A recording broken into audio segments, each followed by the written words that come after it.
Research is to see what everybody has seen and to think what nobody else has thought. An introducing quote by Albert Sussent. A warm welcome to everyone gathered. We, the Department of Management Studies, welcome the students and faculty members who have joined the meeting on one-day national level workshop on data analysis and interpretation using SPSS. We kindly request everyone to turn off their microphones until they are requested to. Our dear faculty, Dr. N. Prakash, will be conducting the today's session. Dr. N. Prakash, a faculty member at Congo Engineering College, whose teaching experience has spanned over a decade in the field of management studies.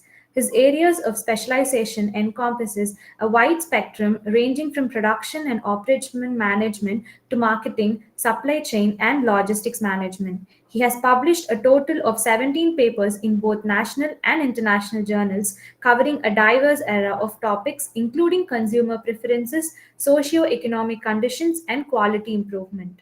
Dr. Prakash's dedication to academia is also evident through his involvement in textbook publications and case developments, enriching the educational landscape. He actively participates in sponsored projects, workshops, seminars, and industrial consultancy projects, further solidifying his commitment to academic excellence and real world impact. Dr. Prakash has organized and delivered numerous workshops and guest lectures. It's a pleasure to welcome Dr. N. Prakash to conduct today's session. We welcome you, sir.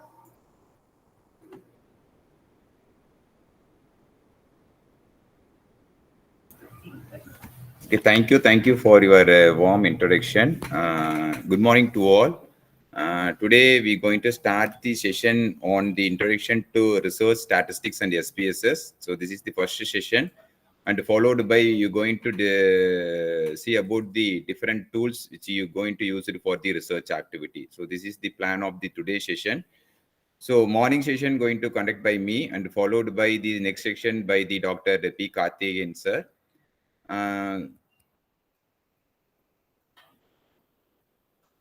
So first we start with what is research.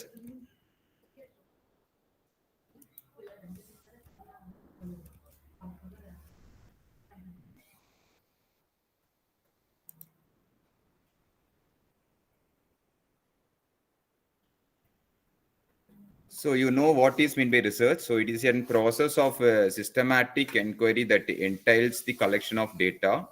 So once the data was collected from the respondents, the data to be documented or stored, then we're going to analyze the data and interpret according to our needs. So this is the main purpose of research. So research means researching for what we want or what the company wants or what the society wants.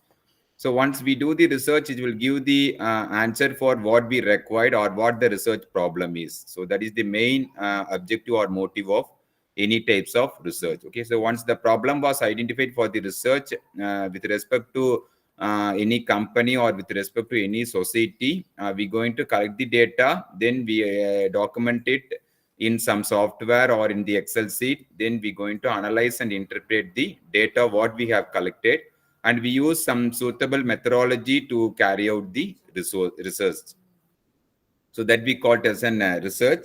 So research is formal work which was undertaken systematically to increase the stock of knowledge, which includes the knowledge of humanity, or it may be an culture, or maybe an society. So research is an organized and systematic way of finding the answer to the research problem. Okay. So once the research problem was identified, we create n number of questions related to our needs. That needs will be fulfilled once we get the solution for the problem. So there are different types of research which we can use it for our problem identification. So first one is in basic research. It will expand the knowledge and gain the deeper understanding of what we need. So mostly the practical application will be used to conduct these types of research. So second type is in descriptive research. This was mostly used in all types of research. Here we're going to describe the characteristics of the problem, and we're going to find the relationship between the variables. So that we call it as an descriptive research. most probably all types of research which comes under the social science or comes under different functional problems in the organization, they use and descriptive types of research. Third type is an analytical research. So analytical research is one types of research where we can identify the cause and effect relationship in their research activity. Okay, so when we have two different variables, we can easily find out which variable influence the another, or which variable cause the problem for the another variables. Okay, so this is an analytical types of research.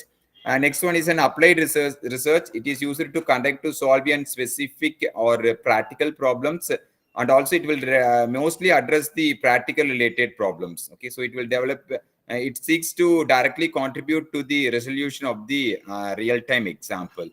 So next type, which you all know, one is an quantitative type, another one is an qualitative types of research.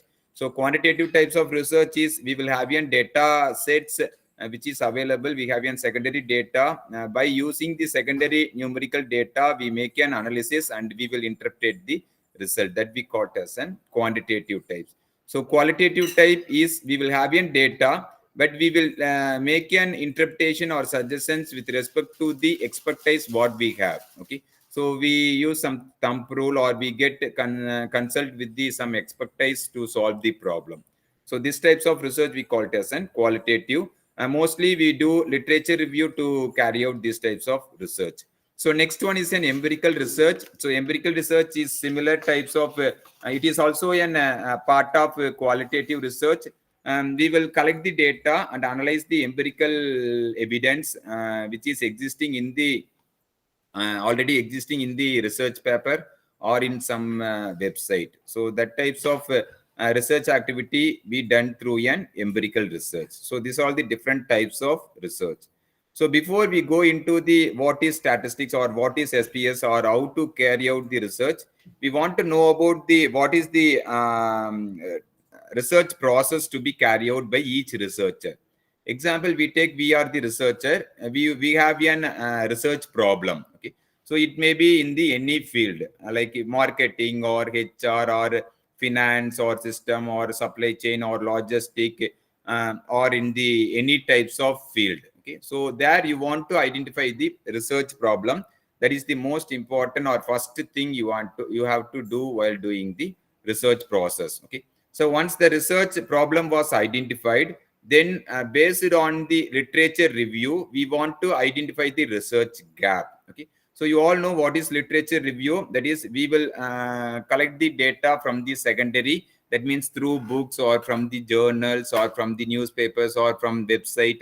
Somewhere we collect the data which is already done, and we will assess what are all the variables being carried out for doing that types of research. Based on that, we going to identify what are all the variables we required, or what are all the variables or what are all the factors we going to use for our research problem. Okay, so that we called as an reviewing the literature, or simply we called it as an literature review. Okay, so once the literature review was done, we know what is already done and what is our requirement. Okay, so that gap we call it as a research gap. Okay, so what is the need for us for our research problem, and what is already done in the existing research. Okay, so then the research gap will be identified. Then this based on the research gap, we want to develop a conceptual model, theoretical or conceptual model. So this model will be determined the what we going to do. Okay, so this is the process or structure we going to create, or flow chart which we going to create for carry out our research problem. So that is the third one. Once the research gap was identified and the research problem or objective was created, then we going to create a framework to carry out our research. Okay, so what are all the variables required, what are all the independent variables, what are all the mediating variable, what are all the dependent variable, and what is our requirement, how we going to identify the relationship between the variables. Everything will be assessed based on this conceptual framework. So next one, we want to create an questions for our research problem that we call as an hypothesis, which we going to see in the upcoming slide. So next one, we want to design the research design. In the research design, we want to identify what types of research we're going to use, what is the population and what is the target group. Then we want to identify what will be the sample size. Then we want to assess what types of sampling techniques we're going to use and how we going to collect the data. Then what are the methodology or tools or statistical tool which we can use it to assess our problem. Okay, so these descriptions will be priorly predicted under the research design. Okay, so next one, we want to collect the data.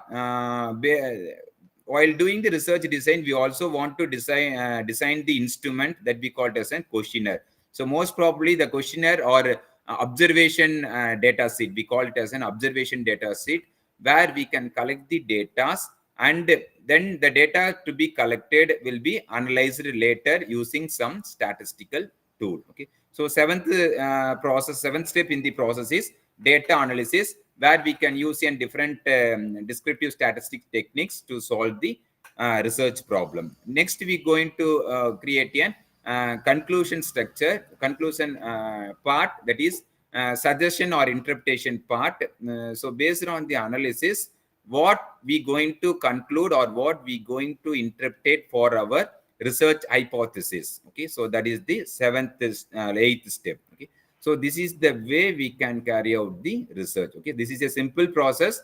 We want to frame and we want to identify the problem. Then we do literature review and find the research gap. Then we want to list out the objective.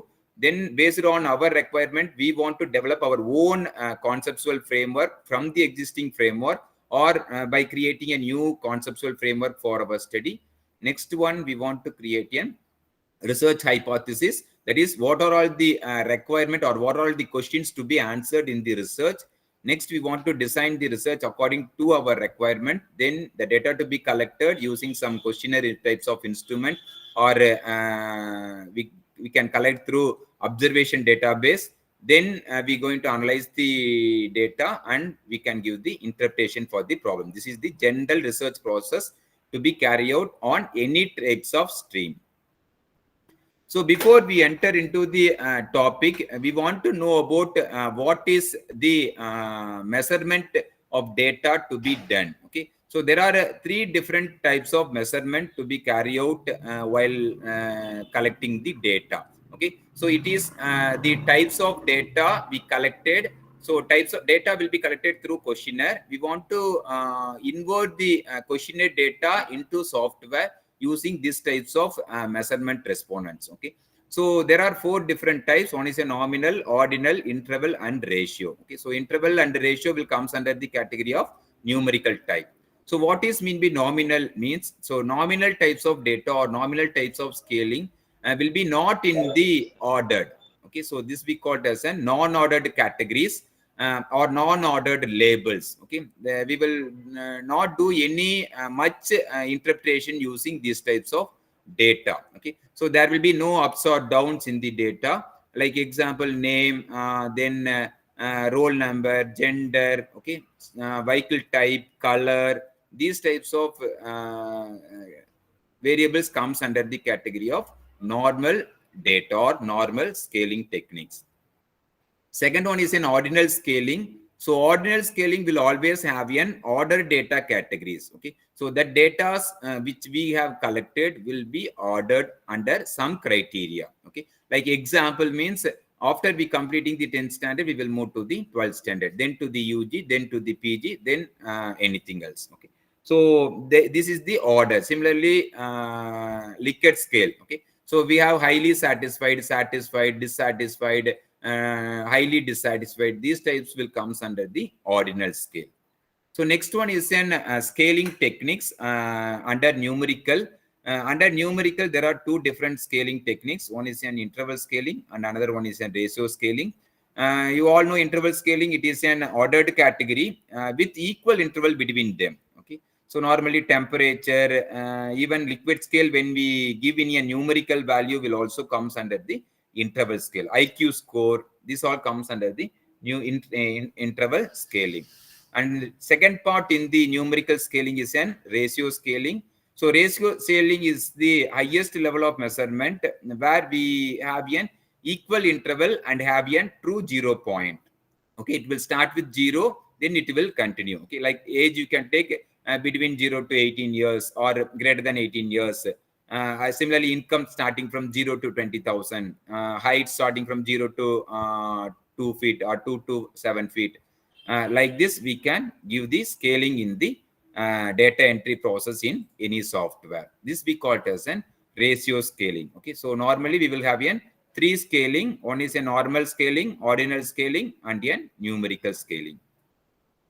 So numerical scaling will have interval scale for the Likert scale when the Likert scale is entered in the numerical value. This is most important. When the Likert scale, when we entered in the numerical value, we can give this as a scale data.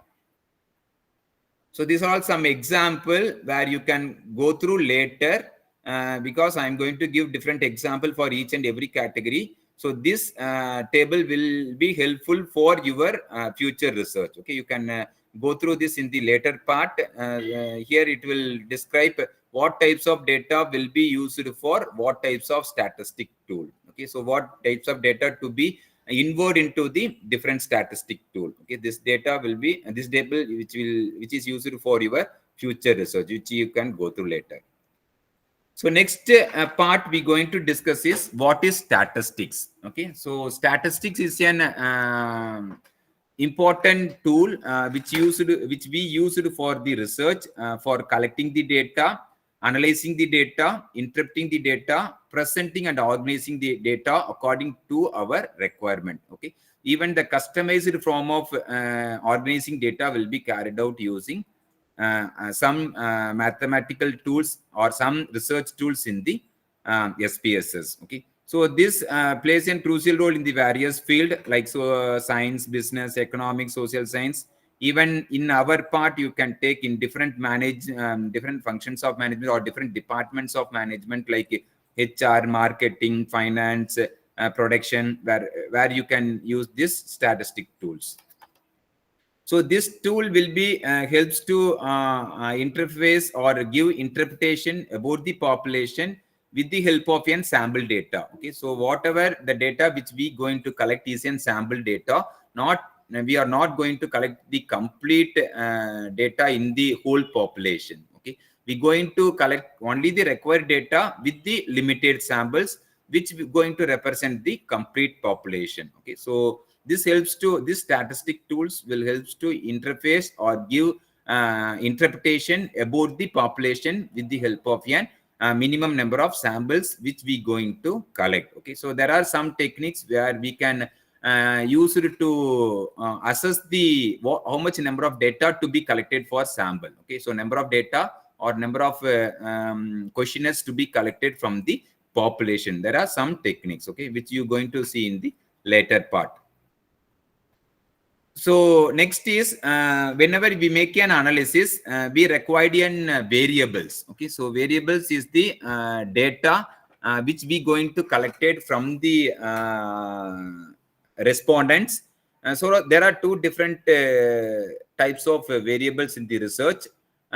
One is an categorical variable or we sometimes called as an grouping variables. Okay, so another one is an quantitative data which we called as a numerical variable. Okay, so these two types of data, one is an categorical variable and another one is an quantitative variable. Categorical variable is an grouping variable. When we take like example, name, then age group, then occupation, education. Okay, so these all will comes under yes or no type.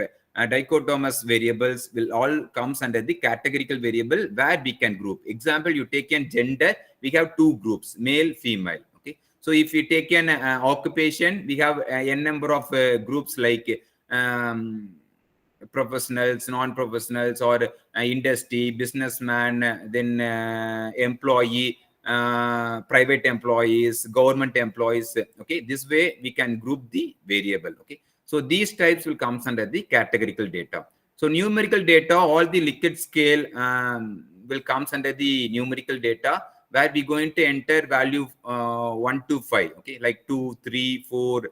These are all the numerical data. Okay, or sometime instead of age group we will ask the age. Okay, that will also comes under the numerical data. Okay, so age of the respondents 35, 32, 28, 22, 27. Likewise it will comes under the numerical value. Or sometime we will measure the income in a numerical data, like give the income value. Okay, 20,000, 22,000, 23,000. This will comes under the numerical value. Okay, but when it was asked in an group, like income between 20,000 to 30,000 or 31,000 to 40,000, that will comes under the grouping value. Okay, so this is the difference.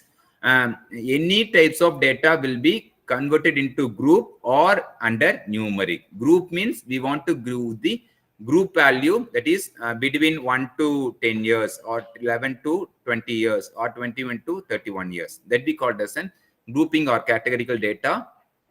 If similar age value will be collected using fill in the blanks, like age of the respondents dash 25, 22, this will comes under the numerical data. So most of the core part of the research model will have these two variable. One is an independent variable and another one is an dependent variable. Okay, so independent variable will also called as an decision variable. Dependent variable will also called as an result variable. Okay, so what we required is called as a decision variable. What are all the factors which helps to assess the dependent variable? All will comes under the category of independent variable or decision variable. Okay, so these are all the core part in the research model. One is an dependent variable and another one is an independent variable. So next, after we frame the model or we identify the variables or factors, we want to create an hypothesis. Okay, so we call it as a question or hypothesis. You all know what is hypothesis. So hypothesis is an assumption made for our research. Okay, so whenever we create something, we make an assumption that will be the result for our problem. Okay, that may or may not happen after we collect the data or after we analyze our data. Okay, so that we call it as an hypothesis testing. There are two different way of hypothesis. One is a null hypothesis and another one is an alternative hypothesis. Okay, so null hypothesis, it represents the assumption that will have no effect on our variable, and alternative hypothesis will represents the it will create some effect on our variable. Okay, example, you take two variable 1 and 2. When you make an assumption, variable 1 will not have any association with the variable 2, that we call as a null hypothesis. Similarly, alternative hypothesis is an opposite of null hypothesis. There you going to fix variable 1 has a significant association with the variable 2. Okay, this we call as an alternative hypothesis. Okay, so whenever you create a model with n number of factors and a dependent variable, you have to create an hypothesis question that determine each and every factor will make an impact on the dependent variable or not. Okay, so for that you have to create an hypothesis for your research problem. So here is an example you take, and there are two variable like variable A and variable B. Once you want to test for independence types of research, then you have to give an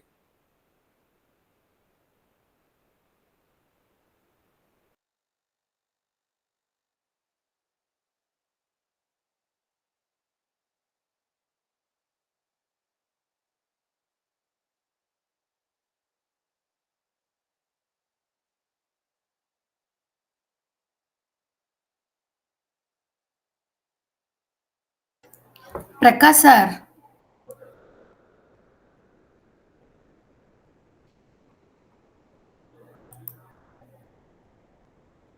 so you're not audible. Once again, please.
Everyone, please kindly wait for 2 minutes.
Hello.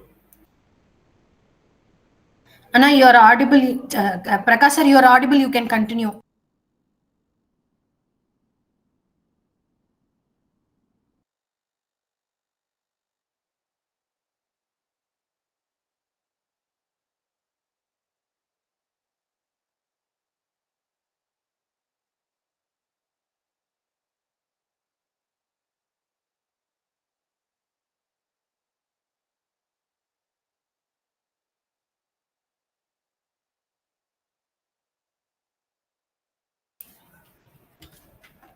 Vaishnavi madam, now it's audible. Yes, sir, it's audible. You can continue, sir.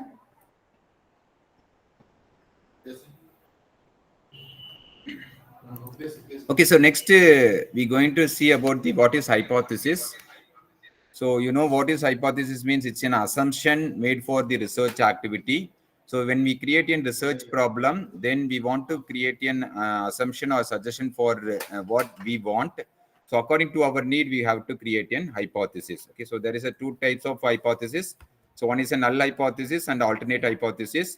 We have two different variables. When we have an one variable influence on another, that we called as an null hypothesis. And when we make an assumption that variable 1 have no association with the variable 2, that we called as an alternative hypothesis. Okay, so here is an example.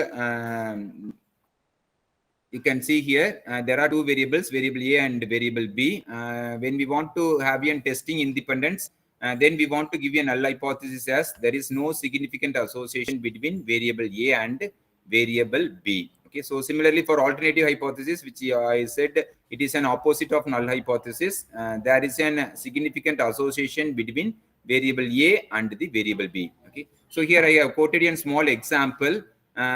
So here the variable 1 is in gender.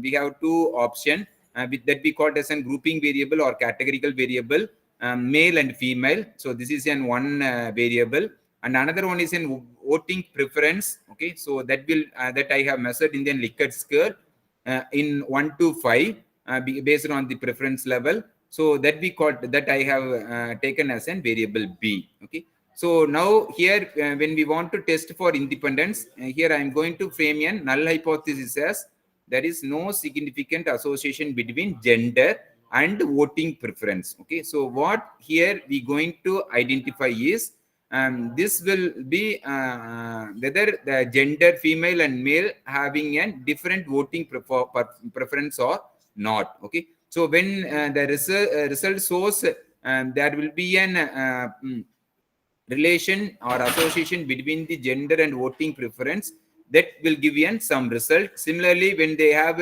no difference on the gender and the voting preference, that will give you some result that is depends upon the significance level. Okay,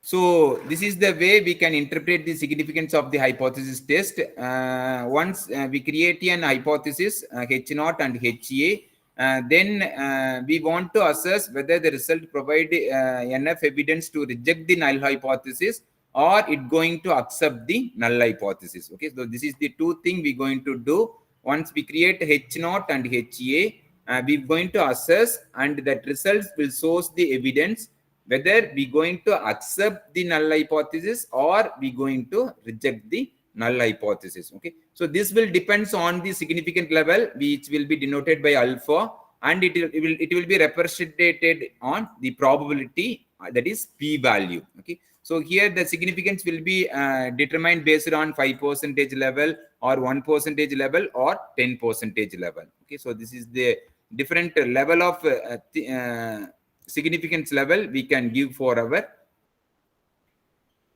research. Okay, so according to our nature of data, we can fix the significant level. Okay, that is we want the significant level at 5% or 1% or 10%. Okay, so how we going to make the decision with the help of hypothesis? Okay, so here this will source how we make an respondents. Okay, so when we take an p value, okay, so p value is less than the significant level. Okay, example, we take our research activity going to carry out based on the 5% level.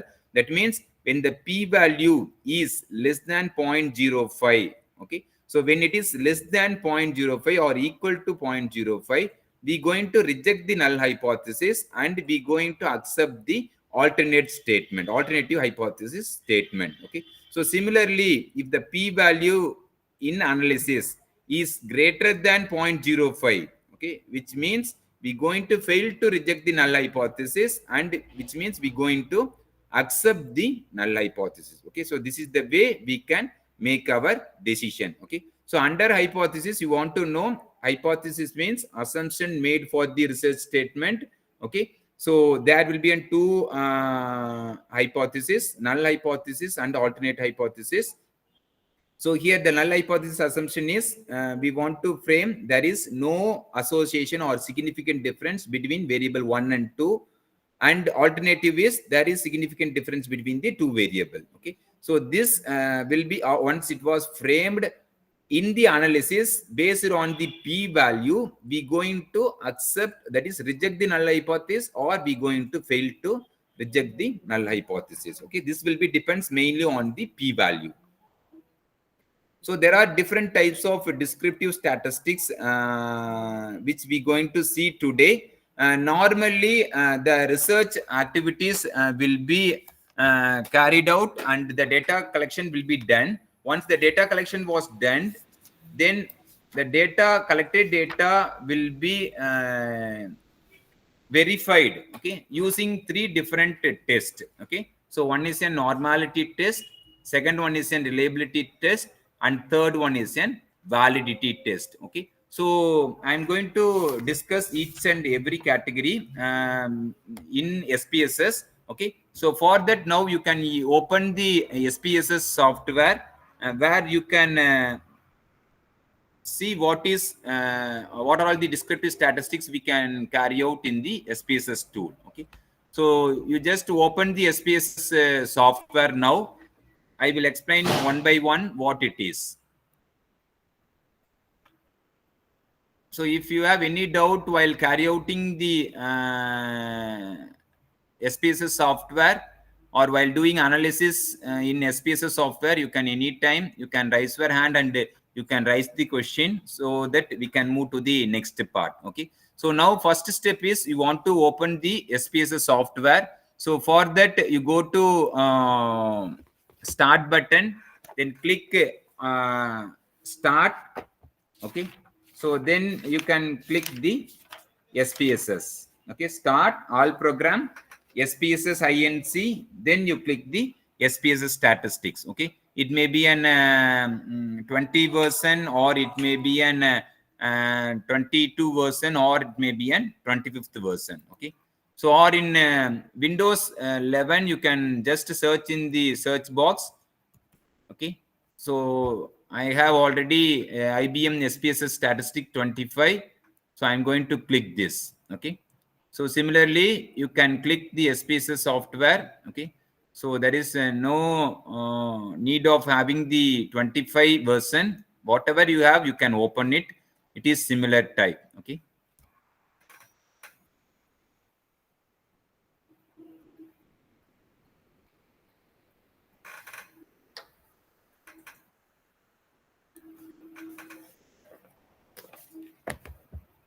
okay, so normal category, you can go to start button and click all program. Then in SPSS INC, you can open the SPSS statistics 25 or 22 or 20. As we already give the instruction, you have to install the SPSS software. So datasheet will be shared by Karthi sir in Google Drive. You can open it.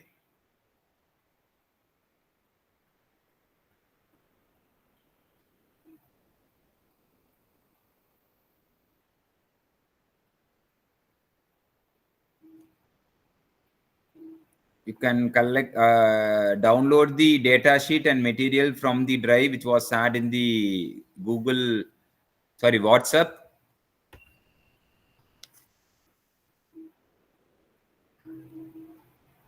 Okay, so once you have opened it, you can see these types of pop-up menu.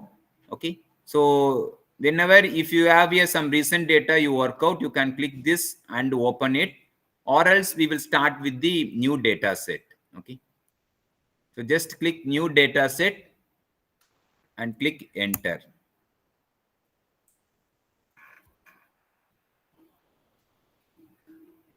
Since this is an one-day session, please be follow us.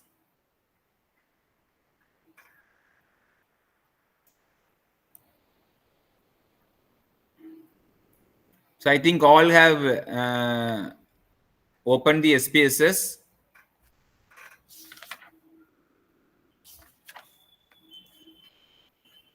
So once you open this SPSS, you will find the two different view. One is a data view. You can see in the left downward. So left side bottom, you can see two view. One is in data view and another one is in variable view. Okay, so SPSS, it is similar like entering the data in the Excel sheet. Okay.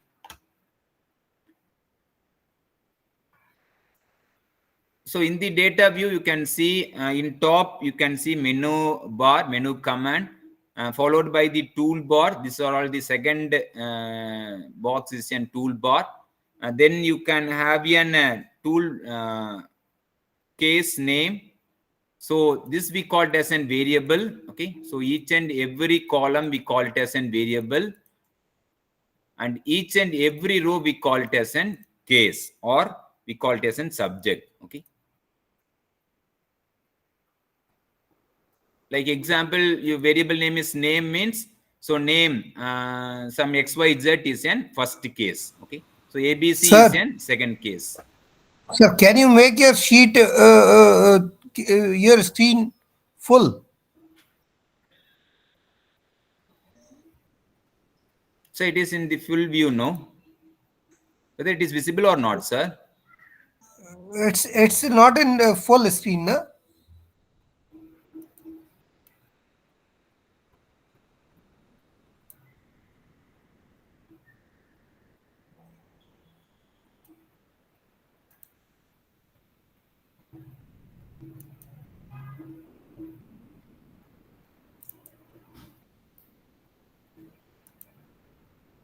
So now,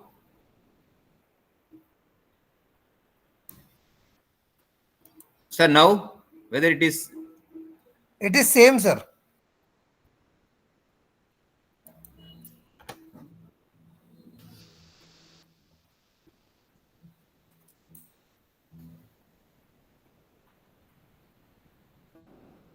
sir, you make your screen in the full screen, sir. So that will Let me. be.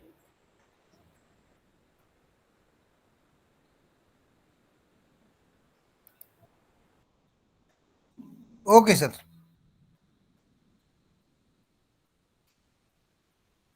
Okay, sir. I Okay, have changed my layout.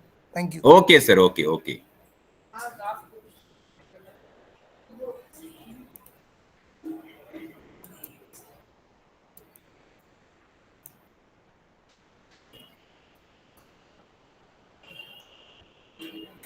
So first one we call it as an each and every column we call it as an variable, and each and every row we call it as an case. Okay, like we will start how to enter the data in the data.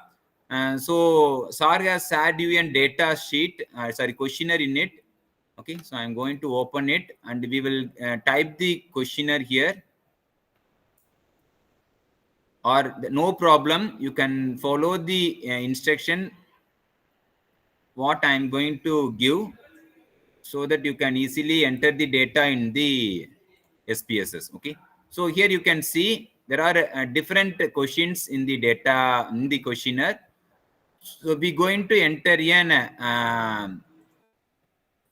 variables first, followed by data. Okay, so now you can see that this is the first question. First question is an serial number. Okay, so serial number or roll number or anything, or we can name it as a name. Okay, so first we type as an Hello. Hi, name. sir. Sir, can you please tell Hello, me which. Hello. Sir, this hello. is Shaina here. Yeah, Saina ma'am, tell ma'am. Sir, can you please tell us which data set we supposed to open, because he has shared many documents, no, in which Ma'am, the now current now you just open the SPSS, ma'am. That is enough.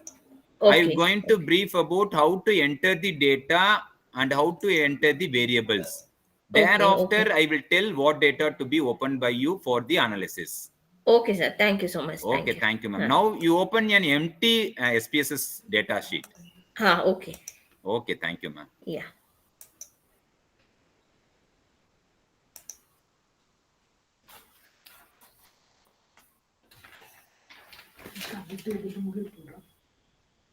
അത് ഇവിടുന്ന് current എല്ലാം കുത്തിയിട്ട് എടുക്കാൻ എടുത്താലുണ്ട് ഞാൻ ഇടിയിലാണ് ഈ session കഴിഞ്ഞാൽ വിളിക്കാം.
Sir, again you are not audible.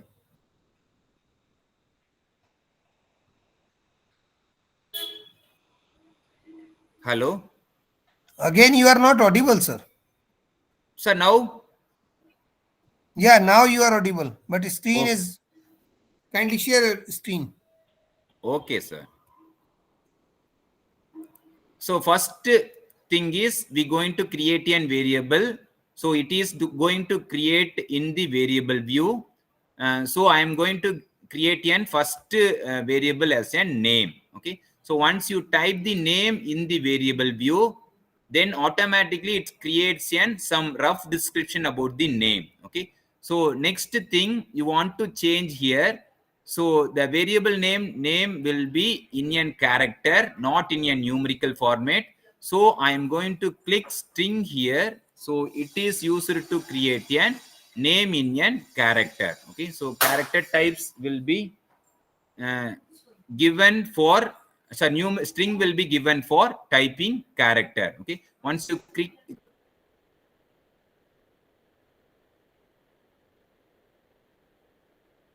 string, there you can type in character and numeric also. Okay, string here. Okay, any doubt here? And in character you just give like 20 So string means it must be text, huh? text, sir. Name always Okay. in the text, so I am going to give as a string. If you want to type a numerical value like 1 2 3, you can click numeric. String means it combination of both text and numeric.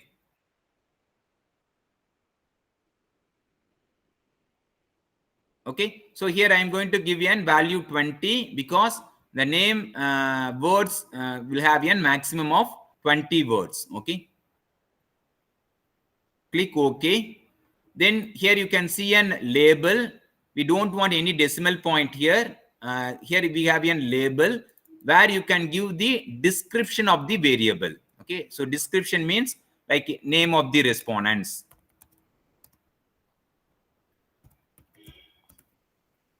Okay, so like that you can give here because in variable name we should not enter any spaces or special character here. So that description will be given in the label. Okay, so label means it describes about the variable name. Okay,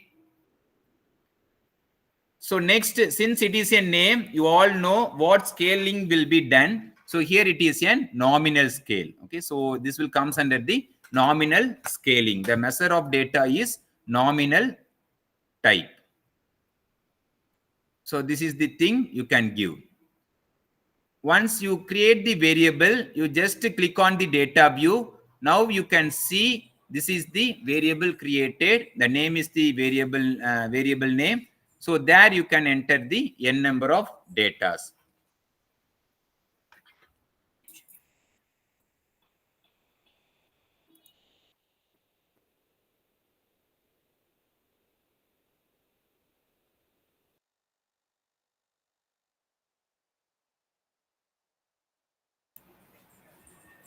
Okay, do you have any doubt on entering the variable?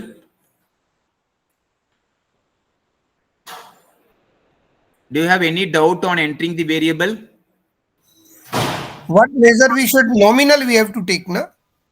What? Yeah, nominal, because No, I already discussed this scaling measures will comes under nominal. Name is comes under nominal category. nominal. Okay. Okay, so second type, gender. Okay, so gender is the second variable I'm going to create in the variable view. Okay, so you can just type the gender as a variable name. So gender, it is in the string, like we can take type as an male male or female female, or we can make this as a numeric. Okay, so how we can make this as a numeric is we type 1 for male, 2 for female. Okay, so like this we can give a data entry in our data sheet. Okay, instead of typing the complete word as a male or female, we're going to type 1 and 2. So 1 going to describe a male, 2 is going to describe the female. Okay, so that is what I'm going to give gender as a numeric. Okay, here we want only one number. We don't want any decimal, because whether we're going to type any either 1 or 2. Okay, so how we were going to describe 1 as a male and 2 as a female. Okay, so in label you can describe what you want. Okay, so gender of the respondents. Okay, so in value you can give the name for the gender. Okay, so 1 is a male. So here you just follow what I'm saying. So how can give the value for the gender is in value column, you click on it. Okay, so it will, you can open it will open a window. There you can give 1 as a male. So there is no necessity compulsory 1 to be male. You can also give 1 for a female. It depends upon how you're going to give the options in the questionnaire. Okay, and 2 as a female, and click add. Okay, so 1 male, add, then go to top, click 2 and label it as a female. Okay, now while entering the data, we don't want to type complete name, male, female, like that. Instead of, you're going to type 1 or 2. Okay, 1 representing the male, 2 representing the female. Okay, any doubt in giving the value for the variable name? No, sir. Okay, so next this will also comes under the nominal scale. Okay, because there is no order in the male or female. Okay, we don't know, there is no way of judging male is better than female or female is better than male. Okay, so there is no order. So here it will comes under the category with non-order. So it will comes under the category of nominal data. Okay,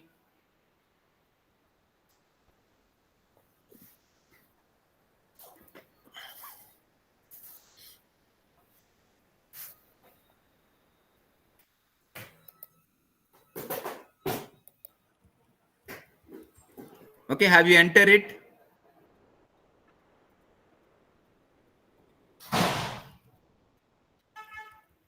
We can move to the third type, age. Okay, third data we going to enter is age. Okay, age. So age also numeric category, because here you can see the data to be in the years, okay, not in a group. Okay, so sometime the age will also created like groups, that also I'm going to explain now. Okay, so now this age will be comes under the category of numeric. Okay, so we don't give we will not giving the value for the age. And measures I'm going to measure under scale category. Okay, so sometime the age will be also enter in a group type. Okay, so how can we enter it in a group type is, you go to values, under this n means the age group is less than 20 years. Okay, like 2 means between 21, sorry, 20 to 30 years. Okay, 3 means 30 to 40 years.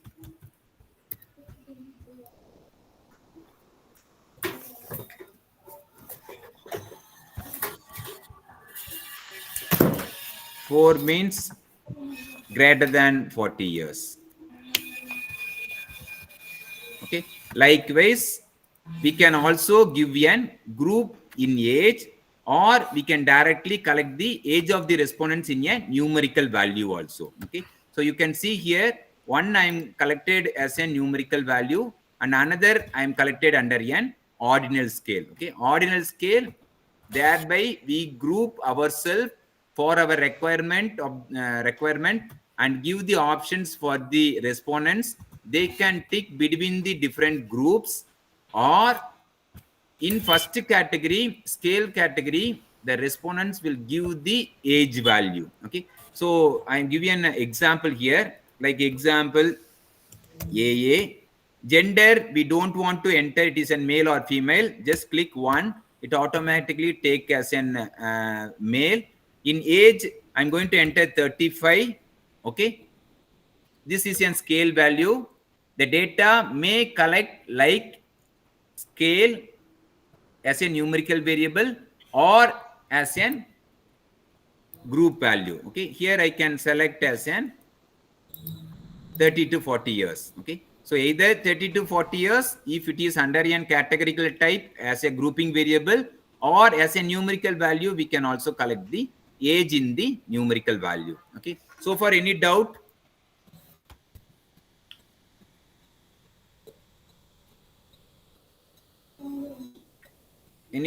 can I move to next part?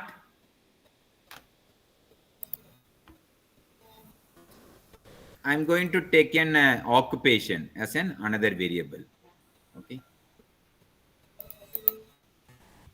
so occupation numeric, you can describe the label. Here I am going to give one as housewife, two as student, three as self-employed,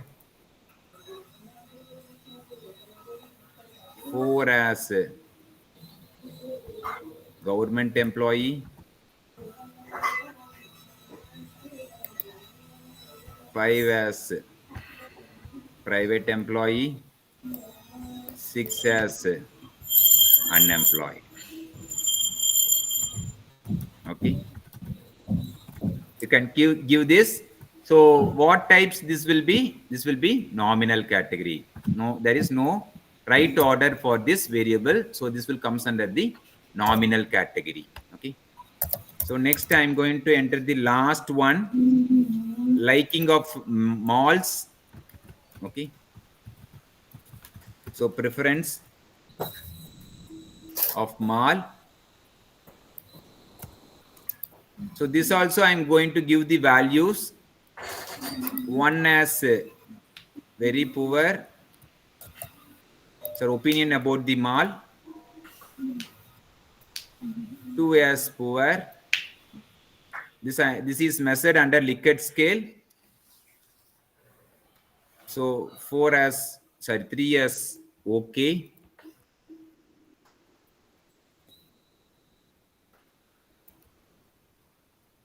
4 as good, 5 as very good. Okay. So this will comes under the Likert scale. So I'm going to give the measure value as scale data. Okay. So any doubt on entering the data, that is ordinal, nominal, scale data? Occupation, we have selected nominal. Nominal, because there is no order category in the occupation. We are not able to tell the private sector employee is better than public sector employee. Okay. So there is no order in that. If there is any hierarchy in the job, you can give it as an ordinal. Okay. But you take in occupation, we don't know the business people will earn better than the employees, or employees better than the business people. Likewise, there is no right theory for it, right order for it. So I am going to give that as a nominal. And preference, we take it as the scale. Scale type, Likert scale. Likert scale. Okay. Likert scale. 1, 2, 3, 4, 5. We have to. Yeah. Or Okay. any satisfaction level, or preference level, or agreeing, strongly agree, disagree, agreement related level. Yes. That is Everything we clear. will categorize under scale category. Okay. Okay, so occupation, we can click this and we can give the preference and give our data, and preference we can give the 3 or 4. Okay, 4 or 5, anything it is to be needed to fill by the respondents. Okay, so here you can see a button called value label. Once you click this, it will give the value. Again, once you click this, it will give the description of the value. Okay, so you can use this button for clicking. Okay, if you click the value 2 or 3, anything you can click. For this, you can give a value by clicking this button. Okay, so this button will give the value description. Okay, value Anna or nokkunu value mobile. description.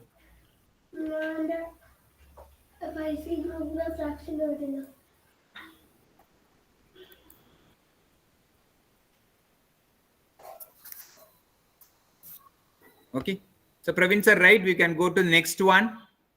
Yeah, just give me a minute. Let me define this occupation in my system. Sir, you So, just give 1 or 2 options, sir. For okay. your research activity, you can give the detailed description. That is the requirement. Now you Yes. just understand what types of data and how the measurement will to be included, and how the view will be in the data view. These are the Definitely. things you just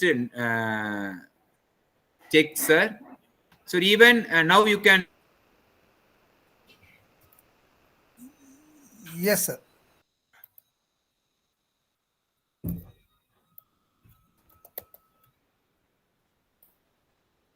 I will give you in 10 minutes time.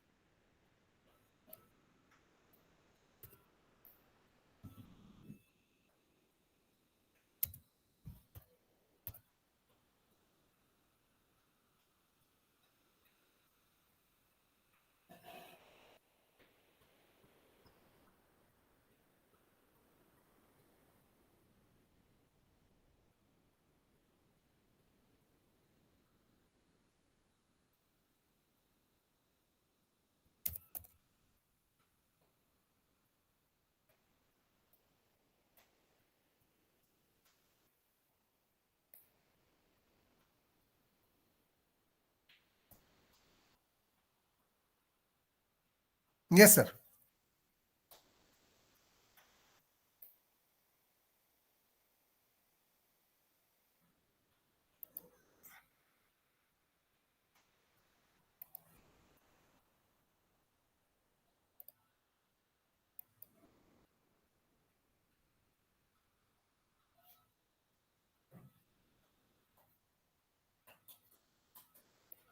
What about, sir, this missing values?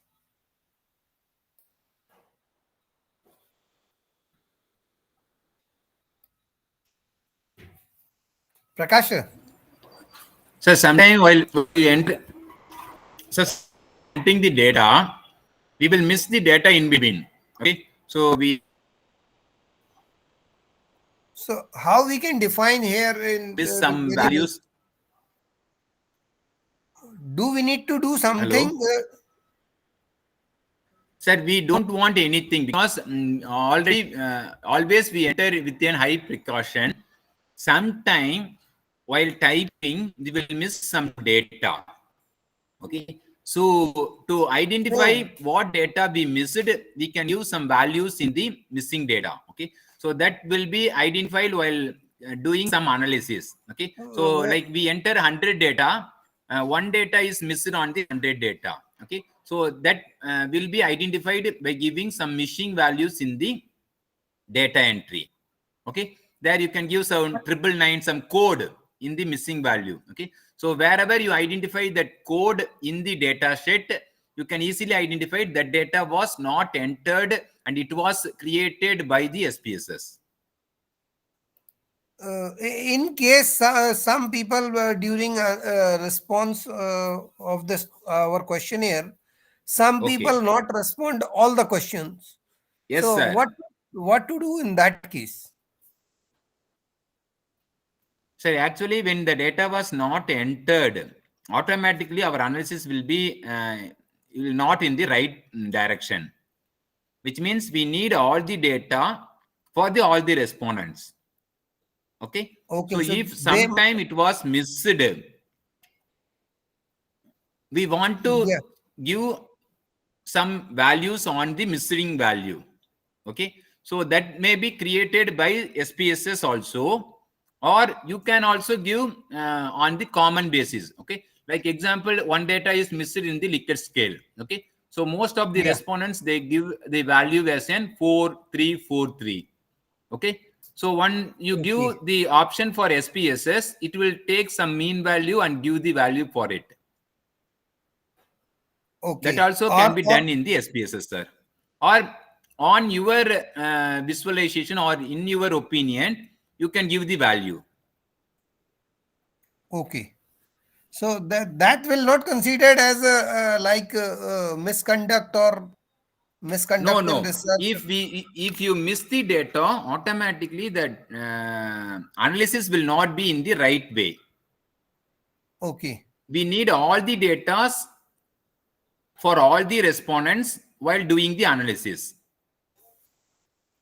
Okay. Each and every question they have to respond. Respond, compulsorily respond, or give the option for SPSS. It will give some value So how we can do that? Please on the tell us. average or So voice is breaking.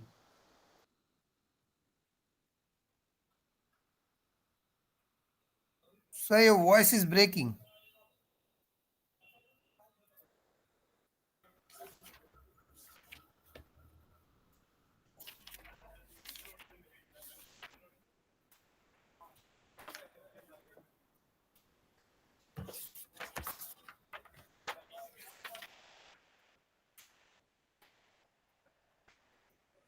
sir, you can see in transform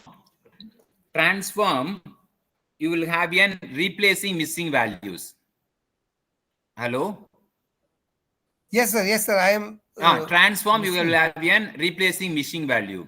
You click on it and you can move what are all the variables having a missing data. Okay, so Okay. move that variable and you can have a different method to create an value of the missing value. Okay, so like serious Okay. mean or mean of nearby point, you can use this any one method and you can click OK. Okay, so Okay. once you click on it, it will create an data set. Okay, so here you can see in age I have typed only one data, remaining 4 are missed. It take an average of 35 and it will include it on the data Okay. sheet. This way you can create, sir. Okay. Okay. You create, you just type on your own based on the remaining data, or else you can give the option for SPSS to create a value for the missing data. Okay. Okay, sir. Okay. So, do we need to do anything in variable this missing? So variable, there will be no such option. You No, compulsory, you have to create. no. This missing we have to do. This none. Anything we need to define there also? No missing value, discrete missing value. No, sir, don't want to give anything. Okay. You can give empty, none. Okay. Okay. Thank you. Thank you, sir.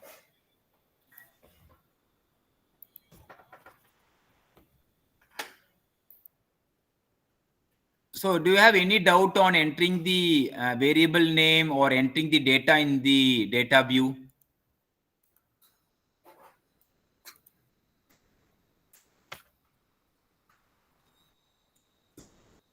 Okay, now you can open the data sheet I have sent, Karthi sir shared with you.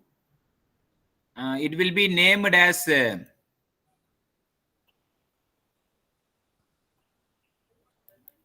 data set without mean. Please open the data SPSS file in the Google Drive, which was shared by the Karthi sir. SPSS data sheet without mean. Please open the data sheet. Yes, sir.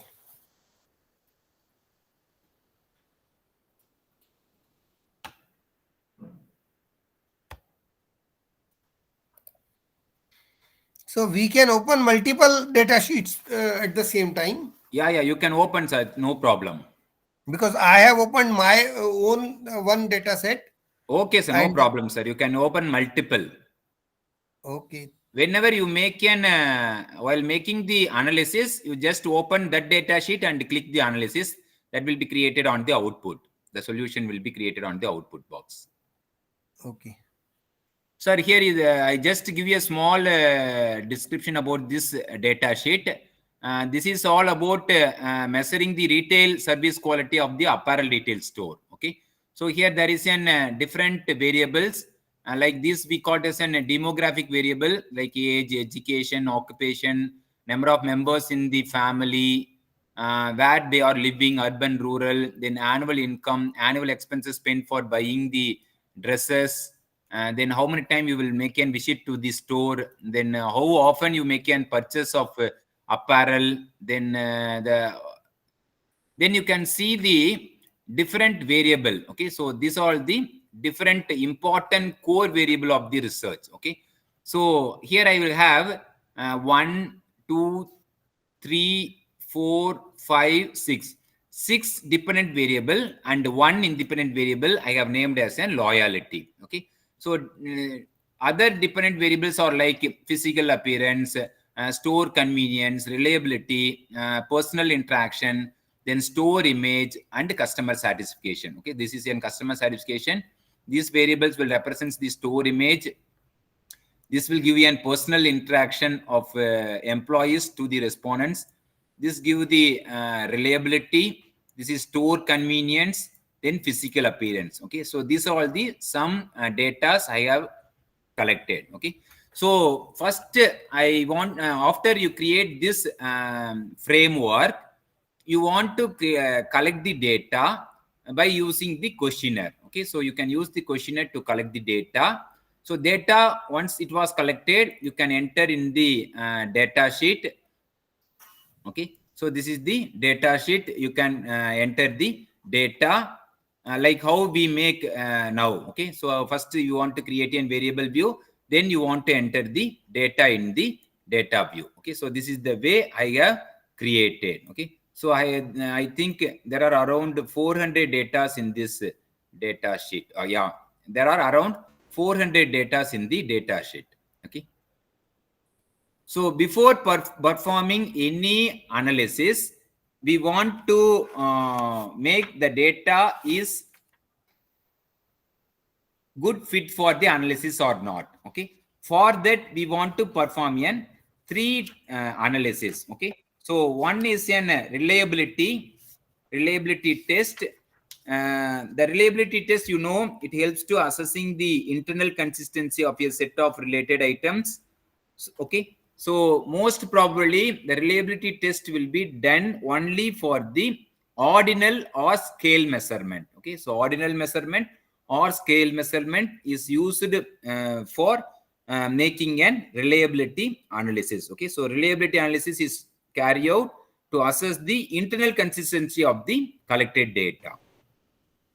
So how to carry out the reliability is this to be done after data collection. Okay, whether it is reliable or not, whether the collected data is assessing the internal consistency of the collected questionnaire or not. Okay, so for that, go to analysis, click on scale, and then click on the reliability analysis. Okay, go to analysis, scale, and click the reliability analysis.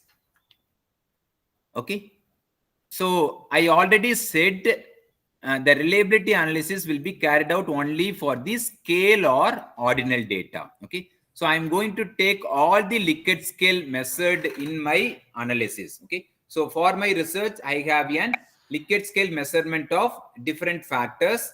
Okay, I already described. I have 6 or 7 independent variable and loyalty as an independent variable. Okay, I'm Sir, going to, yeah, tell me, sir.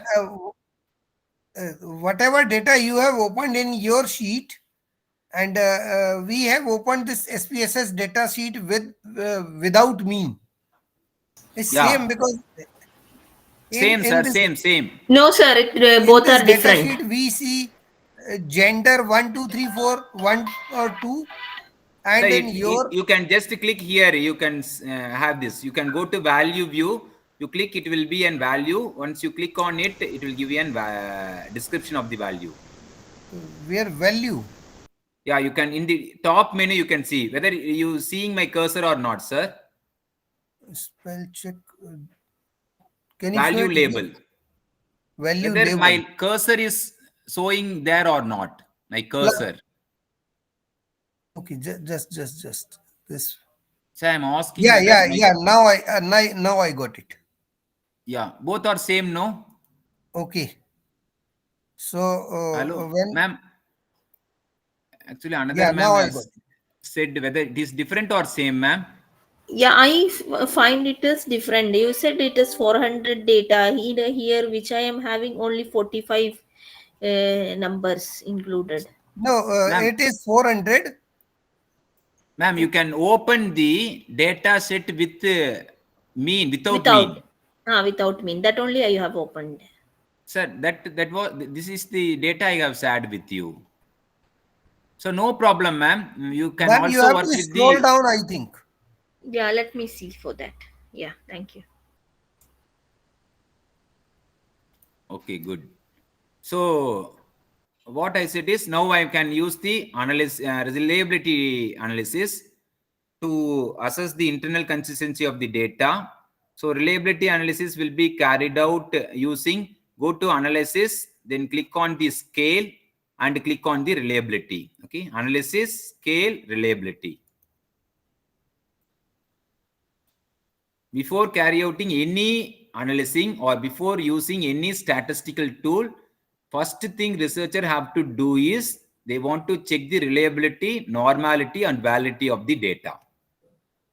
Okay, so I'm going to take only a scale data, that is these are all the my independent and dependent variable. I'm going to take and move this to the right side. Okay, I have selected only scale data, because once you want to measure the reliability or while making the reliability analysis, you want to have a scale data or ordinals data. Okay, so my core part of the research is with respect to the dependent variable and independent variable. That two will be measured under the scale category. Okay, click on OK. Now you can see the result in the output box. Okay, here you want to check the reliability statistics. So the reliability statistics value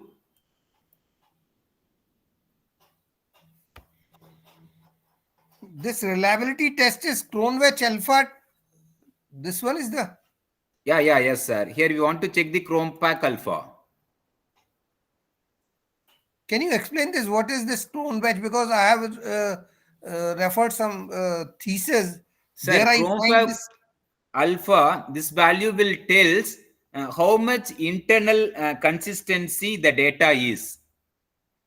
Consistency Okay. of data. So from So where I we have will get this selected. value? So you can get the. I will share the how the review data to you later.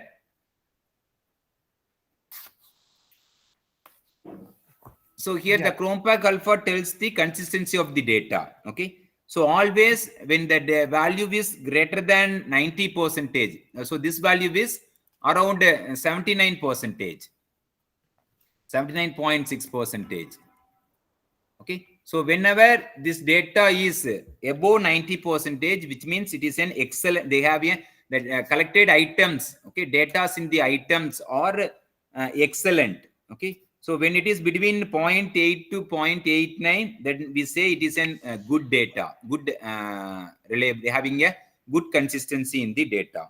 So when it is between 0.7 to 0.79, then we say the consistency is adequate. And when it is less than 0.7, that is 70 percentage, which means the data in the item has a low internal consistency. Can you repeat, sir, once again? So if it is greater than 90 percentage means excellent, sir. If it is between 0.8 to 0.89, it is 0.82. good consistency. Good consistency. Or if it is between 70 percentage to 79 percentage, it is adequate consistency.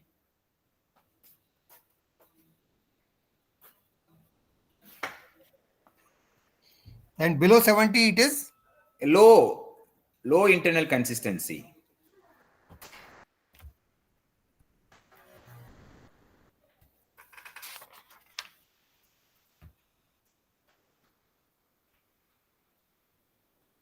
Okay, sir. So next we're going to see the validity. Okay, first we checked with the reliability. So now the data is good. Okay, so having an adequate. Okay, so it is greater than 70 percentage means we can use it for the remaining analysis.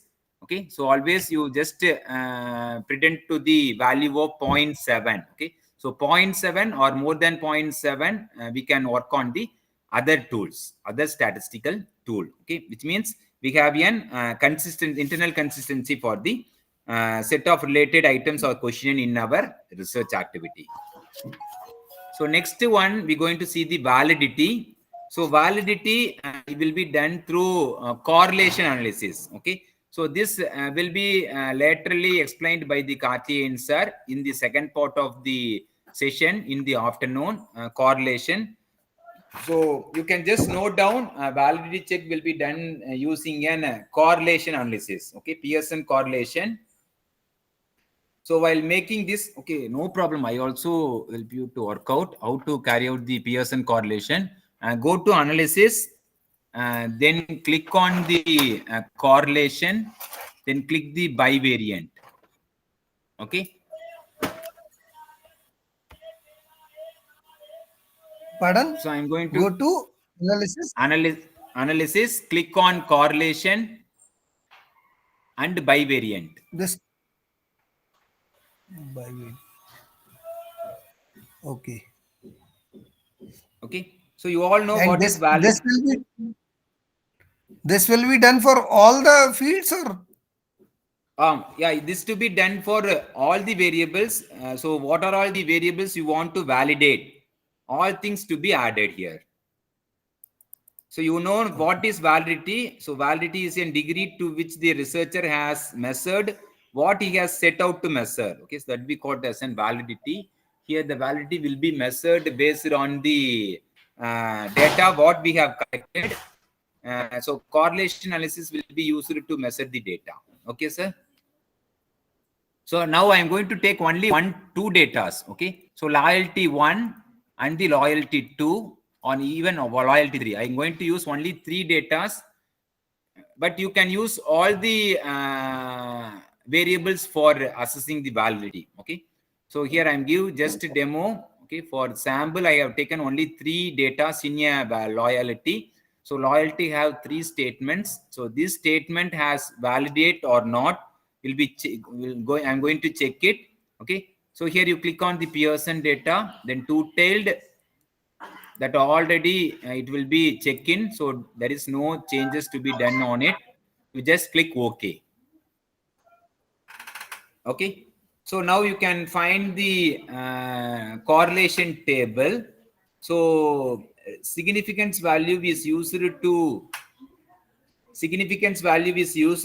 assess the validity. Okay, so here you can see the significance value in the table.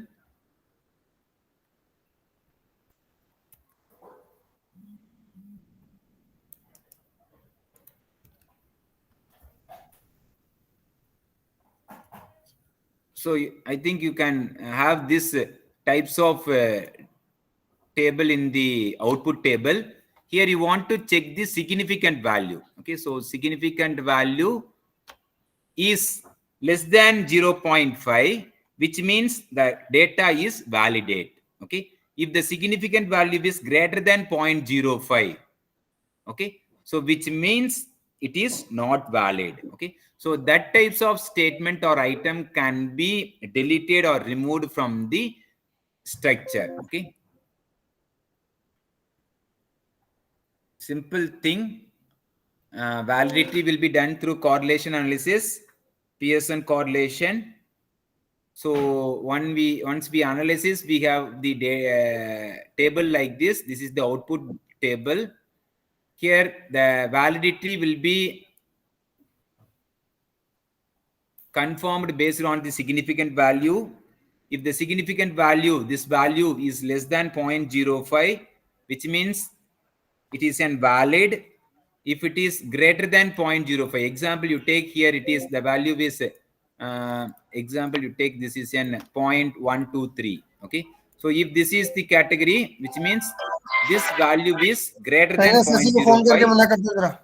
which means we can remove this item from the instrument or from the questionnaire. Okay, next we move to the normality test. Okay,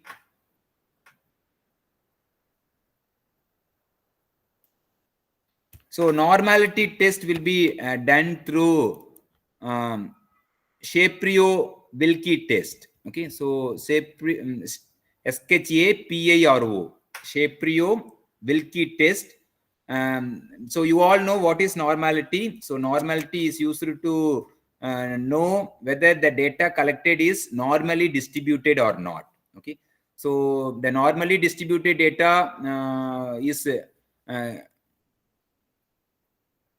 used for all parametric test. If the data collected is not normally distributed, we can use a non-parametric test. Okay, so the test will be decided based on the normality test. Normality test, if it is normally distributed, data collected is normally distributed, we can use parametric test for for the normally distributed data. If the data is not normally distributed, then we can use an non-parametric test. Okay, to using of test, we want to identify the normality also. Okay, so how to do the normality test? Okay, go to analysis, go to descriptive statistics, click explore. Okay, analysis, descriptive statistics, and click explore. Okay, so whatever data you want to assess the normality, move to the dependent list. Okay, example, I want to analyze for I'm going to use only last 3 data. You can use all the data also. Okay, so move to the dependent list.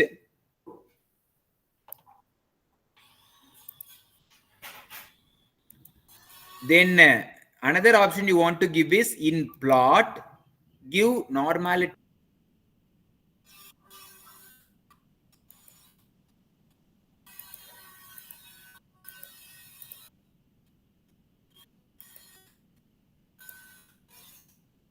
So your voice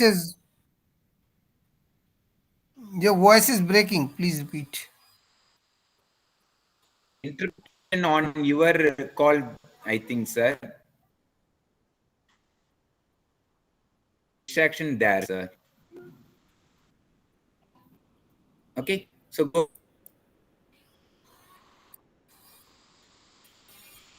So Prakash analysis, sir, descriptive statistics, your then voice click is breaking explore. again. Under this, you want to move what are all the variables. I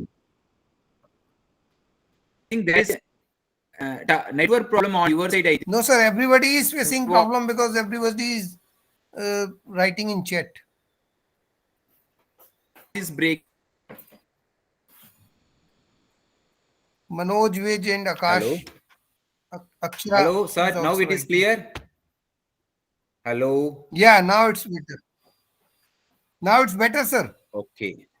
Okay. Thank you, sir. So go to analysis, descriptive statistics, then click the explore. Then you can find these types of pop-up window. There you can move what are all the variables to assess the normality on the right side in the dependent list. Then click on the plot button. Under the plot button, you just click on the normality plot with test. Okay. Now you click continue and click OK. Okay, continue and click OK. Okay, so now you can have an table that is test of normality. You can see in your output box there will be a case processing summary, then descriptives, statistic value for your collected data, then test of normality. Okay, so now you click on the test on normality data. Okay, so this is the test of normality data. Okay, so as I said, this is an Saprio-Wilkie test. So this helps to identify your normality. Okay, so this is the normality will be checked through significance value. Okay, so here the hypothesis you're going to set is the data falls under normal distribution is a null hypothesis. The data not falls under normal distribution as an alternative hypothesis. Okay, so now you can see this value, that is 0.000. This value is less than 0.05. Okay, which means we going to reject null hypothesis, which means the data not falls under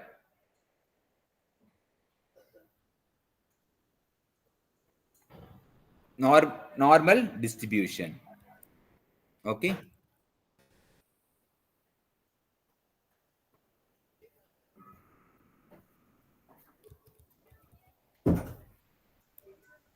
okay, it is also based on the significant value. Since this value is less than 0.05, we going to reject null hypothesis, because null hypothesis is the data follows a normal distribution, and the alternative hypothesis is the data not follows a normal distribution. Since the value is less than 0.05, we going to reject the null hypothesis, which means the data not follows a normal distribution. Okay, so our data is not normally distributed. Okay, there is also another data analysis where we can identify the shape of distribution, that is skewness and kurtosis. Okay, skewness and kurtosis is also used to assess the normal distribution. Okay, so I'm going to say that also. Go to analysis, click the descriptive analysis and descriptive. Okay, so go to analysis, descriptive analysis, statistics, then click the descriptive. Okay, so here you can move the what are all the items to check the normal distribution. Move to variable view, then go to option. Here you can see here option, in option you can see kurtosis and skewness. You just check in this kurtosis and skewness. This will helps to identify the shape of distribution. Okay. Even normal distribution can also be assessed through kurtosis and skewness. Click continue. Click OK. Okay.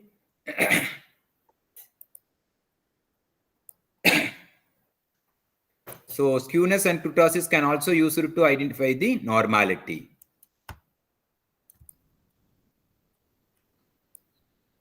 So now you can find.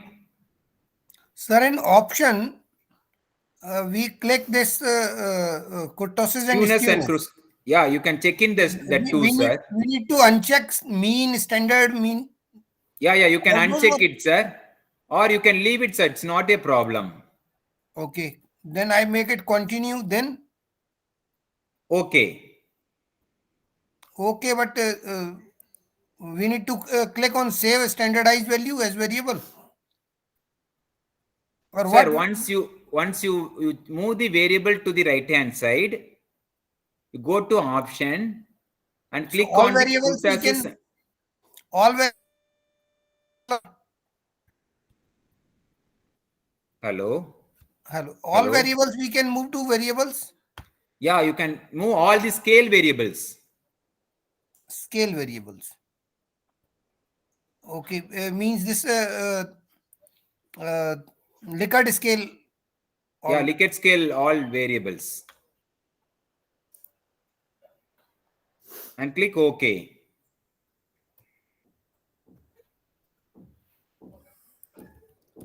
Okay, then it says statistics, minimum statistics. Yeah, now you can see in the descriptive statistics, you can have an skewness and kurtosis value. Yes, sir. In the statistics, you can see the kurtosis value is kurtosis and skewness value is between -2 to +2. You want to check what are all the data comes under the category of -1 to +1.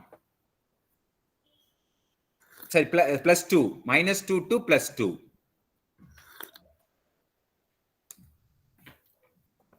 Which means the data is normally distributed. If it is positive value, it is positively kurtosis or positively skewness. If it is negative value, means it is negatively skewed or negatively kurtosis. The value should be between +2 to -2 or -2 to +2. Okay. So this is to check the normality. If any of the value is not in the limit, which means that data is not normally distributed.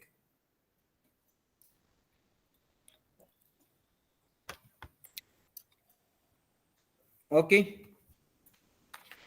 Okay, sir. Sir, we can use either one of the method for testing normality, the Yes, previous one or this one, yes, any sir, one you of can the. use any one. Okay, sir. Thank you, Okay. sir. So any one we need to check. Yes, sir, you can check any one. No, we need to we did not to check this reliability, then validity, then normality. So you want to check all the three. Bhanumati ma'am is asking whether we want to use both the test or any one test. For checking normality alone, sir, I'm asking whether to use any one of the method for checking normality. For So just ideal skewness or Yes, kurtosis. yes. Right, ma'am. Any one Yes. you can use. Either you can use Saprio-Wilkie test or you can use skewness or kurtosis. yes, sir, I understood, sir. Thank you, sir. Okay. So next thing, while analyzing the data, we are not able to analyze all the items in a single dimension. Okay. So example, in my data, physical appearance is a single dimension where I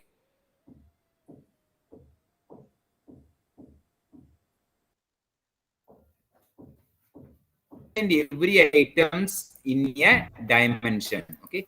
So now what we have to do is, I'm going to make this as a single item. That is, physical appearance as a single item. Store convenience is an another item. Reliability is an another item. Then personal interaction is an another item. Then store image is an another item. Then customer satisfaction is in another, and loyalty is the dependent variable. Okay. So, but each and every items in the data collected will not be used for analyzing. Okay. For that, I'm going to merge and make as a single data. Okay. So how can we do is, we can find the mean value of all the 5 that going to represent the physical appearance of each item. Okay. I think you have understand this. Instead of having each and every item, I'm going to find the mean value of the all 5, and I'm going to have it as a single item physical appearance, right? Okay. Yes, sir. You have to do the similar type for your research activity. Okay. You have 10 question in a single item. You can find the mean of 10 question and make as a single dimension. Okay. Similarly, for another dimension, you have 7 variable. You want to find the mean of the 7 variable and have it as a single item. Okay. So how to do this is, you want to find the mean value. So, okay. So for finding the mean, you can go to transform. Okay. In that, you can click the compute variable. Transform compute variable. Transform compute variable. First thing, you want to give a target name. I'm going to give PA, which means physical appearance. I'm going to give don't give a space or any special character in the variable name.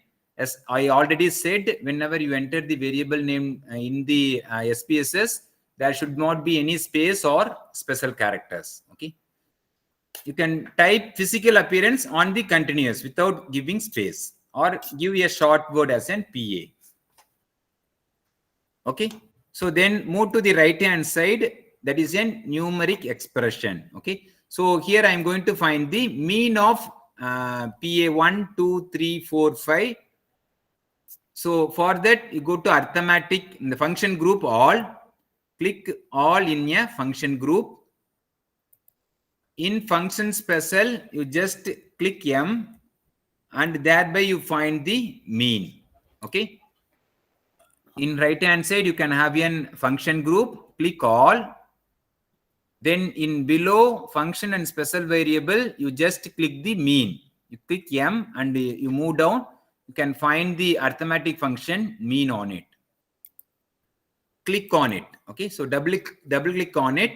So now it will source the notation mean of question mark, comma, question mark. Question mark means variable. Okay.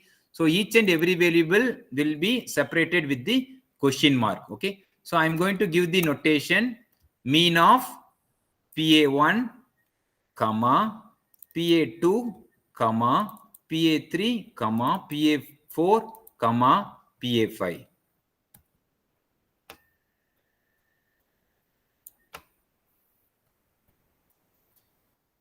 Sir, repeat PA4, this. comma, PA5, close bracket. Okay. Sir, Sir, here for compute variable, you want to give a target variable name. no, from Okay, where we'll sir. get analyze, then come. Don't go to analysis, sir. This is from transform. Click transform. Okay. Compute First, variable. compute variable. Click it. Okay. Then PA. I'm going to give the name as an PA for my new variable name. Variable. Okay. This is this store has modern looking equipment and fixtures. This one. Sir, no, sir. I'm just type PA. PA is my variable name. Okay. On right hand side, I want to do an arithmetic operation. That is, I'm going to find the mean value of PA 1, 2, 3, 4, 5. Okay. For that, I'm going to click the function group all.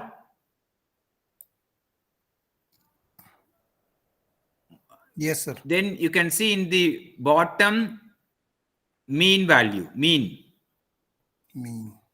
operation. Click on it. Mean. Yeah. Yes, sir. Double click it. It will be moved to the numeric expression. Yes, sir.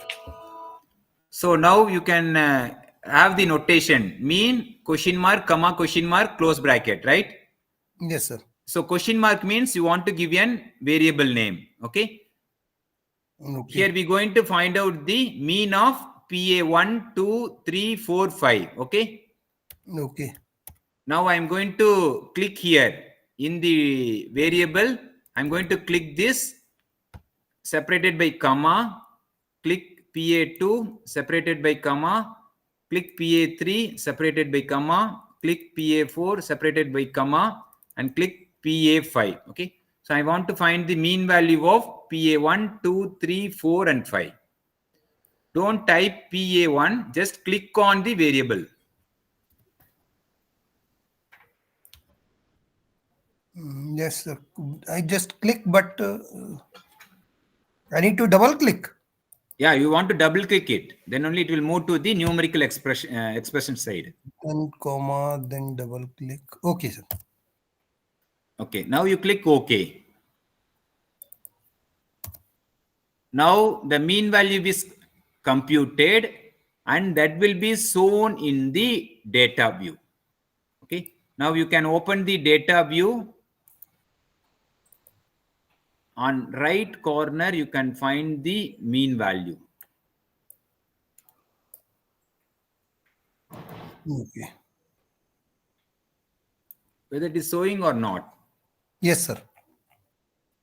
In data view, on the right side, you can have the mean Last value. column. Last column. We Last column, yeah.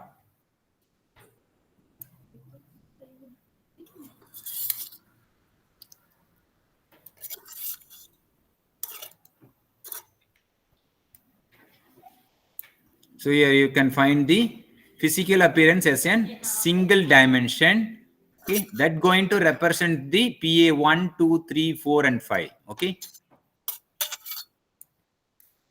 So similarly, you can calculate for all the datas. Okay. So like store convenience, there are 5 items. You can find the mean for this 5 item and name as in so store convenience. Similarly, for reliability, there are 5 items. You can find the mean and make it as a single item, that is in reliability. Then personal interaction, we have 5 items. You can find the mean and make it as dimension, personal interaction.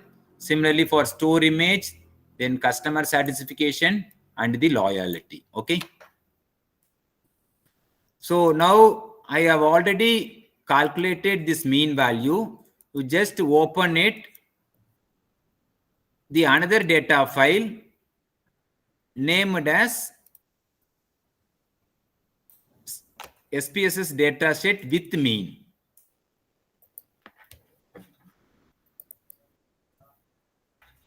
SPSS dataset with mean. Okay. You can open the datasheet. So we'll have Okay. Here we have means of all the. all the value. Yeah. Similarly, you want to calculate the mean value for your research. Okay. You have 10 dimension means you want to calculate the mean value of all the 10 dimensions. Okay. You just go through it. I will back after 5 minutes. You can go through the data set. I will back on.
Sanjana.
Hello. Yeah, we can start. So far we just discussed about how to enter the data set in the SPSS.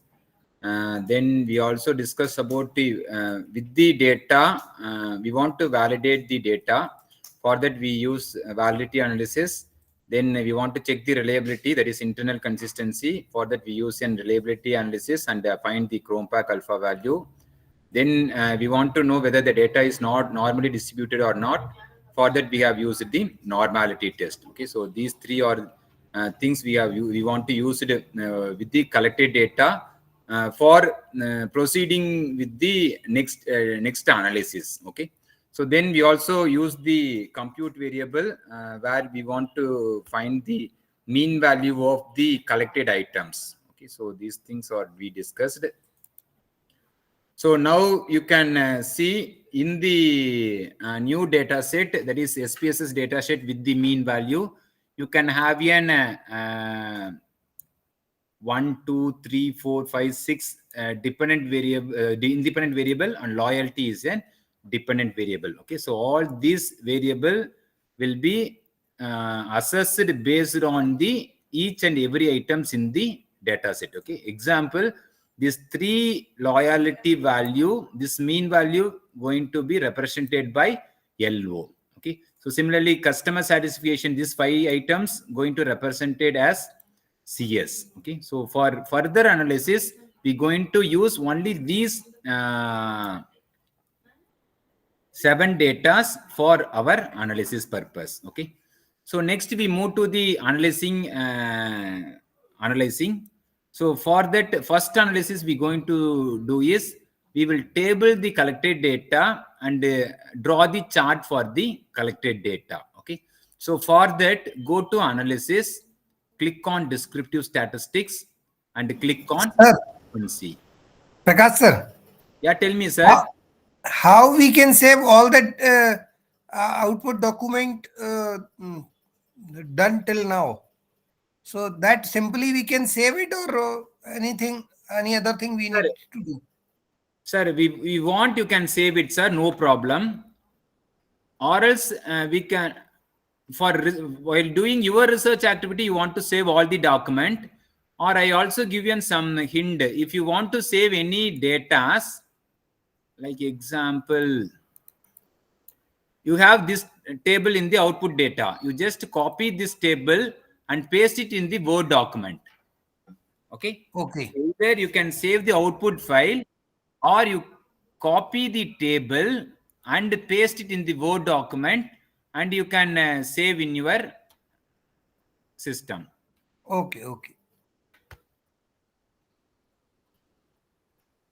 Okay. Next, we're going to see how to present the data. Okay, so for that, first thing is I want to create a table with chart for the variable. Okay, so how to carry out this? Okay, you go to analysis, click on the descriptive analysis, and click on the frequency.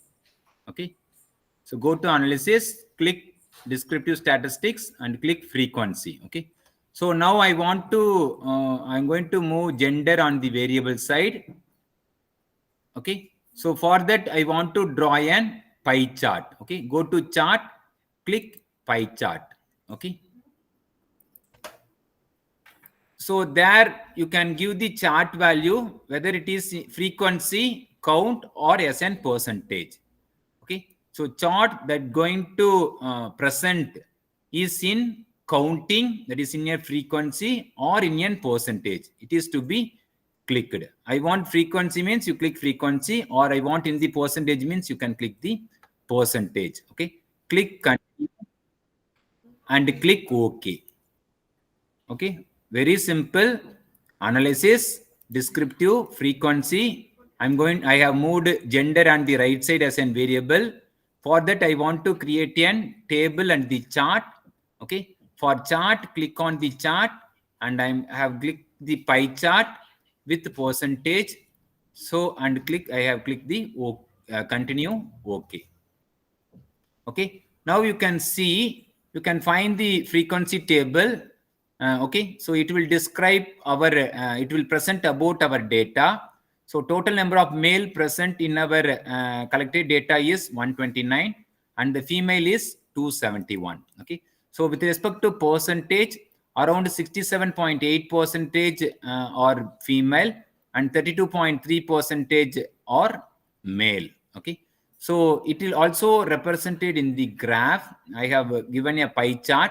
So this blue shade represents the male, and this red side represents the female. Okay, so here you can see that it will not show the percentage.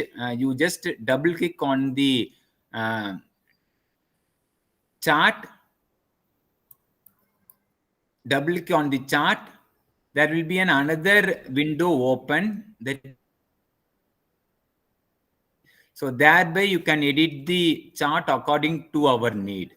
Okay, so you can see now you can give the percentage here. On the toolbar right side you have an menu tool named show data label. Okay, so click that, it will give the percentage value. Okay, so whatever editing you want here, you can carry out it under the chart editor. Since it will not give the percentage value, I have double clicked it, and in the right side you can have an data label. I have clicked this. Okay, so once you click this, it will show the percentage value. Even you can fill the border with the different colors. Okay, so sometime you want to take the black and white printout, you want the shade like this, you can use it. Okay, so you click this and you can change the colors. Everything we can do. It is similar like how you make the editing in the Word document, Word or Excel document. Okay, if you want to add some text, you can add it. You can name here.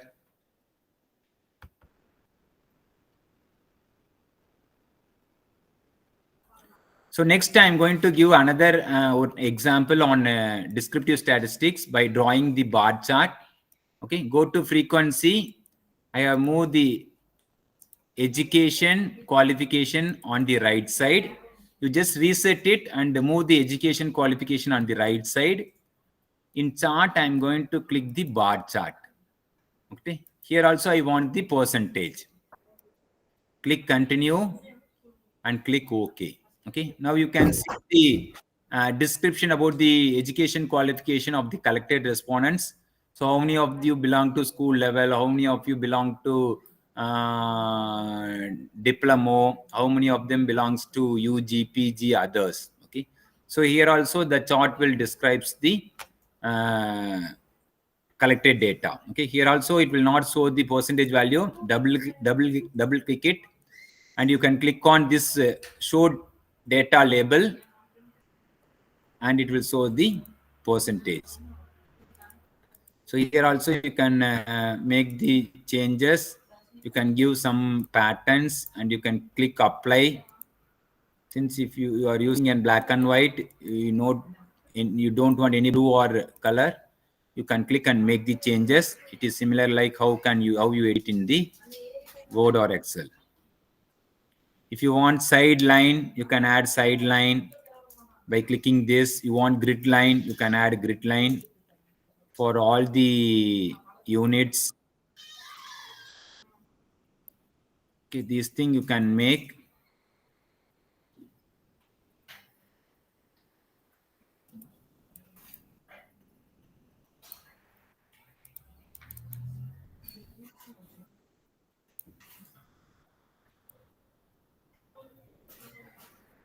Even you can add the line chart for the mean value, sorry, percentage value of each one. Step chart, jump chart. Okay, whatever you want, you can add.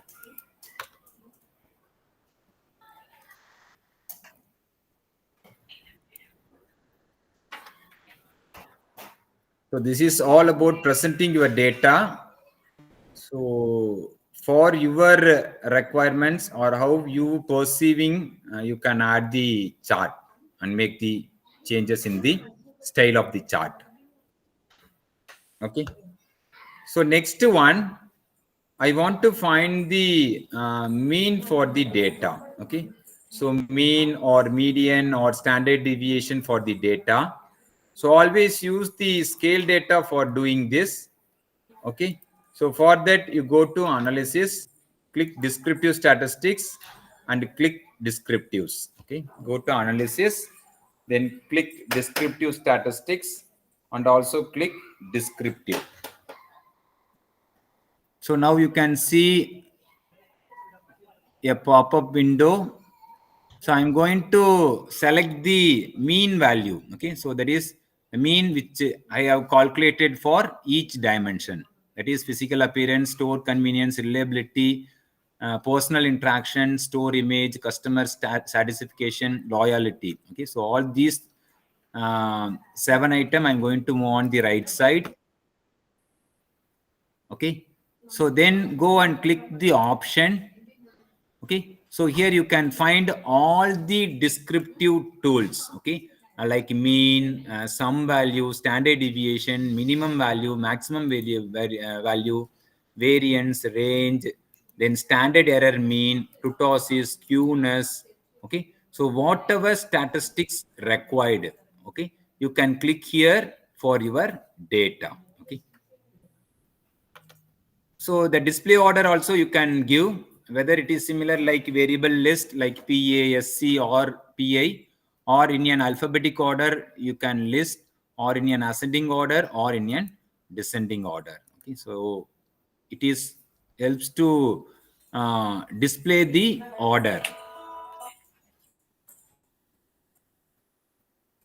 Click continue and click OK. Okay, so now you can get the descriptive statistics for the data. This is the descriptive statistics for the data. Okay, so numbers, so range statistics, minimum value, maximum value, then some statistics value, then standard error value, standard deviation, variance, skewness, kurtosis. Okay, if you want any statistics regarding the data collected, you can use this descriptive statistics. You want to find the mean of all 8 data, sorry, mean of all the collected respondents, you can use this. Okay, so example, you take the mean value is 4.45, which means for physical appearance, I explain in the data view. So mean value of this, okay, will be displayed there. Similarly, mean value of store convenience, reliability, standard deviation of the personal interactions, or variance of store image, skewness or kurtosis of anything. Okay, so this is the thing displayed in this output box. Okay, this is an descriptive statistics.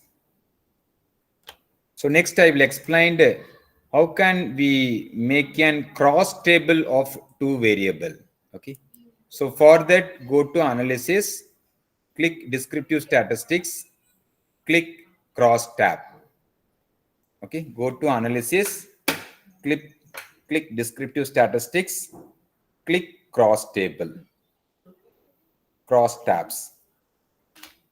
Okay, this is to draw an cross table between the variables. Okay, so like example, I want to know the cross tab of gender and annual expenses spent. Okay, so I want to know the cross tab of gender and annual expenses spent. Okay, you just move it to the right side and click OK. Okay, so now you can see an cross table for the gender versus annual expenses spent on buying the apparel. Okay, so male, you can see less than 5,040, 5,000 to 10,046, 10,001 to 2,036, more than 20,007. Out of total 129, 40 of the males or belongs to less than 500. Okay, so for this you make an interpretation, that is on out of how much will be spent on male category. Okay, how much will be spent on female category. Okay, for that you can create a cross table like this. You can also add the percentage also in this cross table. Okay. So how to add the percentage on the cross table is go to descriptive, go to cross tab. In extract, sorry, in statistics, sorry, cells, you can click the percentage value, row wise, column wise, total. Okay. So this will give, instead of count, it will give me an percentage. Go to cross tab, then in cells you can give the percentage, row wise, column wise, total. Click continue and click OK. So now you can know the percentage value. Okay. So out of 100 percentage, 31 percentage belongs to this category, 35 percentage belongs to this category, 27.9 percentage belong to 10,001 to 20,000, 5.4 percentage belongs to more than 21. Okay.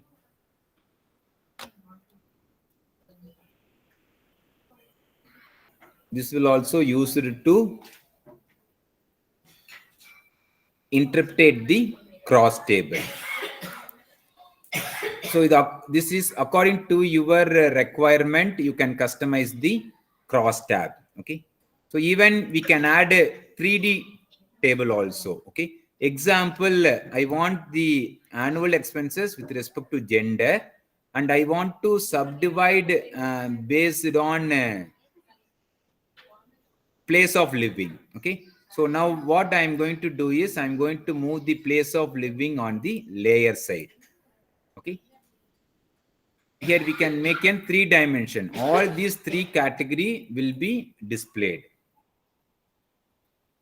Even if we required, we can add the bar chart.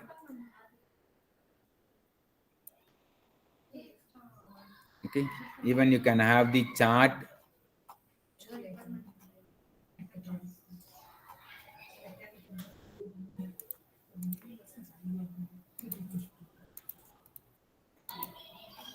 So table you can see here, it is like a, right, I will remove the percentage value, or it will source more data on the table. It will be not be easily viewed. Okay, so now you can see place of living, urban, rural, then gender wise, male, female, and annual expenses. Okay, so urban area, the male who is spending greater than 20,000 is 2. Likewise, you can make an interpretation.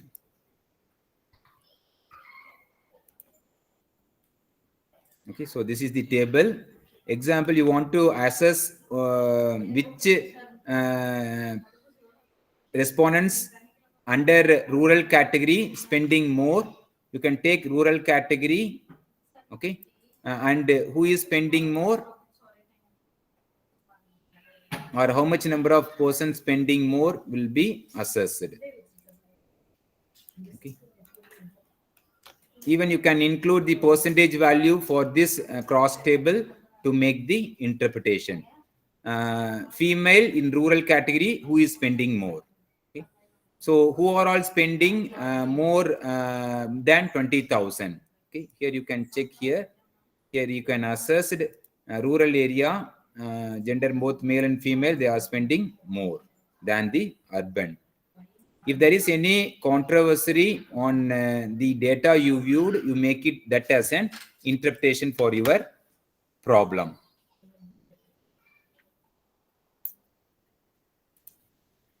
Okay. So next I'm going to give you how can we draw the chart. Okay.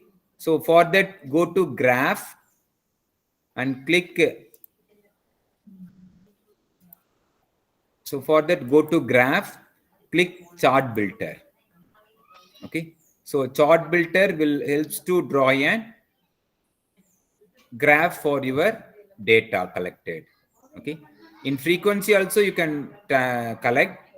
You can use the chart option for creating a chart, and you can also directly use the chart builder option for creating chart for your collected data.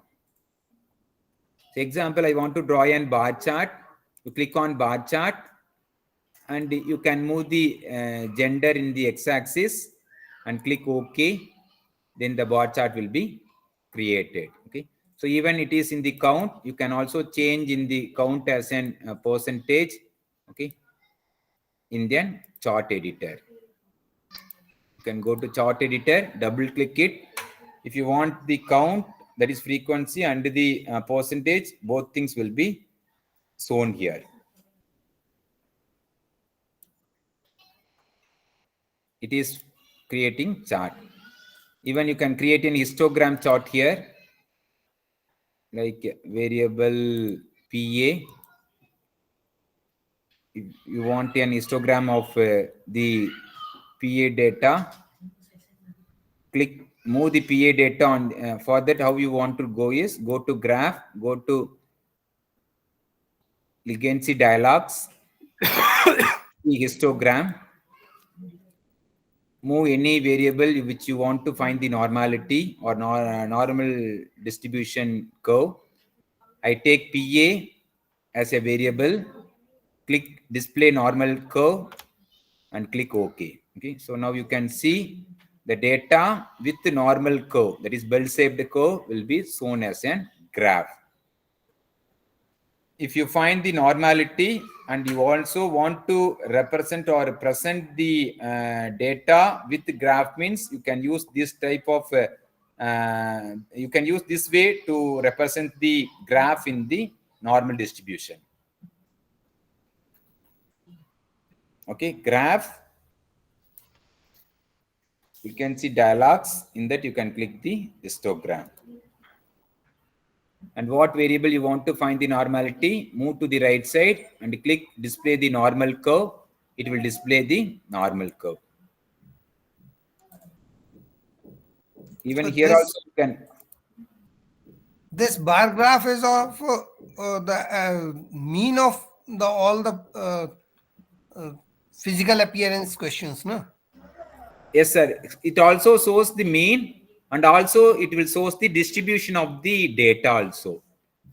This is Okay. the normal status distribution. No, what I Histogram. am asking is there are 5 questions of PA1, PA2, PA3, Yeah, PA4, this is the, PA5. yeah. Right, sir. This is the mean value. Mean This is the value for mean the value of. normal distribution. Okay.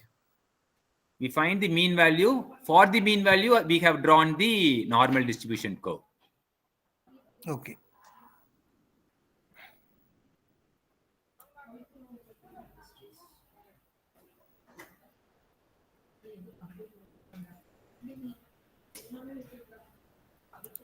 So next, I will give you only one analysis before the first break. That is, we can draw a chi-square. Okay, we can see the chi-square analysis.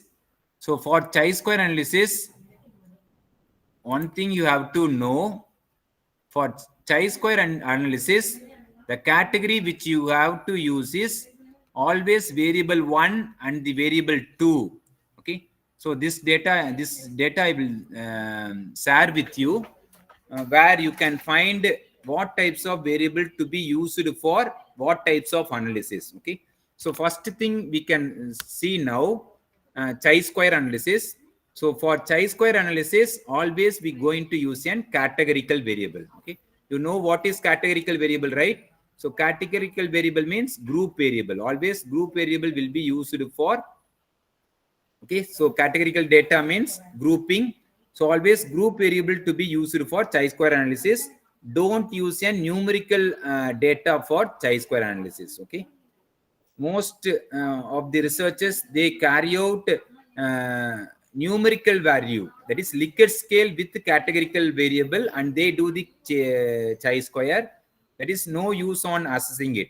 Okay, so for numerical data we have some metric analysis like a t-test, ANOVA, correlation, regression. These things we'll do with the numerical or metric data. Okay, so with the categorical variable we can use a chi-square analysis. Okay, so first one, go to analysis. Go to analysis, click descriptive statistics, click cross tab. Okay, so you reset all.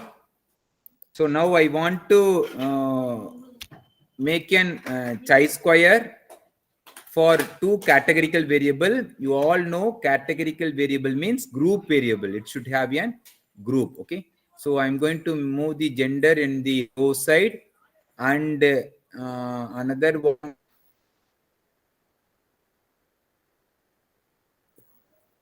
Okay, so these both are the categorical variable.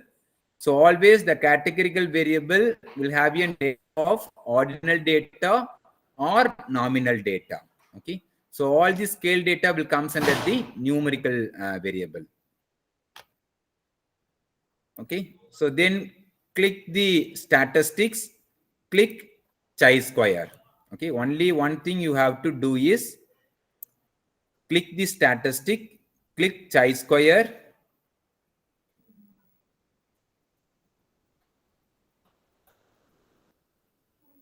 and click pi and Kramer's V test if it is a nominal data. So they also described the types of data and what types of analysis you can do. You can click on any types of analysis, any types of method, depends upon the data you are using. Okay.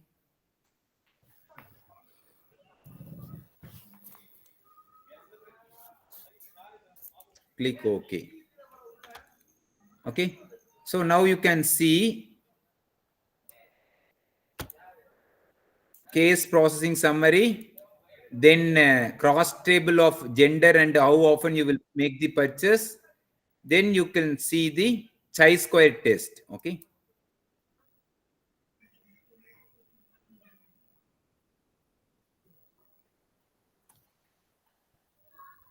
So this is the chi-square table. Where you want to check our data is Pearson chi-square value. Okay. So Pearson chi-square value, where we have to do is this significant value. Okay. So how we going to make this test is, first thing we want to create an hypothesis, which we have already discussed in the morning. Okay. So hypothesis means, so since chi-square is a test for independent, this is the way we want to create an hypothesis. Okay. So for this we use an gender and the number of time. How often do you make the purchase from this store? Okay. So here there is no significant difference between gender and number of times purchase. Okay. So similarly, alternative hypothesis is there is no significant association between gender and the number of time purchase in this store. Okay. So this is the way we can create an null hypothesis. Okay. If you have doubt, I will do it.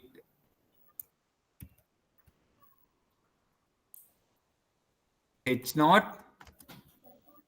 So there is no significant difference between gender. There is a variable 1 and another variable is an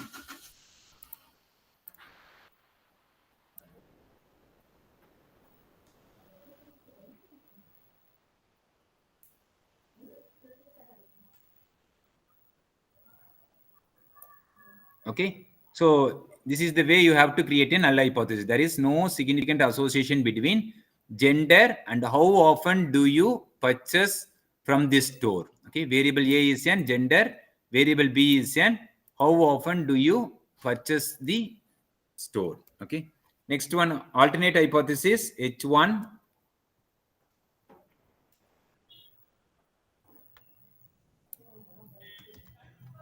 There is significant difference. Okay, so whenever you make an assessment and you're going to make an interpretation with the significant level, you have to create an hypothesis for the assessment. Okay, example, first we make an tool chi-square.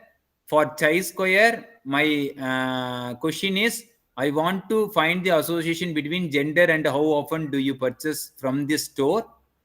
For that, I have created the hypothesis. Okay, always the hypothesis should be above the table, above the chi-square table. Okay. Now you created as analysis the chi-square, and you find the value is 0.35. Okay. So significant value, p value is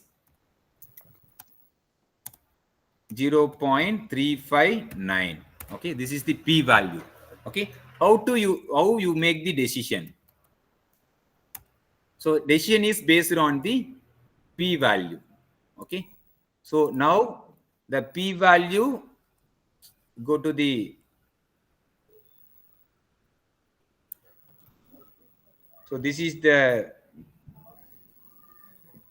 way we can make the decision.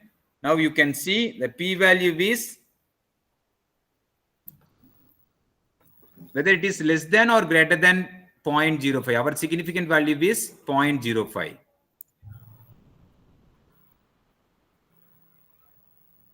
Our significant value is 0.05. Okay. So now you check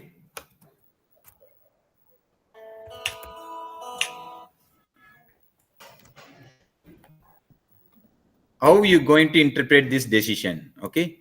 So here you can see the p value is 0.075, which means the p value is greater than the significant.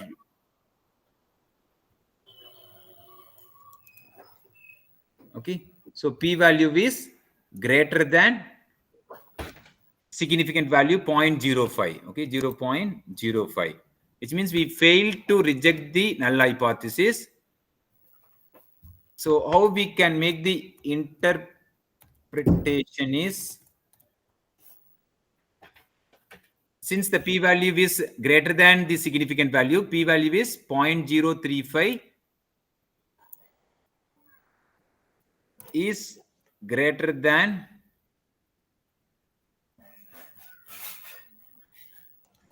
0.05, which means we failed to reject the null hypothesis and accept the null hypothesis. Okay, that is, there is no significant association with the gender and the purchase.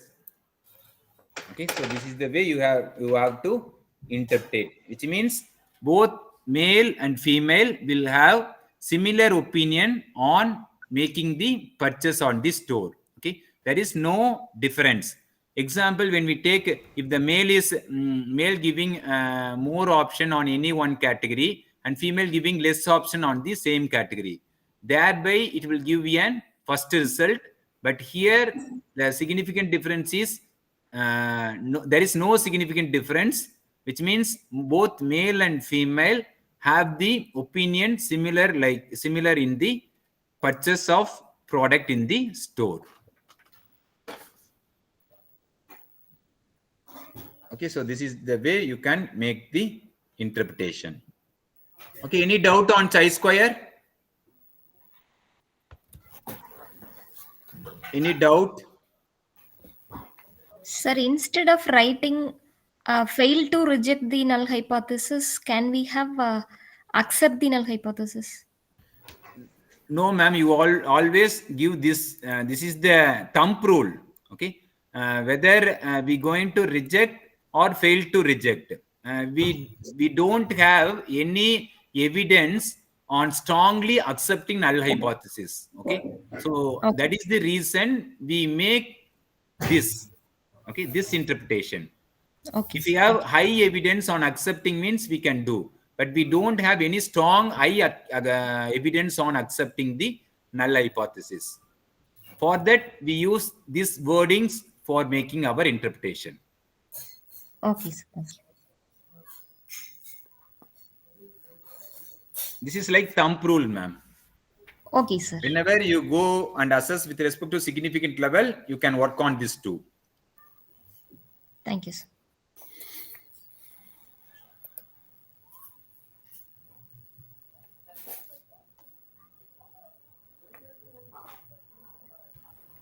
So far, any doubt?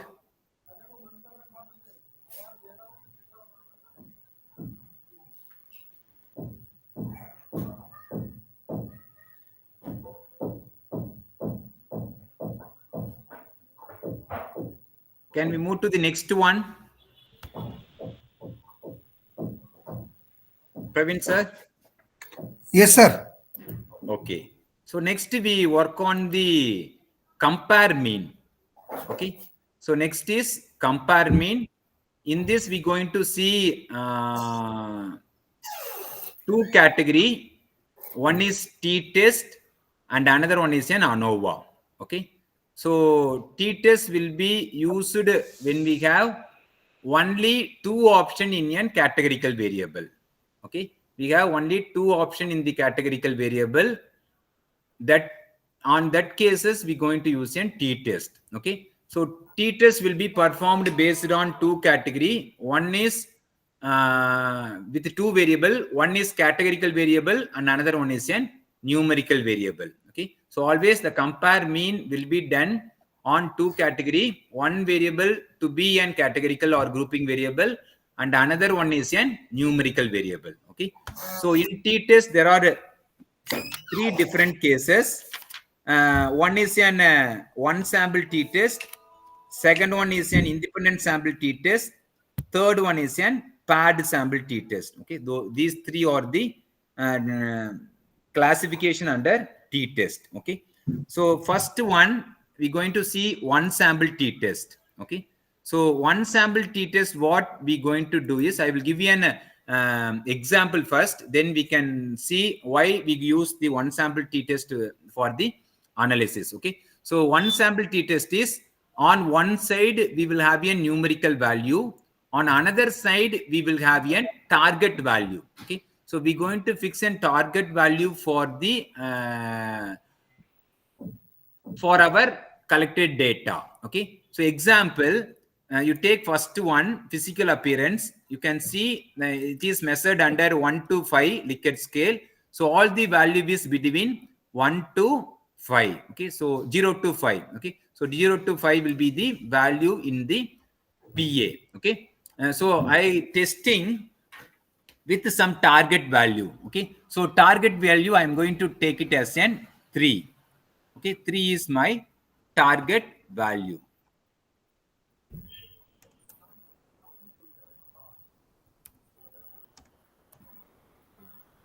Value is 3.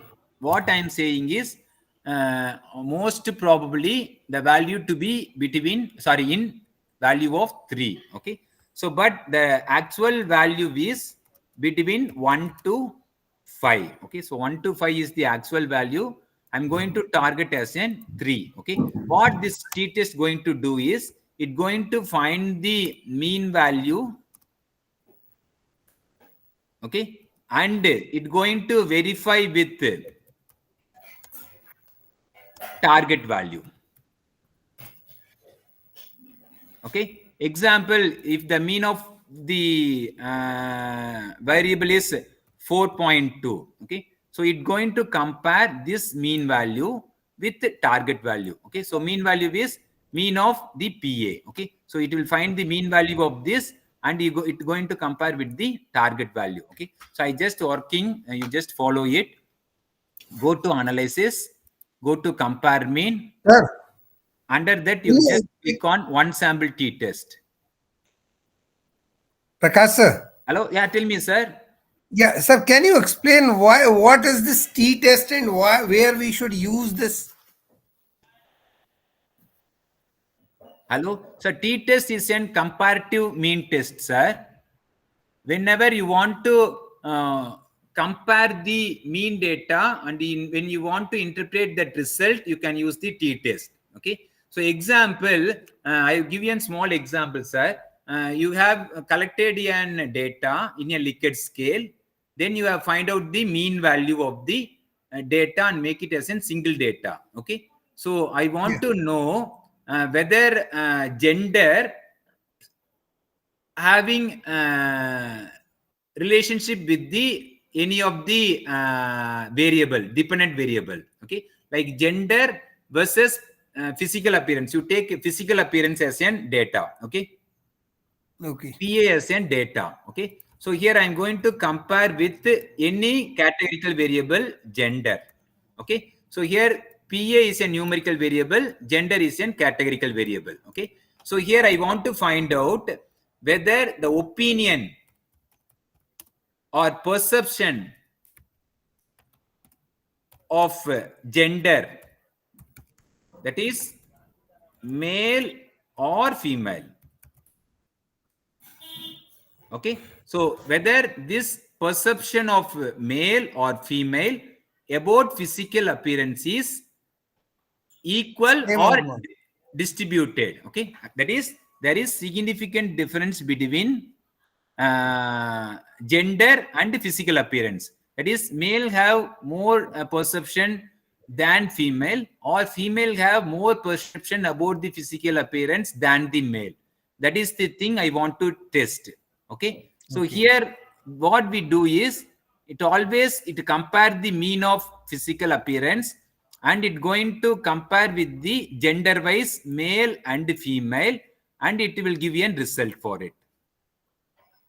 Okay, sir. Okay. Okay. For this we are using first test. What we do is, same physical appearance I am going to perform, not with gender, with target value. Okay, So sir. from where we have taken this target value? Sir, this is our assumption. Assumption. Okay. We going to assume, Okay. that is, the perception about physical appearance to be 3. That is our assumption. That is on Likert scale 1, 2, 3, 4, 5. So from there we have taken this 3. Yeah, yes, sir. The value is between 1 to 5. I'm going to assume the total mean value of physical appearance is 3. That is my 3. assumption, targeting. Okay. Means we consider it as it is a neutral. Neutral. Some neutral. No, sir. No, there is no neutral. You can also fix 3.8 also. Okay. That is No, target value. when we look at 3, it means we assume that the mean value of the physical appearance is neutral.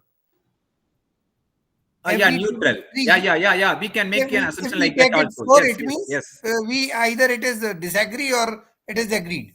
Yeah. We can also make like that. Right. Okay. Okay.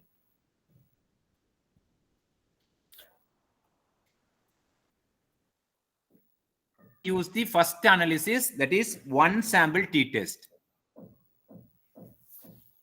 Okay, for that I'm going to analysis in descriptive statistics. You just, sorry, in compare mean, click one sample t-test.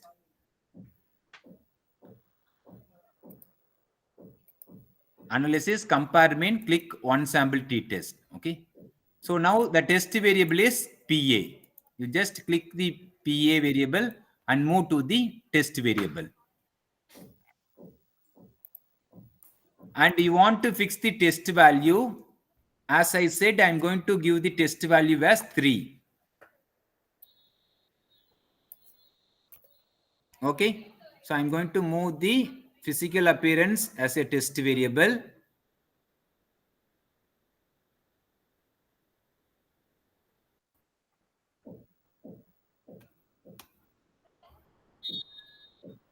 Now you can find the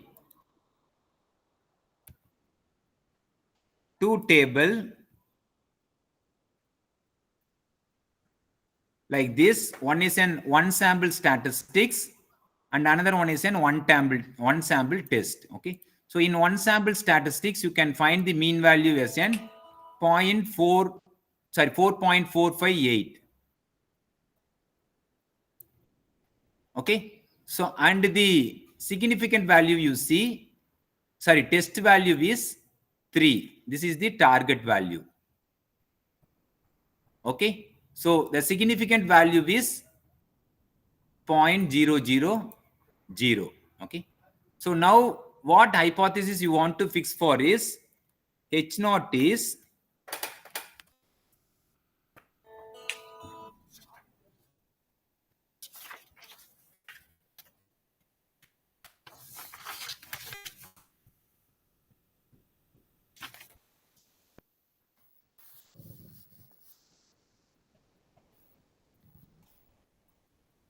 so there is no significant difference between mean value of PA and test value. Okay. Similarly, you can give the value for HA.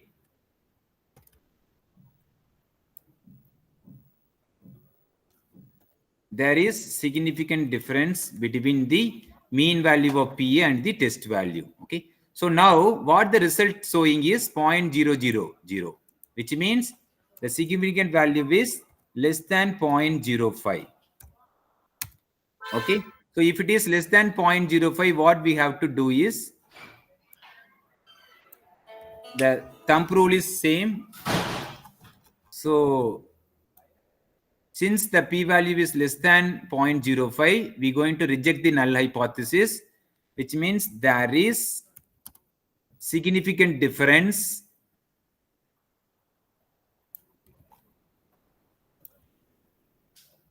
There is significant difference between mean value of PA and test value. The reason is here we have fixed the target value as 3, but actual mean of PA is 4.45. There is much deviation between 4.45 and the 3. Okay, so that is the result shown here. Okay, so that this way we can make an interpretation. Okay.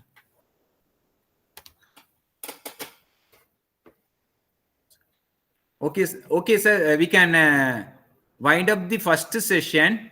The remaining thing will be handled by the Karthi sir in the next session. Okay. So We will when have we'll a start break next? for 1 hour. You can start the. We can start the session at 1:20. Okay, Okay, sir. sir. Okay. Thank you. Thank you so much. Okay. Okay, sir. Thank you. Thank you. Thank you all.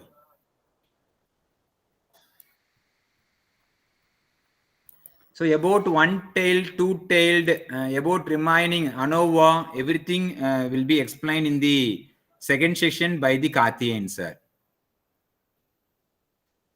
Sir? Madam, this one-tailed, two-tailed, then ANOVA, remaining t-test, everything will be explained by the Karthi sir on the second session, ma'am. Okay, sir. Sir, will you be sharing the presentation as well? Yeah, we will going to give the PPT, then video, everything, ma'am. Okay, Material, okay, sir. data sheet will be shared later, ma'am. Okay, sir. Thank you. Okay, thank you. Thank you all. Sir, your number is 215891, na? Yes, 98427 21589. Okay, sir. Sir, I'm just calling you. So can we talk now? Yeah, tell me, sir. You can call now. Yeah. Okay, sir. Thank you. Thank you.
So, dear participants, we can start the program within 1 or 2 minutes. I request all the participants can please join in the line. So, is my voice is audible to you all? Yes, sir. Okay, thank you, ma'am. Thank you. We will start the session within 1 or 2 minutes.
Okay, good afternoon, participants.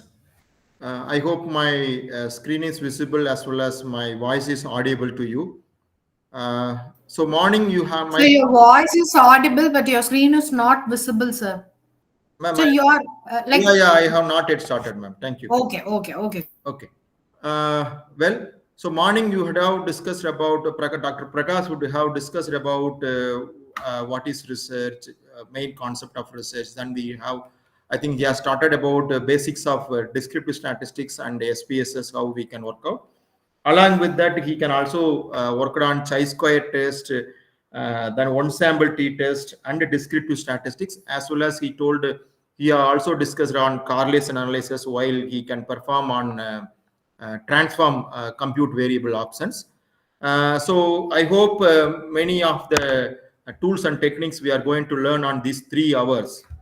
So I request all the participants to learn and listen. If you have any clarification and doubts, you can ask at later point of time or at even in the same time itself. No issue from my side. And I will share all our material. I think we have already shared some of the materials in the Google Drive, and our record options we can send it at later, right? So now I can take you for the remaining part of the t-test first.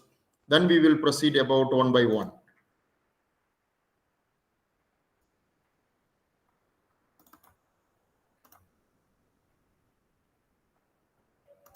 I think my screen is visible.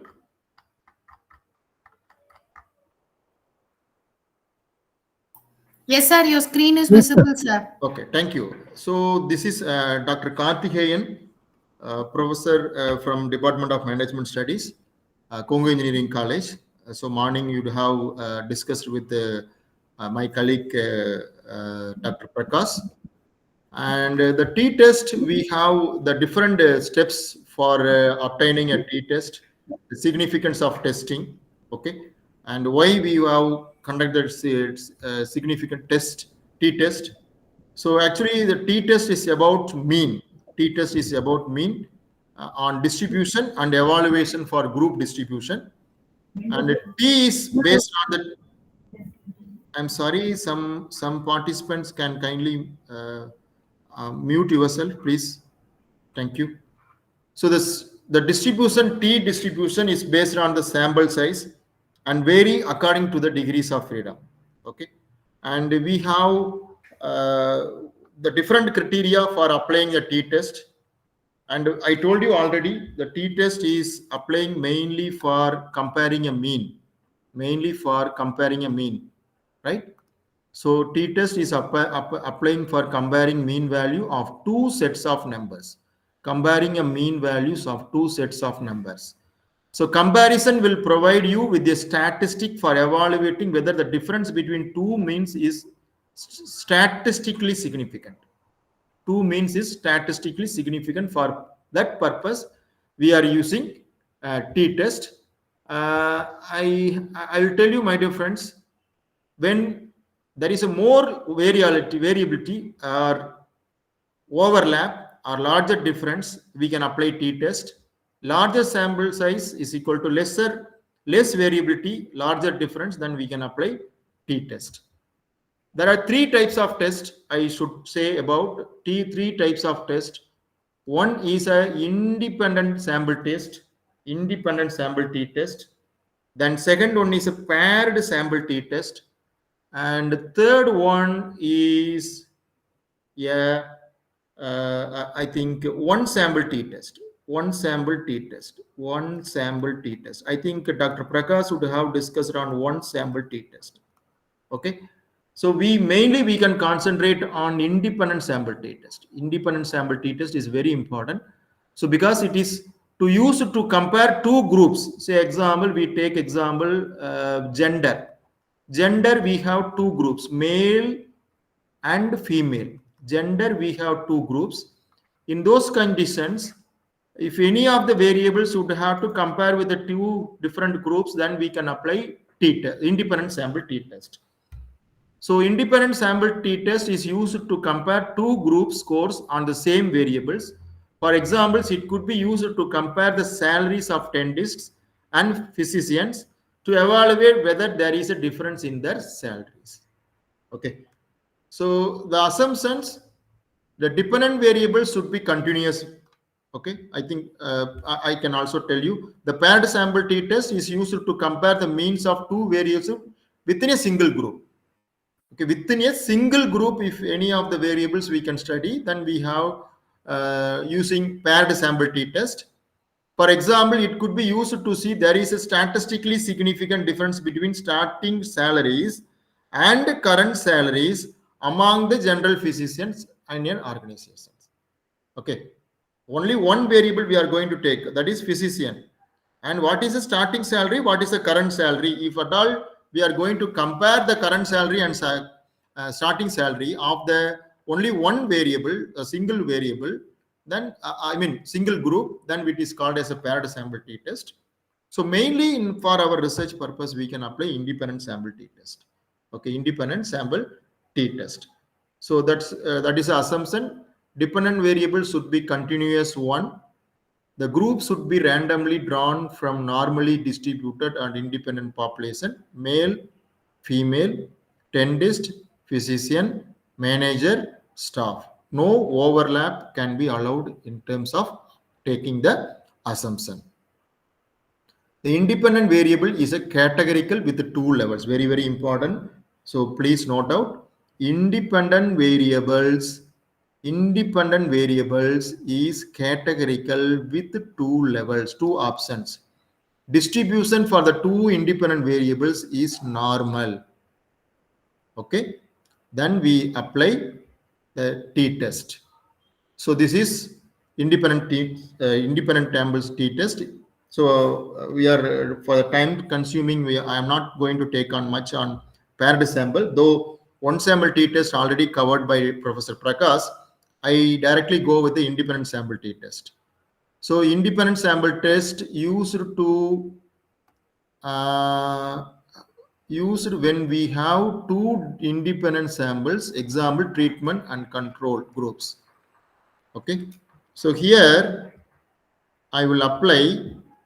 I can go with that result. Just a second. I can open the data set which we have already given to you. That is SPSS data set with mean. Please kindly open in the Google Drive. There is a one data set we have shared with you. SPSS data set with mean. SPSS data set with mean. The same data set we are going to apply for finding out the independent sample t-test. Finding out the independent sample t-test.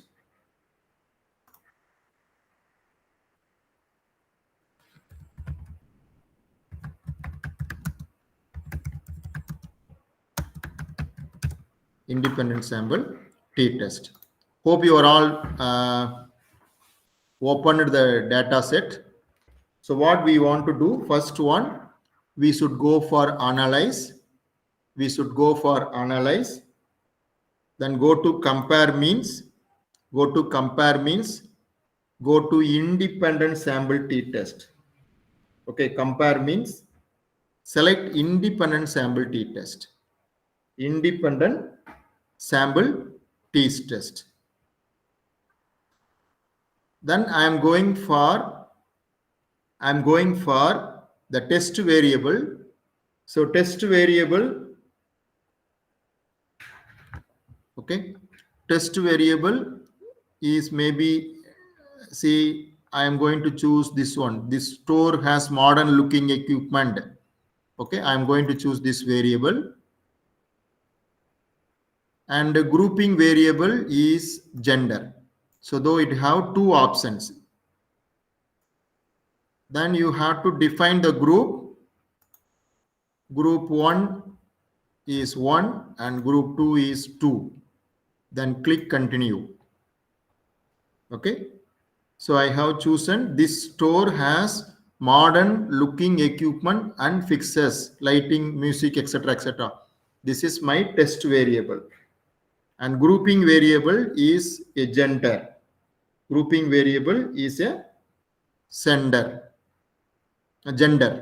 1 and 2 we have defined the group, right? Then we have click OK. If we click OK, the result will come over here. If you check with the mean value, male, female, mean is given, standard error mean, standard deviation. At the meantime, the significant value point, it is above 0.081. It is not 0.05. It is higher than 0.05. So hence null hypothesis is not rejected. It is accepted. Null hypothesis is accepted. So what is null hypothesis? There is no significant difference between gender and the store has modern looking equipment. So here null hypothesis is accepted. Why it is accepted? The significant value is above 0.05. The significant value is above 0.05. So it is a t-test, independent sample t-test. So again, I am repeating once again. So you can use the data on the SPSS data set with the mean, SPSS data set with the mean, go to analyze, go to compare mean, just a second, analyze, compare mean, select independent sample t-test, then select the option called test variable, or you can choose any other variable also. Suppose I am not required this variable, then I can go for this variable. Then I have also choose the two option gender categorical variable, define the groups 1 and 2, click continue, options, continue, okay, you will get the result. Here also the significance value is higher above the 0.05, so null hypothesis is accepted. Null hypothesis is accepted. Okay. So I think independent sample t-test. So independent sample t-test that we have told you. Okay, independent sample t-test. See here, what is independent sample t-test? Actually, it is a test to use to compare two groups scores on the same variables. So these are all the different steps. I can share you the interpretation, how we want to write the interpretation for each test. I can share you. You can easily learn from this one. See this one. Check here. This slide I will share it to you. Or the group is different. If you have received this type of answer, t-test, t-value, degrees of freedom value, significance value. T-value,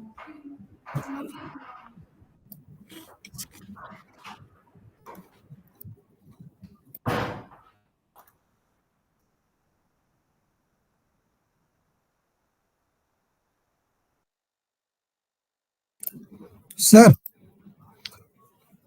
when we test this independent t-test, in option, there is a one confidence interval percentage. sir, once again, please repeat once again. What is your question? My question is, in independent t-test, in under option, confidence interval percentage is here it is taking 95%. So yeah, 95% significance level. 95, sorry, 95% is a confidence level. So this will be by default, or we needs to? Yeah, it is default. It is default. If you want, you can change it to 90% or 99%. So on what basis actually how we choose this? 1 second. The compare means go to independent sample t-test. You are asking about options, right? This is confidence interval percentage. Either you can have a 95% or 99%. It is up to you. Okay. Or otherwise, whatever it is, if it is by default, we can take it. You can leave it as a default. Okay. Okay. Yes. Thank you. So this is writing an interpretation. So from this table, independent sample t-test, this is another example. T is 18, degrees of freedom, T18 is 0.511. And P value is, the significant value is 0.615, that which means no difference. Okay, no difference, which means no difference, right? So here, just a second.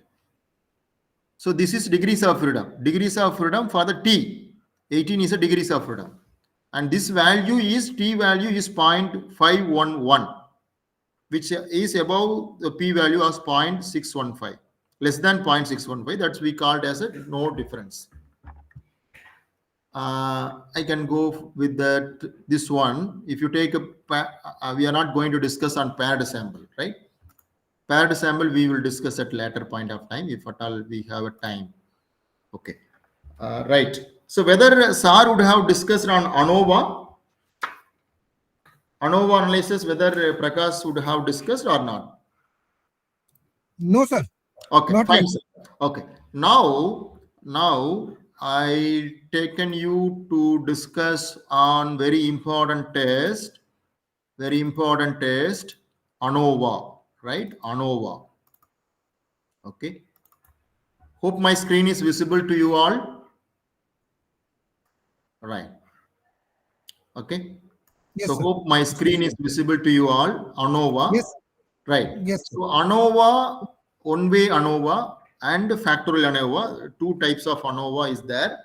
We have two-way ANOVA, so many different types, but main for our research, we can apply one-way ANOVA. Mainly, we can apply one-way ANOVA for our research. So compare the means of more than two groups. What is one-way ANOVA? Compare the means of more than two groups. If at all more than two groups, then we can apply compare. One-way ANOVA. We can apply for one-way ANOVA. So it is used to test a means of two or more population.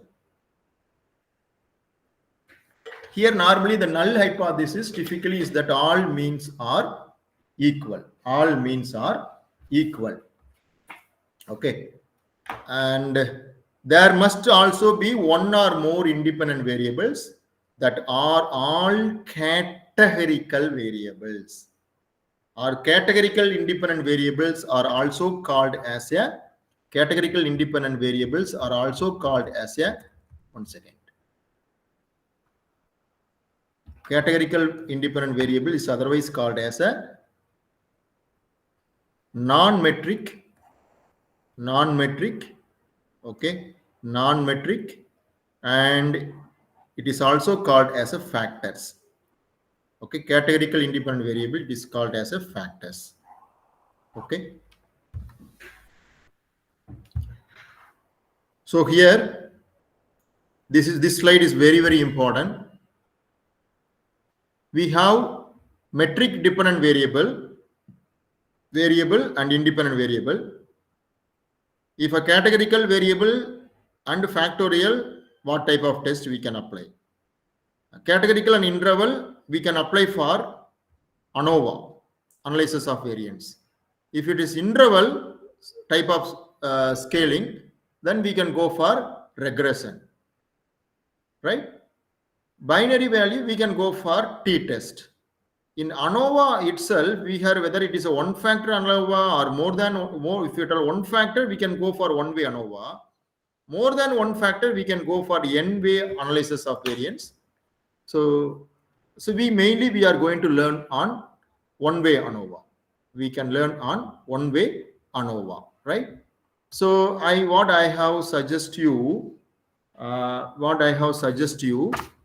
So ANOVA means the main purpose or assumptions of ANOVA means the variables must be normally distributed. Variables must be normally distributed. Samples are independent.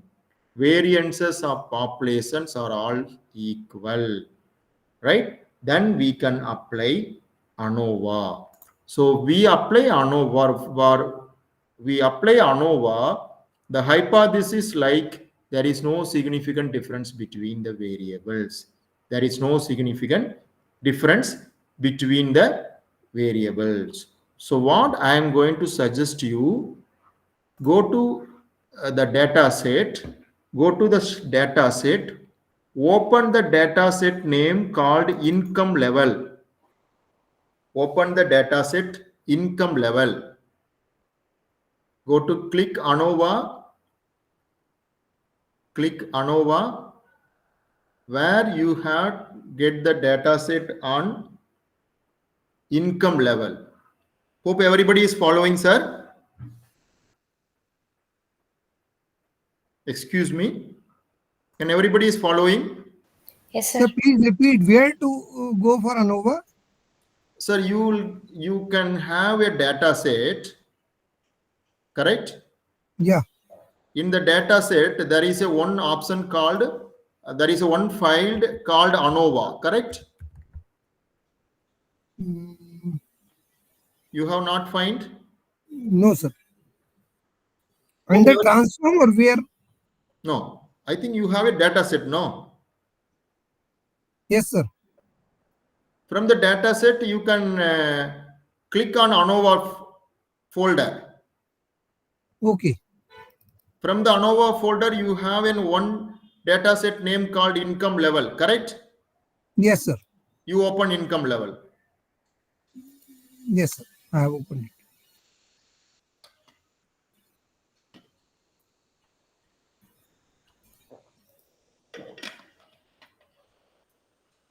So here, in the variable view, you have to see that one is total monthly savings, another one is a total income. Total monthly savings and total income. In the variable view, we have created the two types of labels, two types of variable names. And based on the variable, I have created a some data. I have created a some data. I have created a some data. Okay. Yes, sir. Right. Now, what I am going to say, for one way ANOVA, go to analyze, there is an option called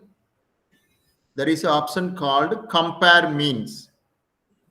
Compare means, click compare means, then click one way ANOVA. Click one way ANOVA. Here dependent is, so what is this hypothesis here? There is no significant difference between total income and total monthly savings. I am repeating once again. Hypothesis for this data set, there is no significant difference between a total income and total savings. So here, dependent variable is savings, and factor variable or independent variable is income, right? Factor or independent variable is an income. So what is the next step? So we have select that, then go to contrast. We are not going to do anything in contrast. Click post hoc test. There are so many options for calculating one way ANOVA for identifying the equal variance assumed. So I am going to choose very popular method called Duncan method. I'm going to choose in the post hoc, select the test called Duncan. Select the test called Duncan. Again, so leave it is, again, leave as usual, significance level is a 0.05. If required, you can change it to 0.01. Otherwise, it is not required, 0.05. So significance level 0.05 means the confidence level would be 95%. That is 0.95. Right? Click continue. Then go to options if at all anything is required. Suppose I am required a mean plot. Right? I am required a mean plot. Click mean plot. Select mean plot. Descriptive and all, if you required, you just descriptive, otherwise not required. Then click continue and click OK.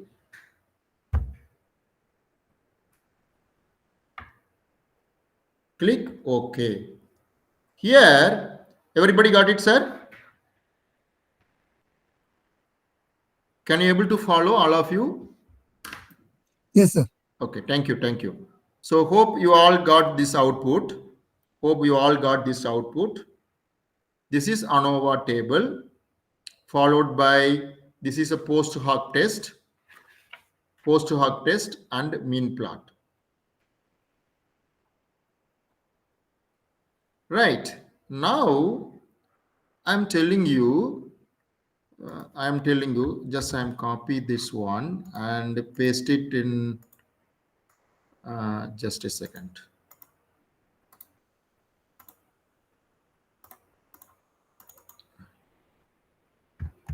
Okay. This is my result, right? This is my result.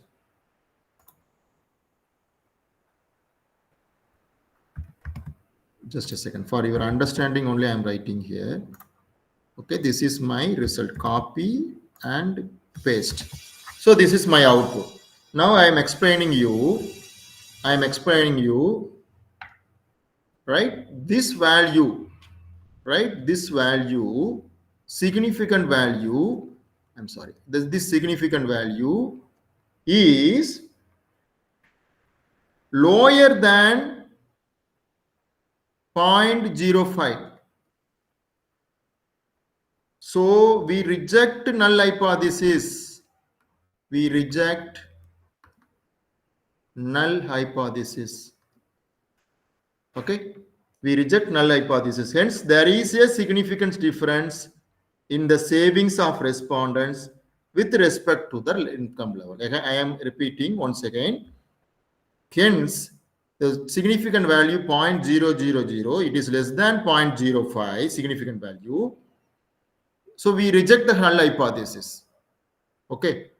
Then what we are going to conclude that there is a significant difference in the savings of respondents with respect to their income level. So what is HO here? There is no significant difference between income and savings. There is no. HA is there is a. Right? So here reject null hypothesis. So we are rejecting this one. So we conclude that there is a significant difference between these two variables. And come to the discussion again. By using Duncan method, the savings of respondents is separated into two groups, right? The Duncan method, the savings of respondents is divided into two groups based on their income level. So based on the income level, the Duncan method, that the savings of respondents is divided into two different groups. Okay, so here homogeneous, the group size are unequal and it is not guaranteed. Okay, so here come to the discussion again. In the mean plot, when the saving level is low, this is saving rupees 4,000. When the savings level is low, when income earned by them is lower. So when income is rupees 20,000, when your income is rupees 20,000, your savings is 4,000, right? Your savings is 4,000. When your income is under the category 20 to 30, then your savings would also increase. Likewise, right? Likewise, it is increases. So this is the purpose of the mean plot, right? When you draw the diagram, you will get this point, right? So in the mean plot, when the savings level is low, when income earned by them is lower, while the savings level is higher when the income earned by them is higher. Whenever the income is increasing, The savings of the respondents is also increasing. So this is the findings where we can know from this ANOVA analysis. We can know from this ANOVA analysis. I will also discuss with the one more test called factorial ANOVA. Okay, factorial ANOVA. It is very easy here. Okay, factorial ANOVA. Just a second. Just a second.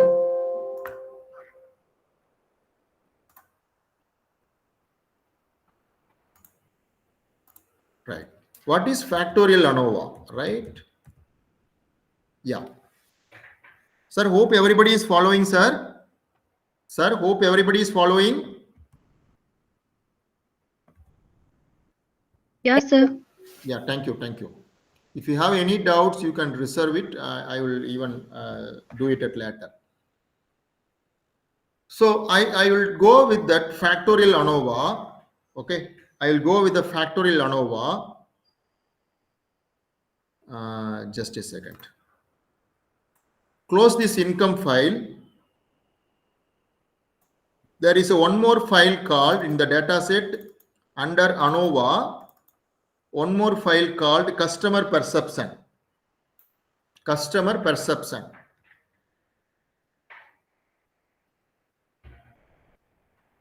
Is it available? In the data set, it is available or not? Yes, sir. Okay. Open the data set.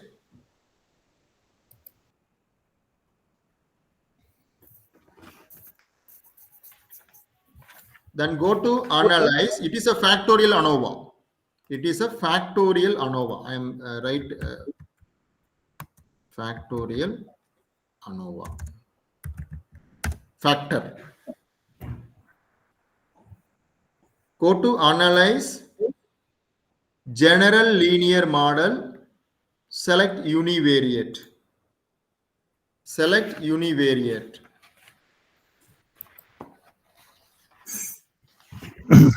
Okay, again I am repeating. In the variable view, we have introduction, intro, account, and personal. This is account type and personal. What is the personal? Poor, average, best. Account, savings account, current account, fixed account, others. Then how do you introduce about this bank? By advertisement, by walk-in, by reference, and others. So I got this data set. I go for analyze, general linear model, univariate. Then my dependent variable is personal introduction. My other two factors. So one way ANOVA, we consider on only one factor. Okay, only one factor. But here two factor. Factorial ANOVA, we have two factor, right? This is the difference. One way ANOVA, we have one dependent variable, one independent variable. But here, two independent variable, one dependent variable, factorial ANOVA. Then, after select that, you can, if you want, you can go model, contrast, plot. Okay, it is not required anything. Don't worry about. It is not required anything. Post hoc, right? Post hoc, you not required anything. You just click OK. You just click OK.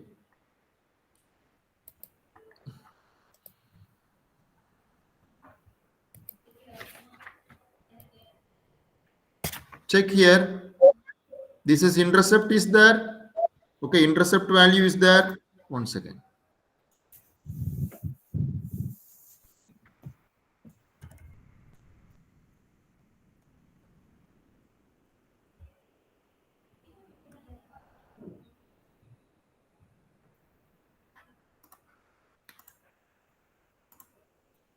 Here, the significant value is 0.0509 for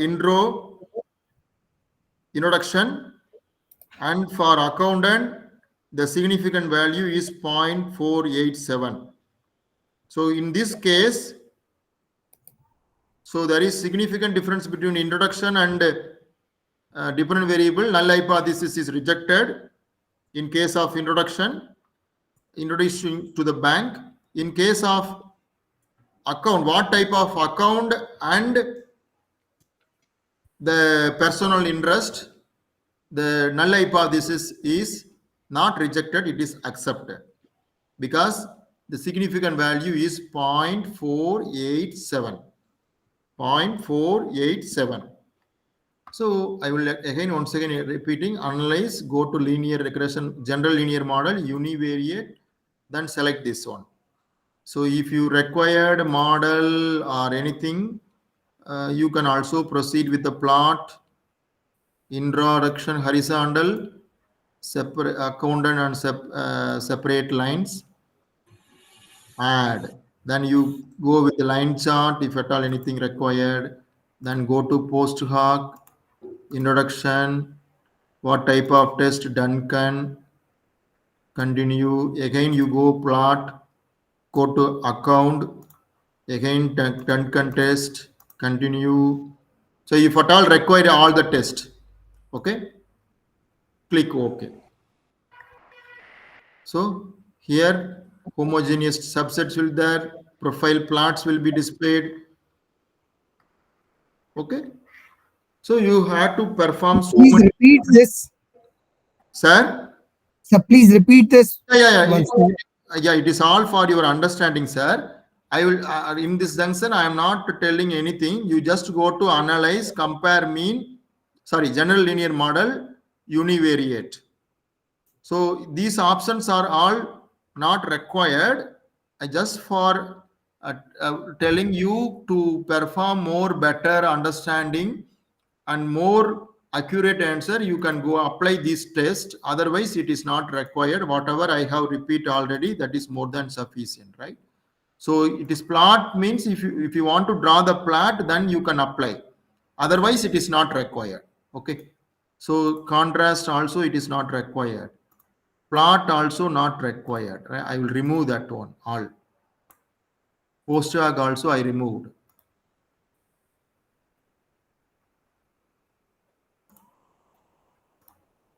Okay. So just Okay.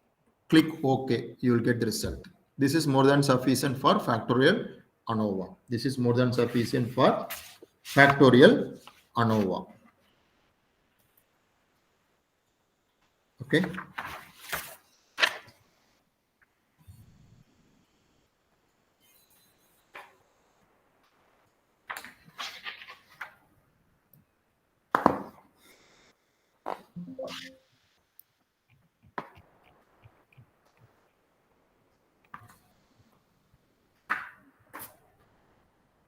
Okay. Now, very important test. Very important test. We are going to see now, that is regression analysis. In most of the research paper, most of the PhD thesis, the people can include it in the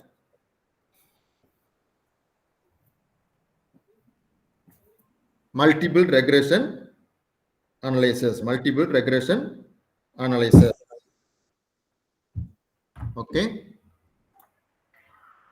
So what is multiple regression analysis? Multiple regression.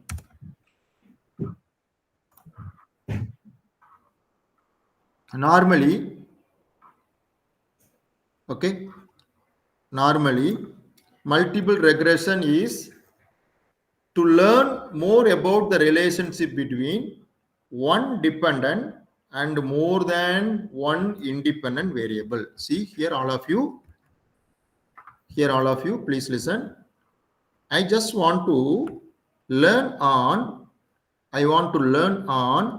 one dependent and more than one independent variable. Okay. So say example, I will tell you, my dear colleagues, I am going to study on customer or purchase decision. Purchase decision. Purchase decision is my dependent variable. Purchase decision is my dependent variable. Okay. Purchase decision is my dependent variable. And in what basis the purchase decision will be affected? There are so many independent variables. Product factors, product features, characters, design, quality, everything included on product factors. Then whether this product is whether high price or medium price or low price, price factors. Then advertisement, sales promotion, right? Digital media, that is promotional factors.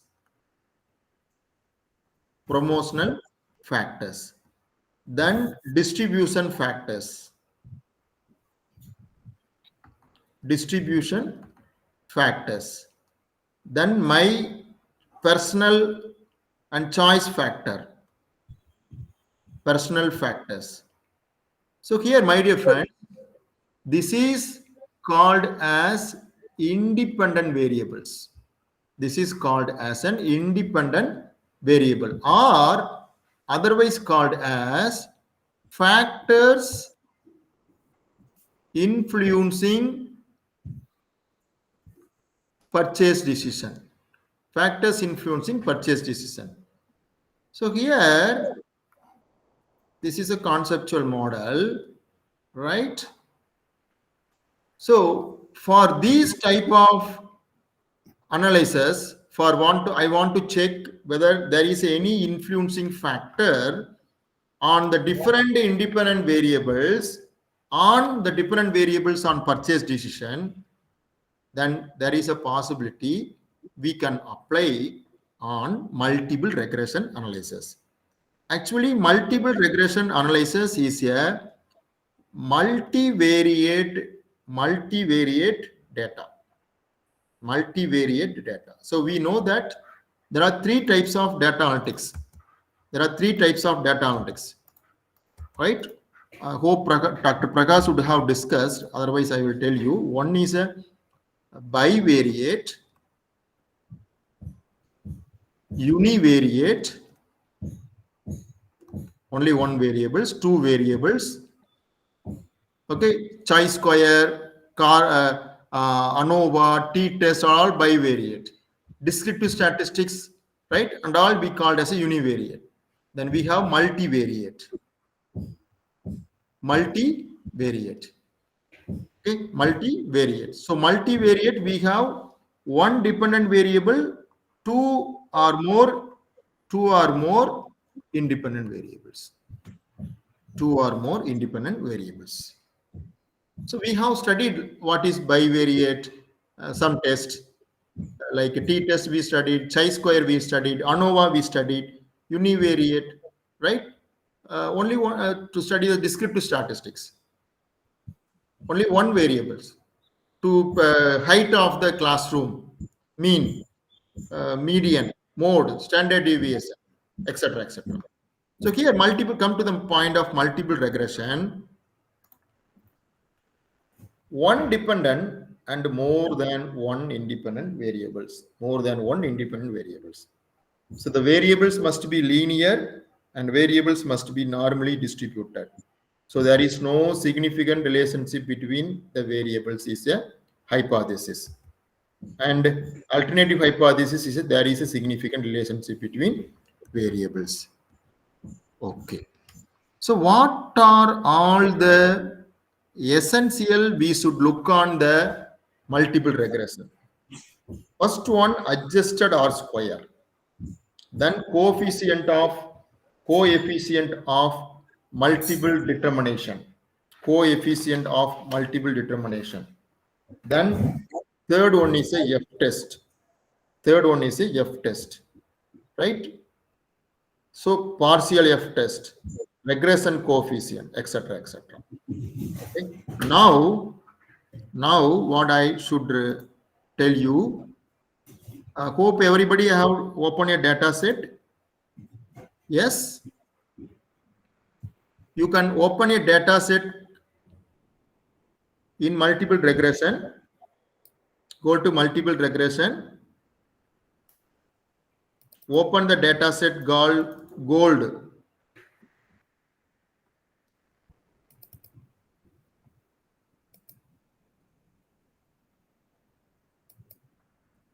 Yes, sir. Yes, sir. Gold. Open it. Yeah, thank you.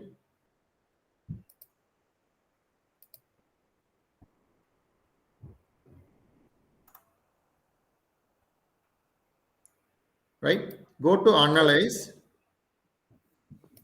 linear,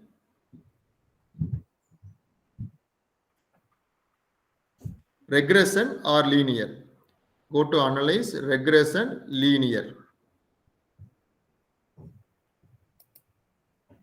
So before that, I will explain you the data set. First one, variable view. Gold price is a dependent variable. Gold price is depends on GDP, savings, inflation, real interest, GDP per capita, money supply. So money supply, per capita, real interest value, inflation rate, savings percentage, GDP in billion, all are independent variables. And gold price is a dependent variable. Gold price is a dependent variable. So for that, the data set is entered. So again, I am repeating, go to analyze, regression, linear regression. Right? Go to regression, linear regression. Then gold price is my dependent variable. And all other, you select all other factors and select it as an independent variable. Select it as a independent variables. Then you don't want to change the method called enter. Okay, you leave it as an enter method itself. Okay, you leave it as an enter method. Go to statistics. If anything you required, say example, I am required a confidence intervals, then click, otherwise not required. Residual Durbin-Watson, not required now. Descriptive statistics, if you want, you can click, otherwise not required. So descriptive statistics means the mean, median, model, that value will come. You just click only model fit, then click continue. Plot, not required. Save, no need. As usual, you leave it. Options, just tell you there are different options are available, right? It is not required now. So as usual, you just take the gold price is a dependent variable and all other variables is an independent. Method is an enter. Click OK. Click OK. Here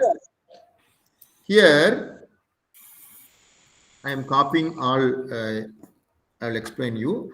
Here I am copying all output and paste it in.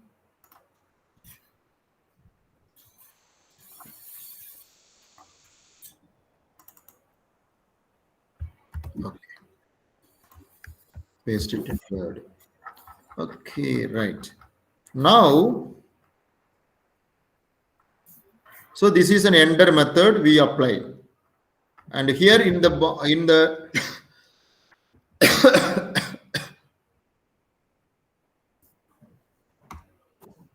so in the method is an enter, the dependent variable is a gold. Dependent variable is a gold. And these are all the different variables we entered, right? Okay. So here the predictors are independent variables.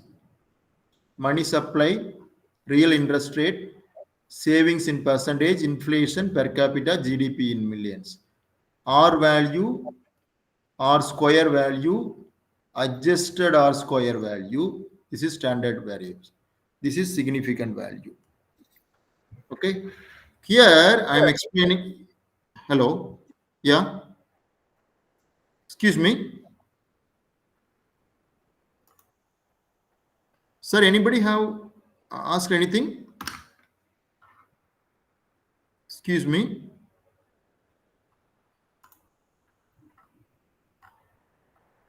Okay, thank you.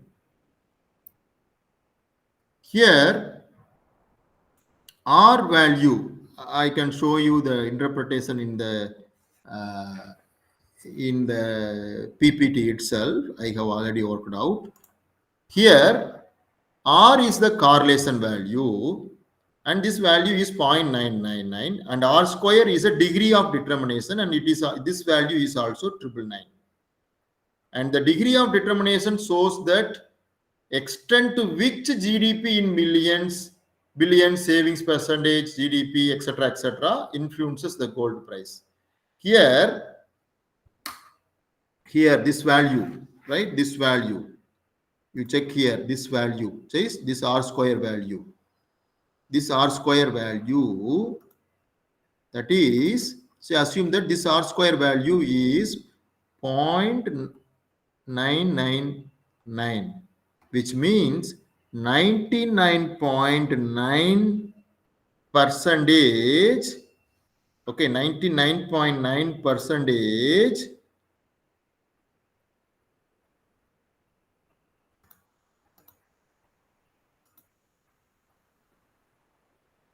gold price is determined.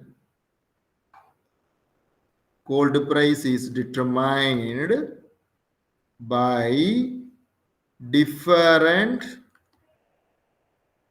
independent variables such as money supply, real interest rate, savings, GDP, savings in percentage of GDP, inflation, etc. Okay. So that is called as an R square. And adjusted R square value is also higher, that is 99.8. 99.8, that is 0.998. So here I am going to predict the formula, right? So from the table of ANOVA, also, the significant value is 0.00. It is less than 0.05. It is less than 0.05.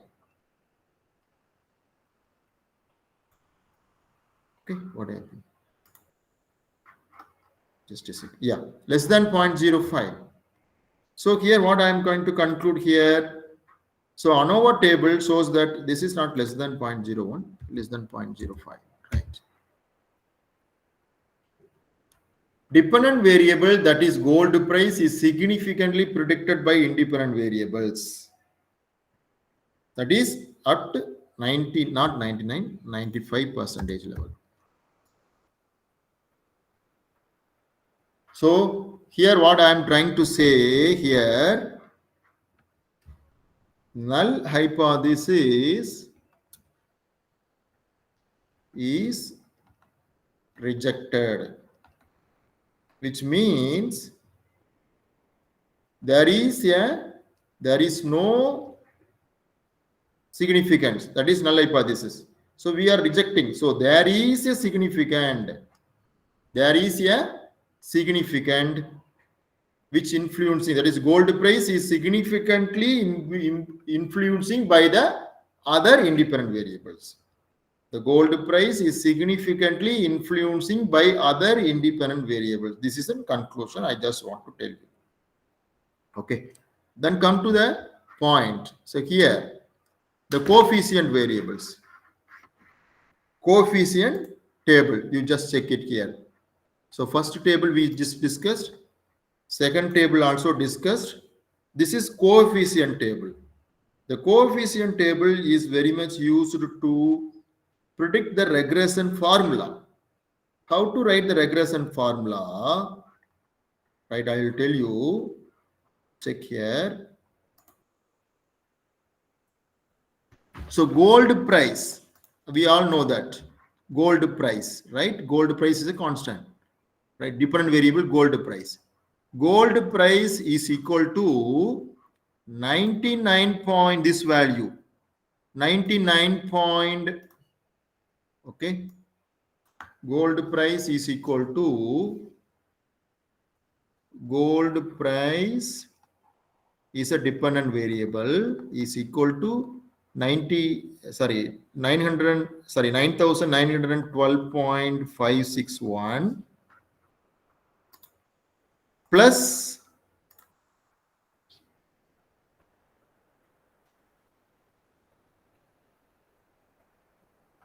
11.61 as GDP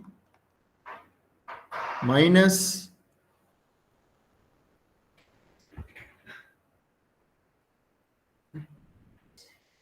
one second.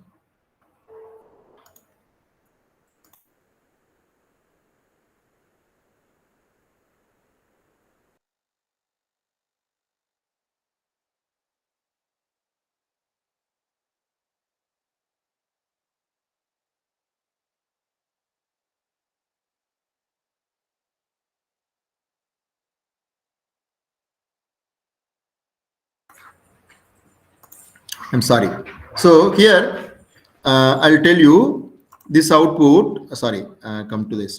Yeah, 9,912.561 plus 11.616 GDP minus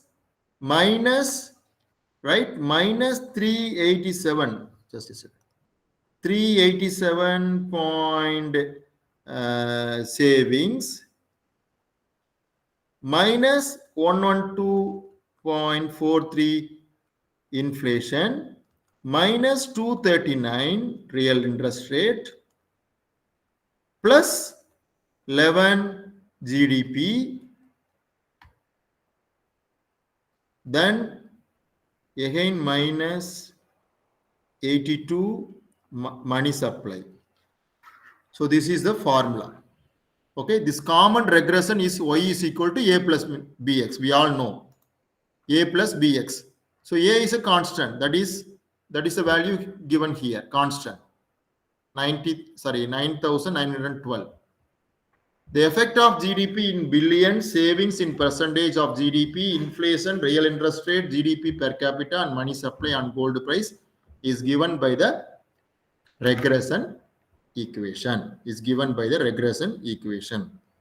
Gold price is equal to 9,912.561 plus GDP minus savings plus GDP per capita, etc., etc., etc. Okay, this is the multiple regression. So, my dear friends, so here very important. The multiple regression analysis is an important test. I can show you there are so many research papers we have published. All are we apply multiple regression without multiple regression doing research is very difficult, right? I'll tell you.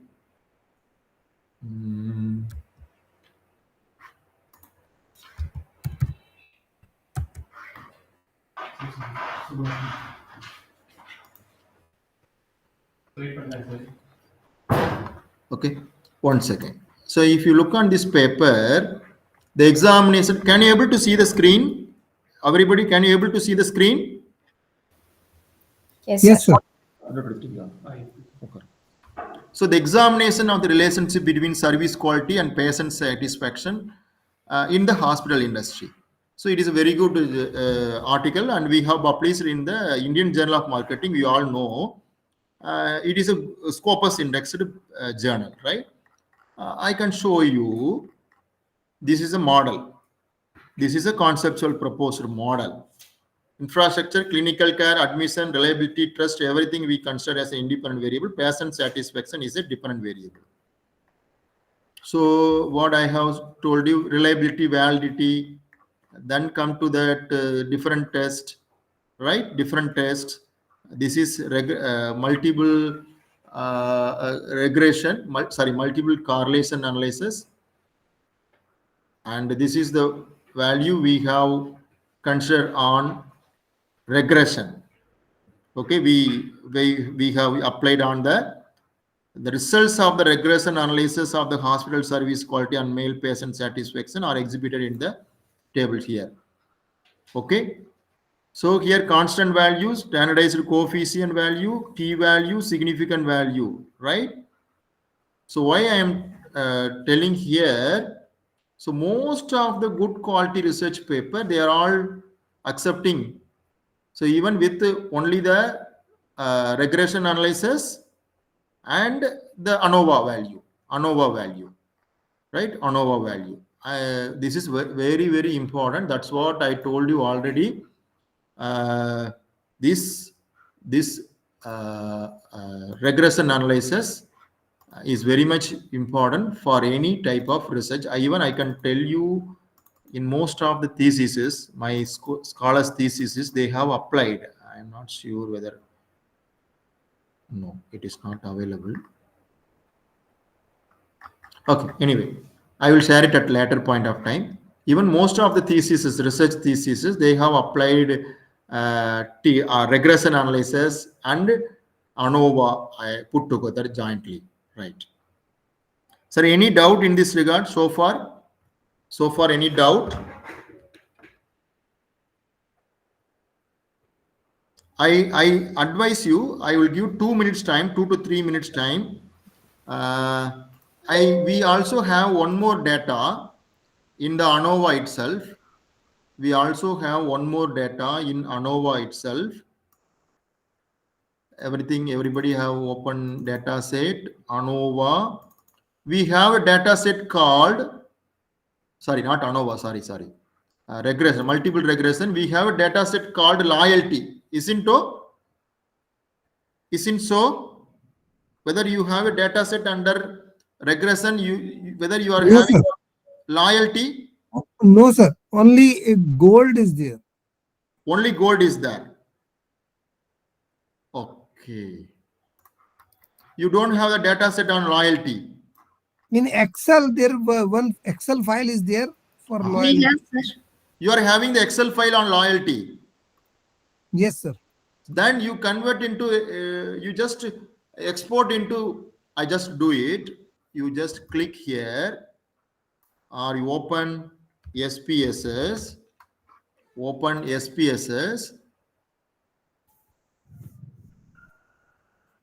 export the data on loyalty, the Excel data on loyalty. I go to file. How to export? Yeah, I will go there. You just go to open, import data, file, import data, Excel.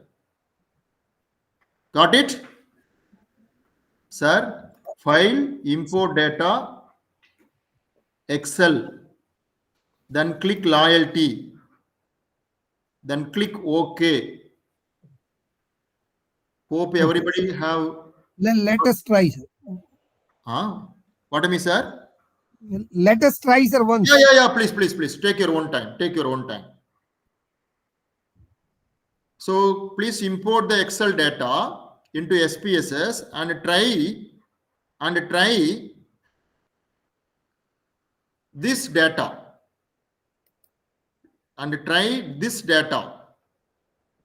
Loyalty one, na? I will ask which one is independent, which.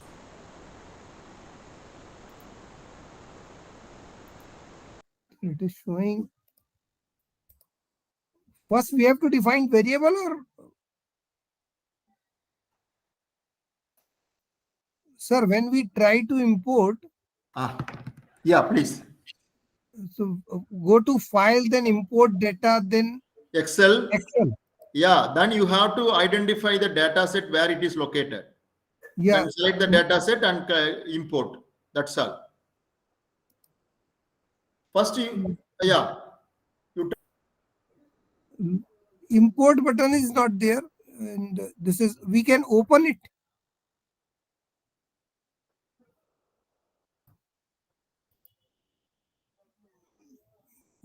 Excel. So once again, I am repeating, don't worry about, right? First open SPSS. Got it? Yes, sir. Just a second. I open an SPSS file. Oh, sorry.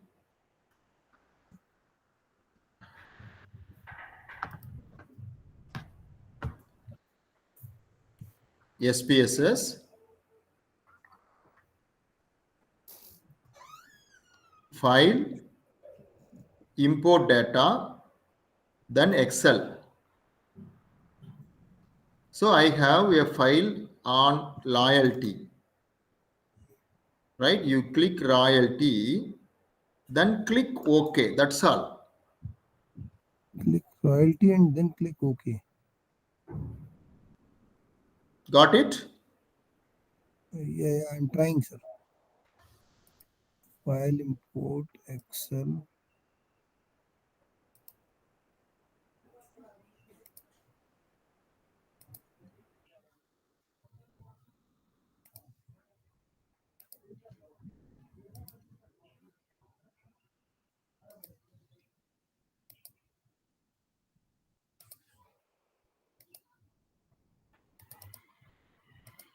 Sir, once I got it, this loyalty file,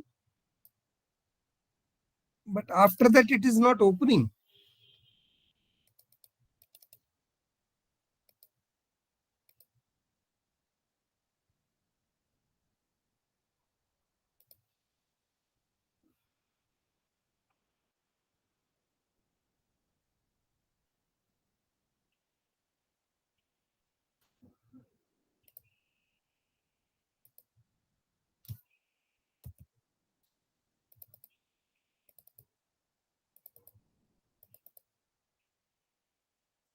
Multiple regression, So loyalty. you can try with that regression analysis. You can practice this problem, practice this data set. After working One, with one error I am getting 2052 error accessing the Excel file. sorry, sir, I am not knowing that technically. Okay. I am not knowing. I may be some problem in your laptop. For others, have you got it? Anybody is working on laptop? Yes, Or- sir. You got it, ma'am? Yes, sir. Yes, sir. Sir, I advise you, Professor, I advise you, Praveen Kapoor, sir. I Ji, advise sir. you, once again you try it, sir. Close the SPSS and once again you try it, sir. Just I'm reopening Or the you SPSS. just click a Excel file, right click Excel file, then open with SPSS. You try on. Right click and then open with SPSS.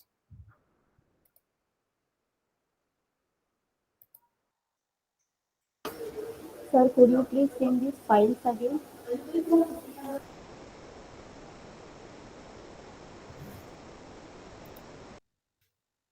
So, mhm.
Sir, it is creating some problem.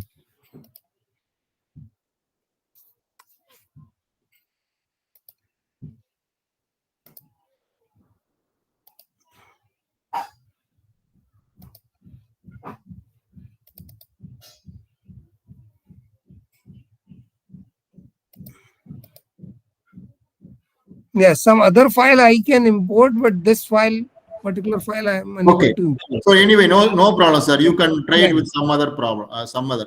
Uh, yeah. yeah, please. Can you tell about which one is dependent variable, which one is independent variables? Can anybody? Others? Can you tell anybody?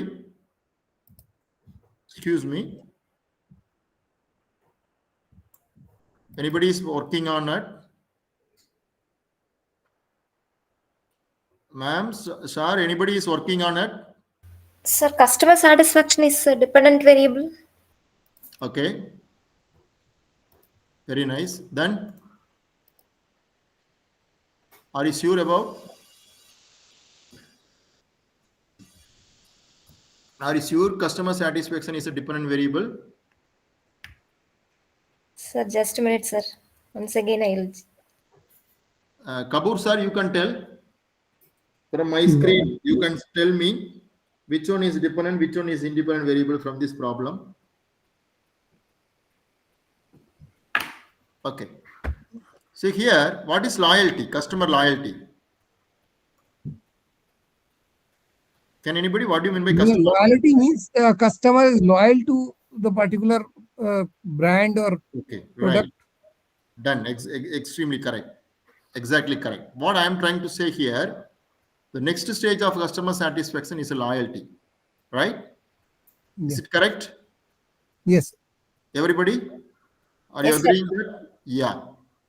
Okay. Then, so sometime if I am going for applying any structural equation modeling, AMUS and all, then I take customer satisfaction is my mediating variable.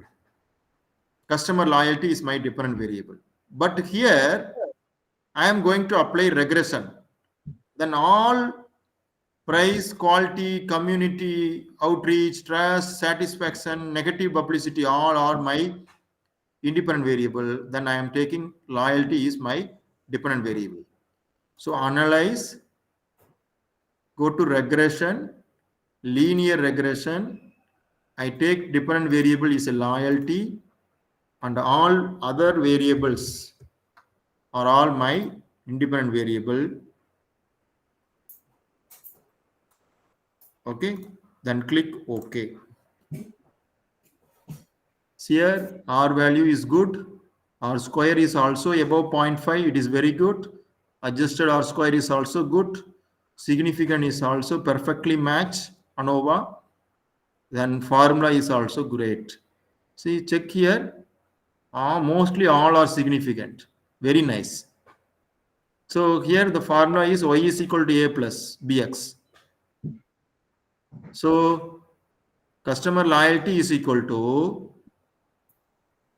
231 plus 3.28 plus 2.589 plus 7.58 plus 374 plus 994 plus minus 955, which means 74.2%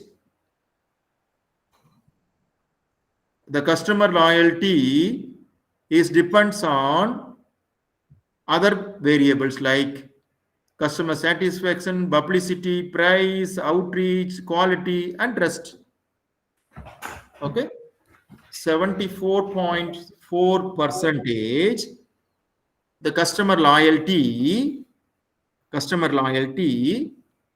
is decided or influenced by other independent variables. Okay, so this is very, very, very important test, sir. Multiple regression analysis is a very, very, very important test.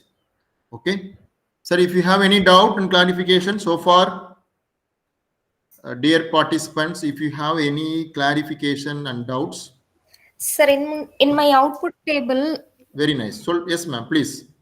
Sir, in the ANOVA significance value, it shows that less than 0.001. Instead of 0.000, I got less than 0.001. Okay, fine. I don't know why, sir. No. Actually, we will not obtain the result on a significant result exactly on the same value. So it may be above 0.05 or 0.00, etc., etc. So according to the data, the result will come. So based on the my data, the result is 0.00. Sometimes you have entered the wrong data. That's why you have got this result. But based on the significant value only, you want to write the interpretation, right? Sir, that is what I'm asking, sir. The same data I also have used for the Which test. one, But, ma'am? so this customer loyalty No, data. that's not an issue, ma'am. Don't worry about. See, Okay, sir. Okay, it's not an issue. Don't worry about. But okay, sir. when you go to apply on the live examples with your research data, you can Yes, take it into consideration. This is just for only a practice. That's all. okay, sir. You need Because not I worry. am getting a different result. That is what I'm No, asking. no, no, definitely. Maybe sometimes when you are converting the data, without knowing that the data would be changed. Okay, sir. Okay, Right? sir. Right? Okay, sir. Thank you, sir. Maybe your finger or something has happened. Sometime it may be pop changes. It's not worry about. So because when we have maybe sometime I am applying with using my local disk data. Okay, sir. So maybe I have changed given some other data in the Google Drive. That may be also possible, right? Don't worry about. Okay, sir. Thank you, sir. Yeah. Any doubts, sir? Any doubts so far?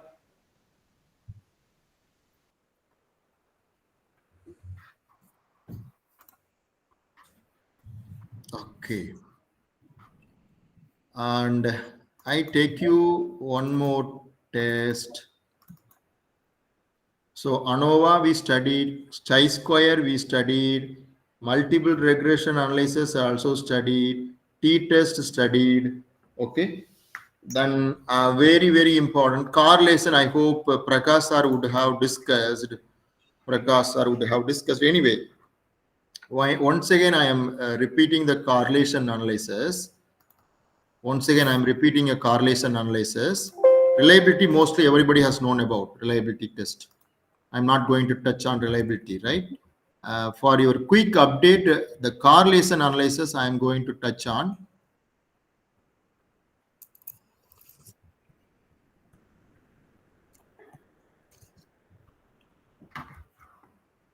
So open the data, correlation data. There is a one data called correlation in the Google Drive. In the reliability and correlation, you have a data set called correlation. You have a data set called correlation.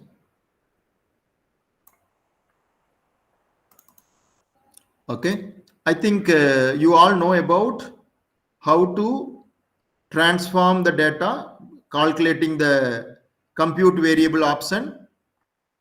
I think morning Prakash sir would have discussed compute, transform data, compute variable, finding out the mean value. Yes or no? Yes, sir. You all forget. Okay. Right? Now, everybody having this data set, ma'am? Yes, sir. Okay.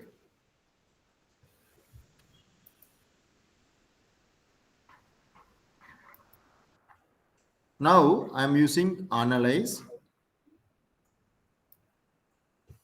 Go to analyze, correlate, bivariate. Correlate, bivariate.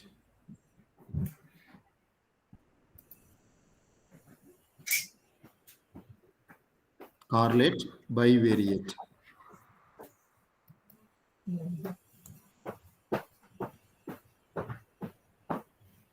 So I'm going to choose these variables.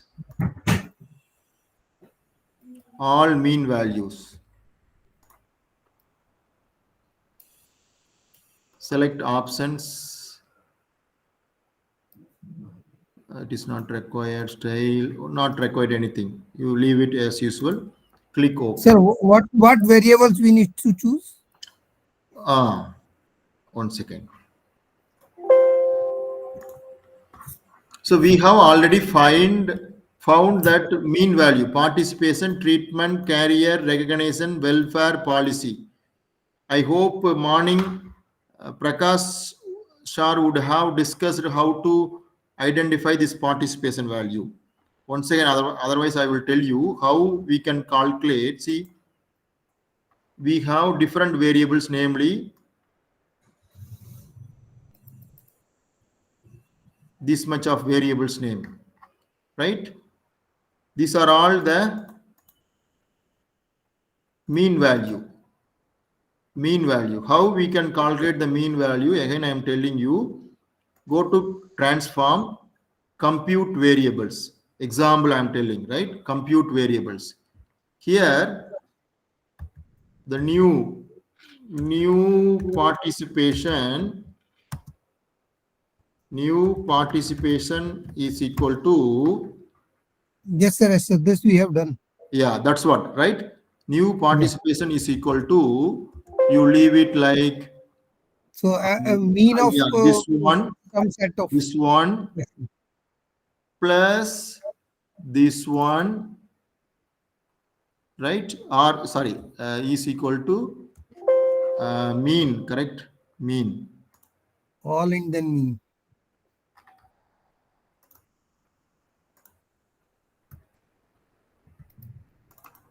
Mean of this one,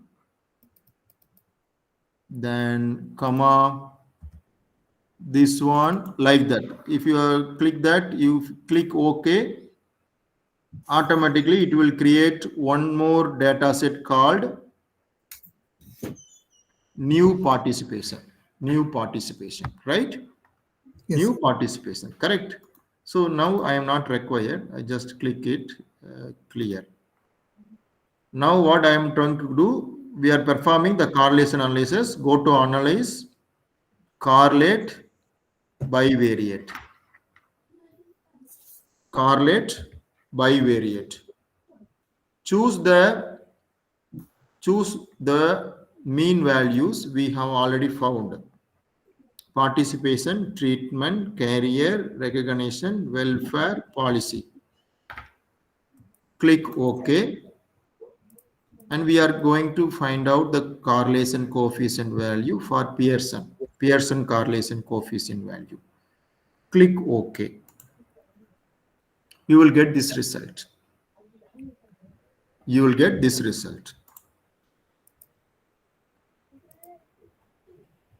Okay.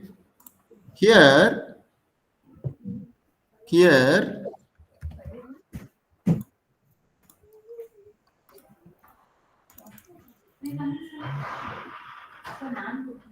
thanks, Raghunath. Okay. Here you will get this result. In between the participation,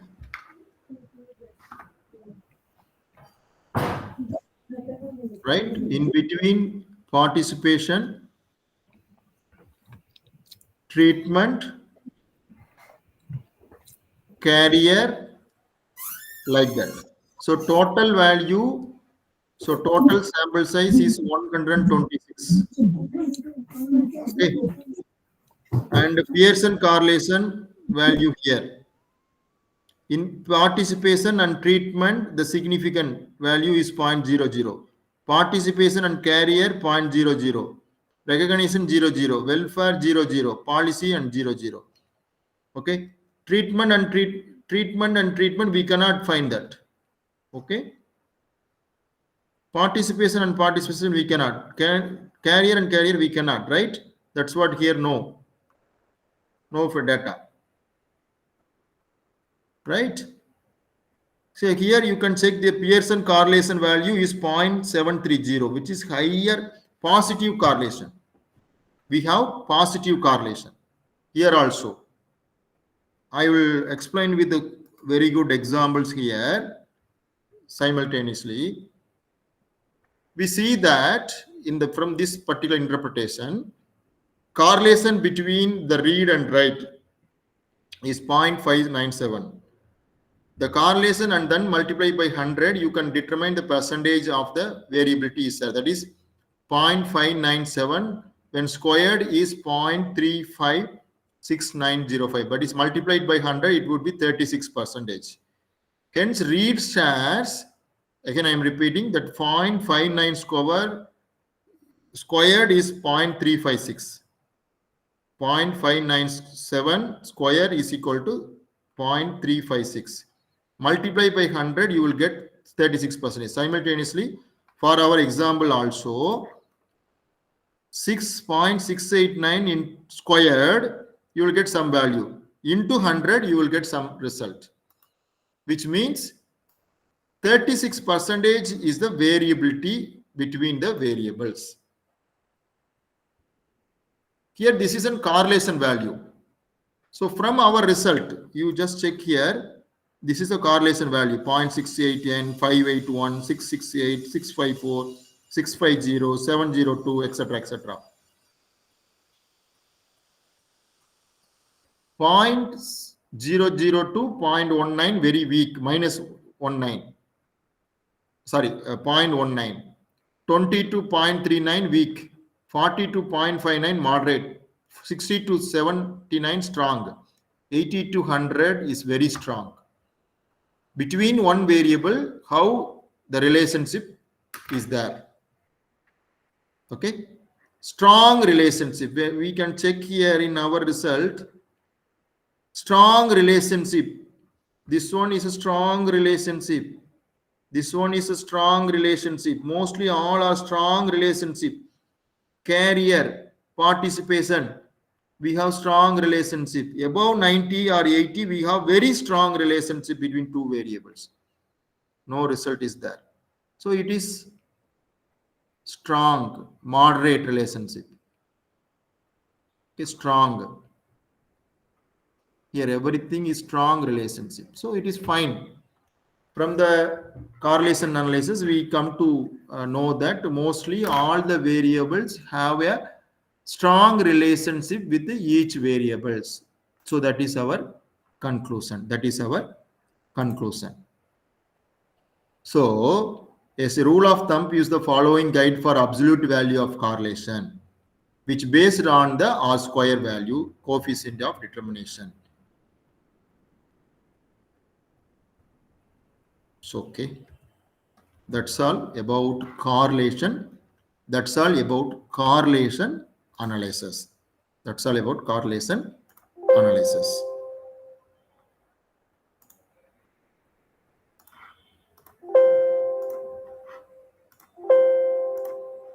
Okay. Sir, if you have any doubt,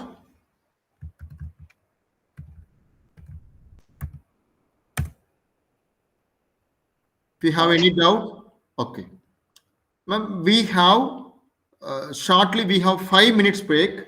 We will have 5 or maximum 7 to 8 minutes break. Again, we will join 3:10 so that I can able to cover some of other important tests like factor analysis, cluster analysis, discriminant analysis, and some more non-parametric test.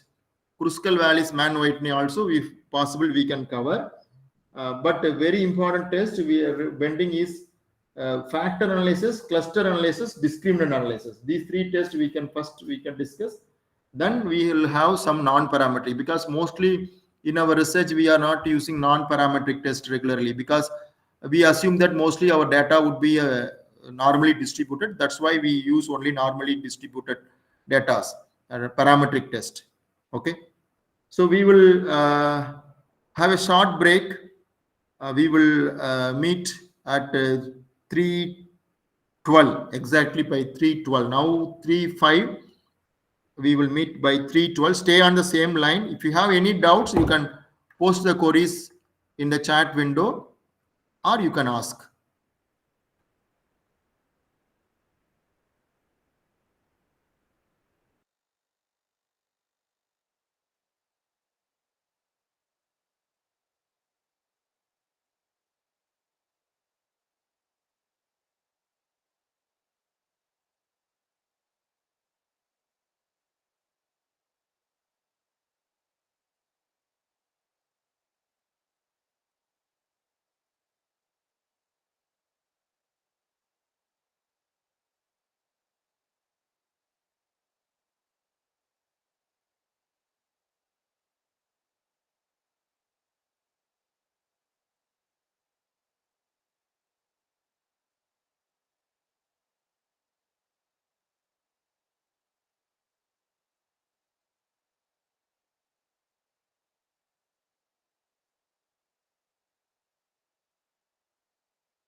Dear participants, shall we continue?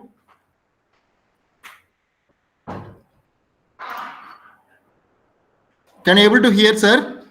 Excuse me. Yes, sir. Okay, thank you. We will proceed. Fine. Sir, someone wants to enter in the group, sir. Is it so, ma'am? I Sir, don't. in the WhatsApp group, someone is sending message. Just a second, ma'am. He wants to join.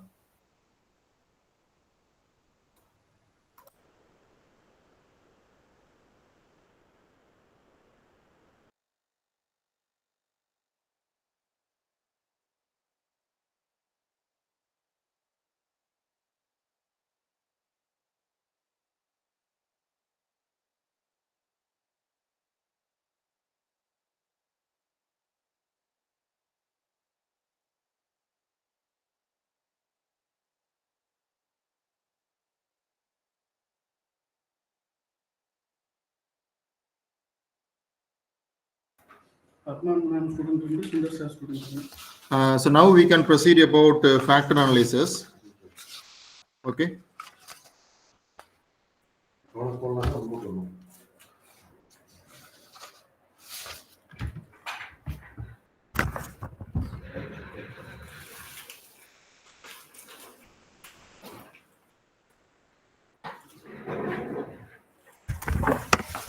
Can you open the data on factor analysis which is located in the Google Drive? I hope I am opening the data on factor data set, and we can go for factor analysis. So first we can see what is factor, right? Can you able to hear? Can you able to see the slide? Yes, sir. All of you? Yes, sir. Okay, thank you. Yeah, factor analysis is one important tool for reduction technique. Factor is, in fact, it is a reduction technique. Okay, factor is one of the tool for reduction technique, and very important. Suppose when we are doing any research, we normally want to frame the questionnaire based on the statement wise.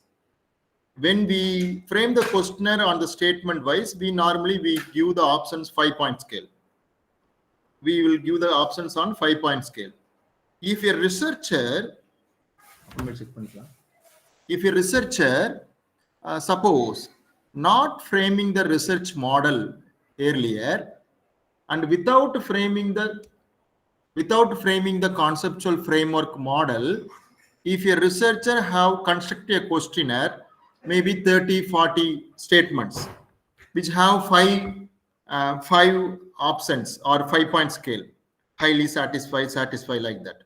So again, I am repeating, if a researcher has not already developed or constructed a research framework model, and without that, if a researcher have doing a research or constructed a questionnaire which carries 40 statements or 50 statements, and it is a duty of the researcher want to reduce the data and make it different variables. Under different variables, what are all the statements are coming, the different variables, and based on the result obtained from the factor analysis, we will construct a data set or we will construct a research model.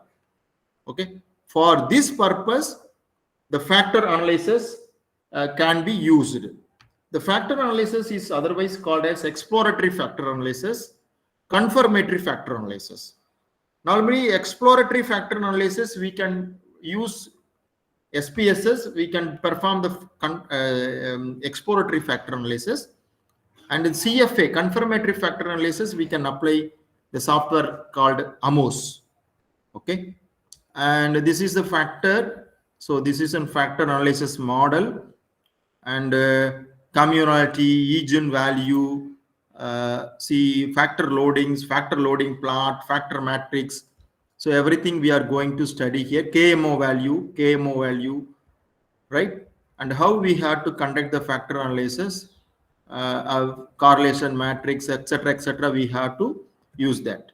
So I'm not going to discuss with all detailed theoretical part of discussion about the factor analysis. I just do the analysis on factor. So before that, assume that I have a questionnaire. I have a questionnaire, just a second. I have a questionnaire like that.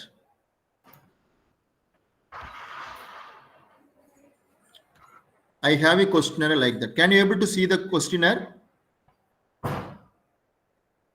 Excuse me. Yes, sir. Yeah, I have a questionnaire is like that. So there are totally 19 statements. So related to savings and investment. I put money in small saving instruments only to save tax. This is my statement. And I have given 5 points options: strongly disagree, disagree, neither disagree nor disagree, agree, strongly agree. Or some researcher will start with strongly agree, agree, neutral, disagree, highly disagree, like that. That is up to you. You start with either this way or this way. Okay. Like that, I have 19 statements. Sufficient small saving schemes are available to meet my requirements. I am comfortable with the service provided by agents and post office. A place of investment in small savings is conveniently located. Problem of liquidity forces me to go for other form of investment. I am investing in small saving. Like that, we have 19 statements. What I am going to do, from the 19 statements, I have already yes, I have already constructed the data. I have entered the data into one SPSS file. Please open the SPSS file under factor data set. Under factors data set, please open the SPSS file. Can everybody has opened? Yes, sir. Okay. So here I have given strongly disagree, 1, 2, like that. 5 options I have given for all the 19. I just given that name, fact 5, 1, 5, 2, like that. Any questions form, any numbers. So this is a label, total value label for 19 statements. Okay. So what I should show now, first one, the main purpose of the factor analysis. My dear friends, again I am repeating, the main function of the factor analysis, is a technique to reduce the large number of variables into fewer number of factors. Okay. And factor analysis extracts maximum common variance from all variables, puts into common score. So the main purpose of the factor analysis,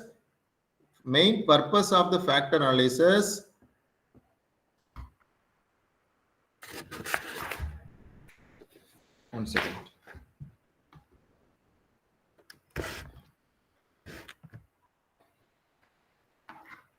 Just a second. I'm sorry.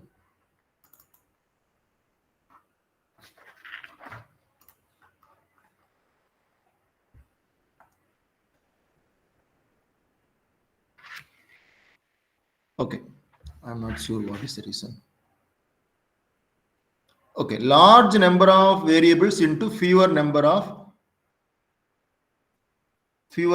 factors. It extracts maximum common variance from all variables, put into the common score. Factor analysis assume that there is no outlier data. It greater than the factor there is not be a perfect multi-connectivity between the variables. Linearity assumption, interval data are assumed for factor analysis. Very, very important. We can apply only the interval data. For factor analysis, we can only apply interval data. So this is a data view. So we have entered the data for more than, I can say 52 responses we have entered for 19 statements. Now, what we are going to do, Go to analyze, please listen all of you, go to analyze data reduction.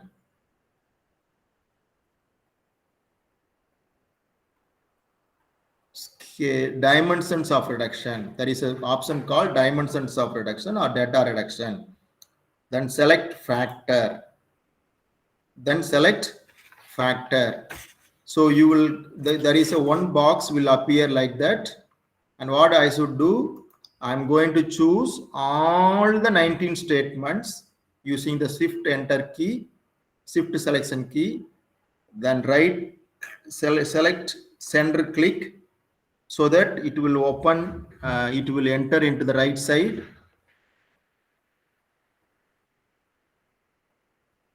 Then what I'm going to do, I'm going to choose descriptives, select very important KMO and Butler test of sphericity. Then click continue, click extraction, leave it on principal component methods.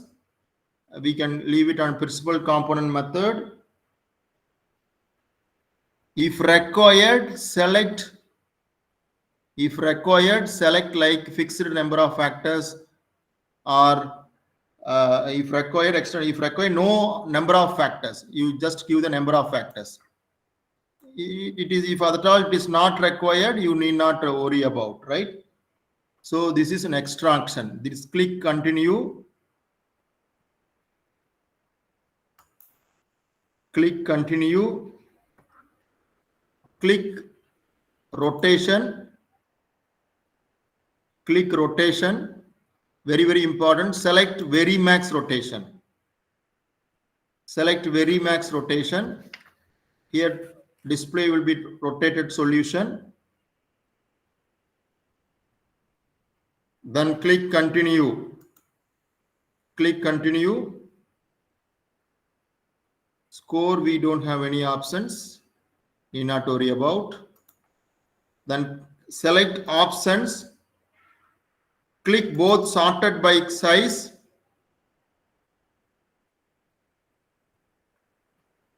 and suppress small coefficient. Here absolute value you may give like any value, it is not necessary 0.10, I just give it as 0.40. Absolute value, if at all 0.10, no issue. Absolute value below 0.40. Then click continue.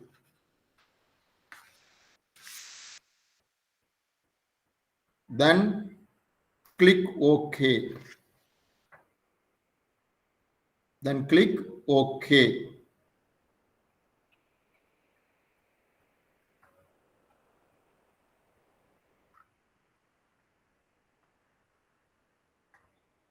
Okay. So here, everybody got it? All of you? Everybody got it? Shall I explain once again? Is it required? It is not required.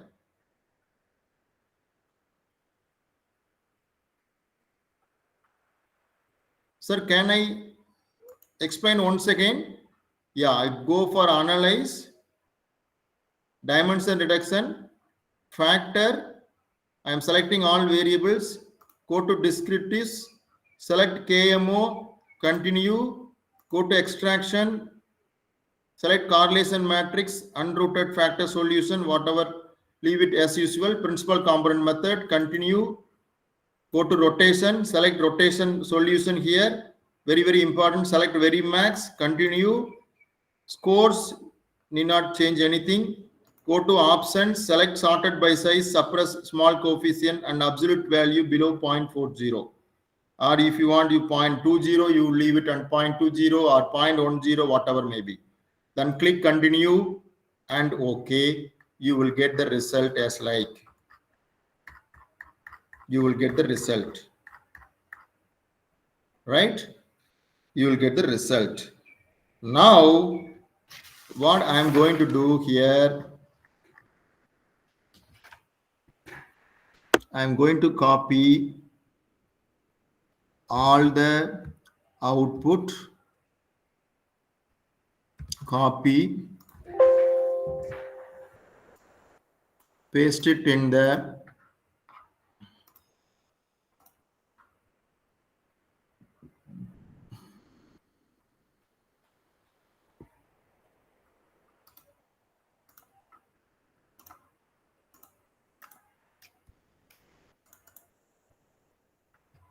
here I have pasted in separate, right? In separate file I have pasted. Now I will explain you one by one. What happened? 2 times it is pasted. Okay.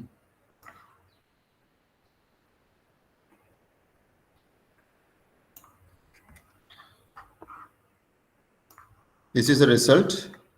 Factor analysis. Okay. Yeah.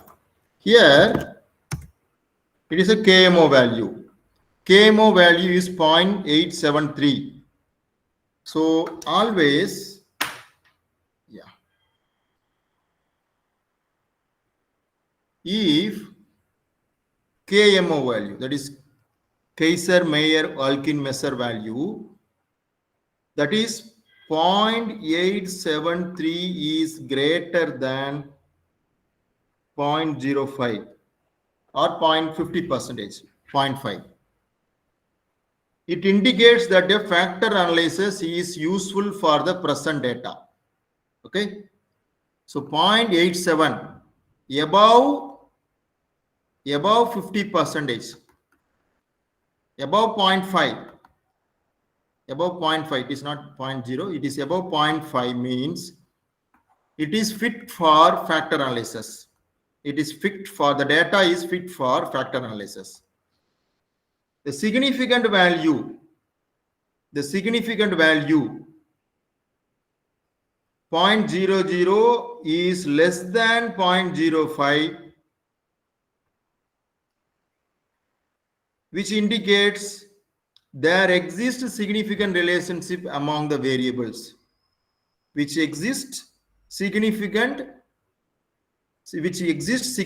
relationship among the 19 statements, which means KMO test and the Burlett test indicates that present data is useful to study the factor analysis. So KMO value we arrived at 0.873. So that we have decided that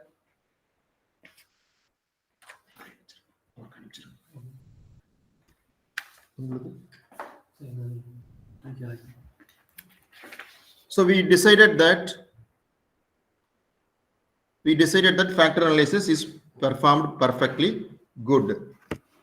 Then come to the study the total variance. All of you, can you able to follow? Can you able to follow? Yes or no? Can say? Okay, thank you.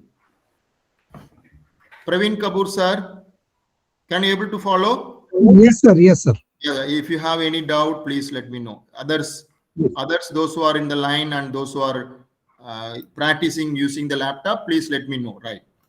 I am explaining with the total various explained. This is the data set I got it. This is a data set I got it. Here, the next step is to process the number of factors to be derived. I want to know how many factors to be derived. The rule of thumb is applied to choose the number of factors for which eigenvalue is greater than unity is taken by using principal component analysis method. Okay, here the component matrix is formed, is further rotated orthogonally using Verimax rotation. This is the Verimax rotations, which is the standard rotation method. So there is a person called Kaiser. He applied that concept in the year 1958. He published one research paper. From the research paper, we all know that how the component matrix can be applied. So that's why he applied here component matrix using the Verimax method. These are all the component matrix, and rotated component matrix is also displayed here. Rotated component matrix, here in the see that extraction method is a principal component analysis, Verimax and Kaiser normalization, rotation converged with the 60 iterations. 60 iterations. How I can go with this model? I simply choose, see,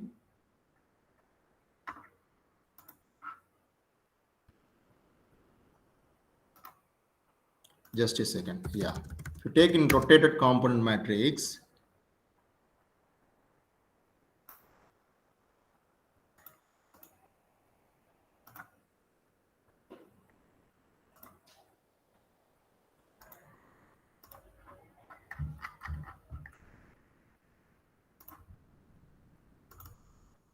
okay, see here what I am going to do here.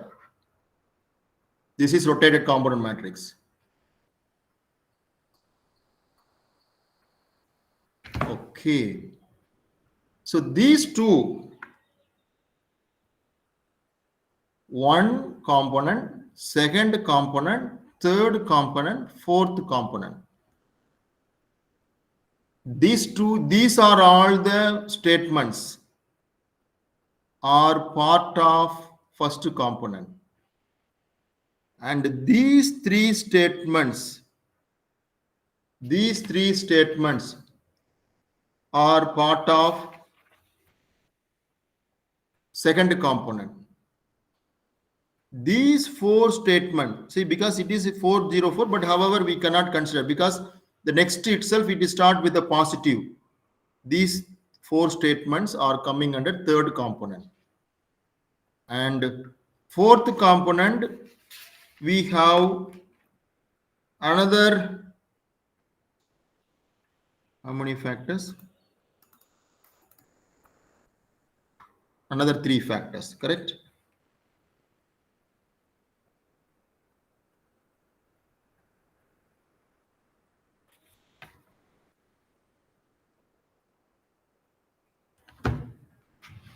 Okay.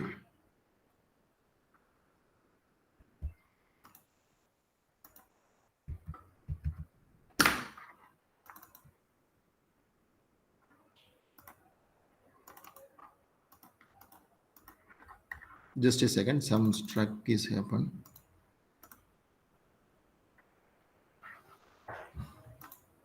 Just a second, one mistake is happened.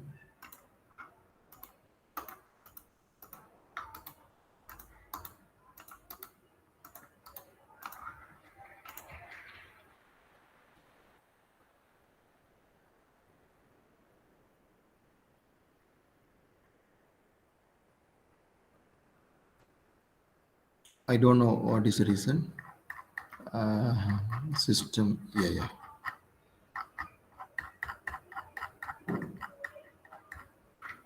It take much time. Yeah, it is coming. These four statements, okay, these four statements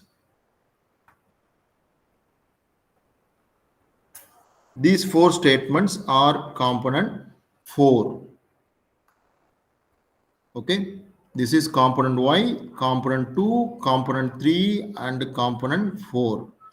Now the total variance is accounted for by all the four factors with the eigenvalue is greater than 1 is 55.5%. That is, you just check here.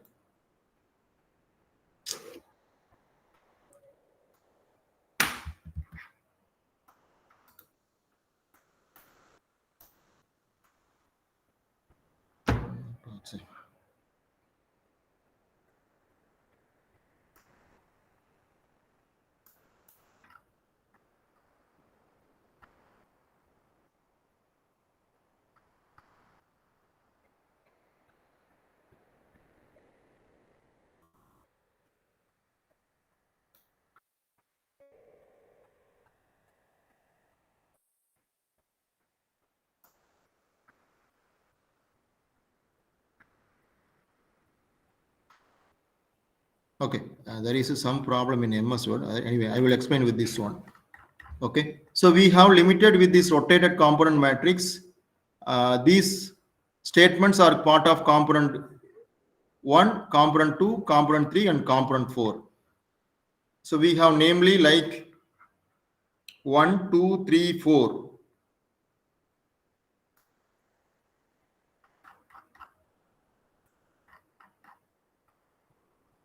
Okay, we have namely with the 1, 2, 3, 4. See, these are all the factors are component 1, component 1. Okay, these all our factors are called as a component 1.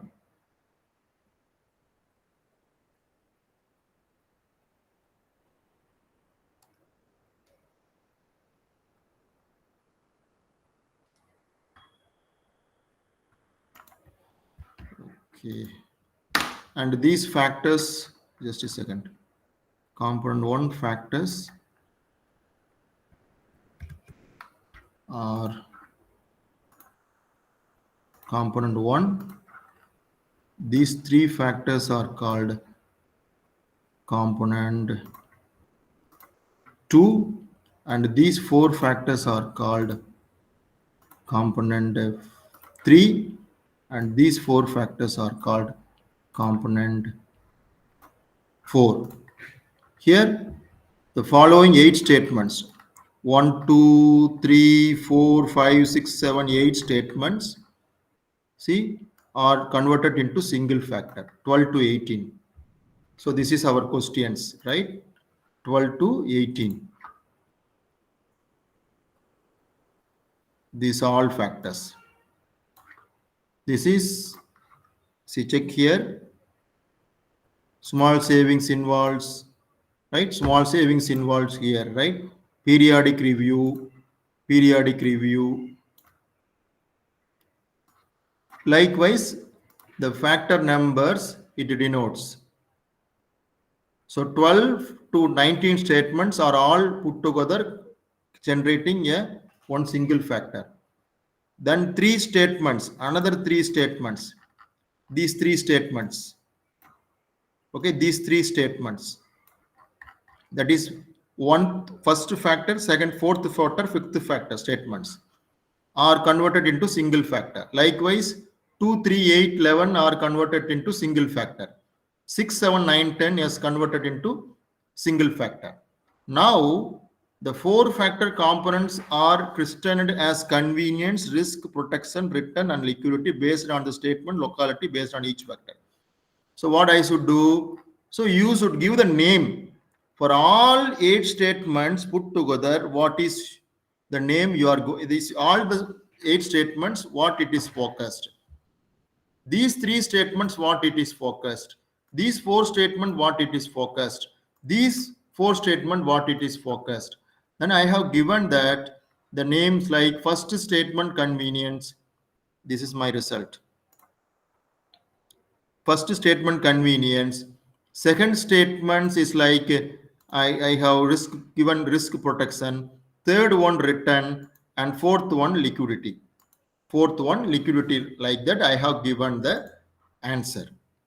So here my conceptual framework model is over. How I can frame the conceptual framework model? Here I will write anything. So liquidity or convenience is based on risk, return, and liquidity. So risk, return, and liquidity. So convenience is my dependent variable, risk, return, and liquidity are my independent variable. So based on the factor analysis result, I am going to convert the data. So this is the purpose of the factor analysis. So this all analysis based on the rotated factor analysis, based on the rotated factor component matrix, based on the rotated component matrix. So what I should do? These factors are formed as one variable, and these three are formed one component, and these four are formed one component, and these four are formed one component. Okay, so this is the result of factor analysis. This is the result of the factor analysis. Okay, so once again I am repeating the same steps. Okay, how I can repeat, just to tell, just for understanding.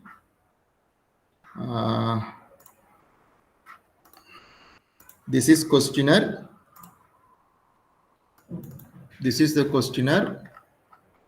18 statements. I just want to know about how it is depends. Go to analyze, scale, sorry, dimension reduction, factor, select all variables, KMO, select KMO value, go to extraction,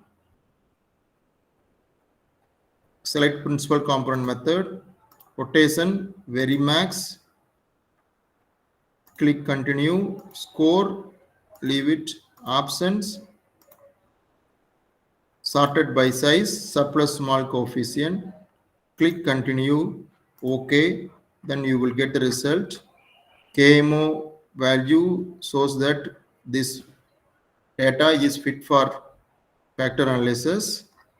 Then based on the rotated component matrix, we have listed into different 4 components, and for each components represented on different names, we have put it in the different names, and we have find out the result. So this is the purpose of the factor analysis. This is the purpose of the factor analysis.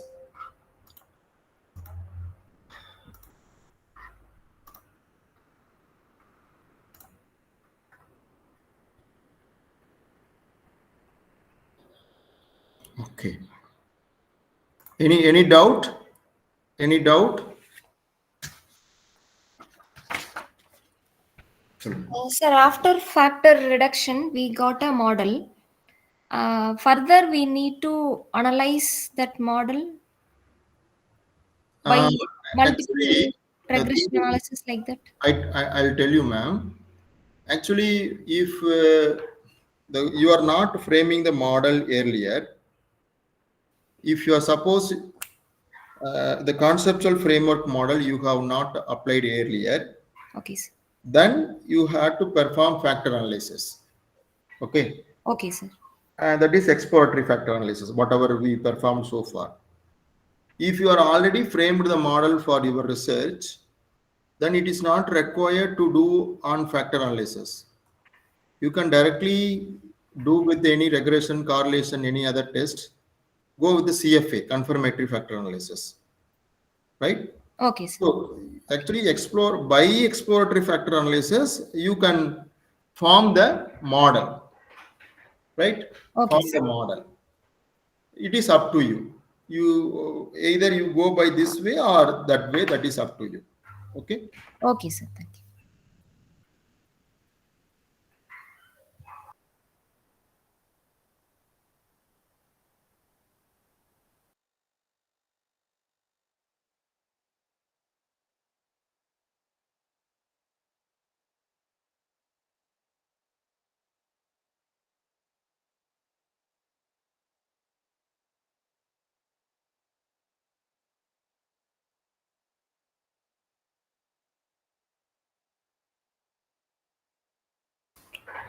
Yes, sir.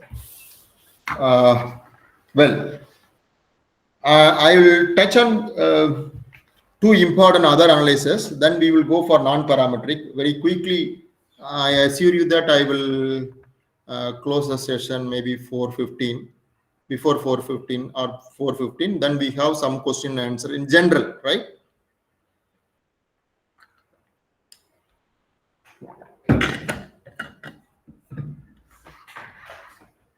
Okay. Next, I ask you, to open a data set which contains the discriminant analysis,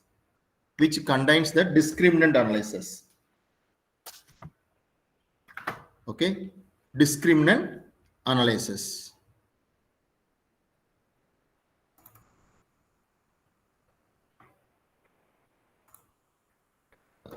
Discriminant analysis is a statistics technique used. There are so many research paper I have found that they are applying only the discriminant analysis. Okay, only the discriminant analysis approach. A study with reference to discriminant analysis approach. Okay, most of the research paper they are also performing discriminant. It is one of the advanced tools and technique. Discriminant analysis is a statistical techniques used to classify observation into non-overlapping groups based on scores on one or more quantitative predictor variables. For example, a doctor could perform a discriminant analysis to identify patients at a high or low level of risk for the stroke. See, why do we discriminant analysis?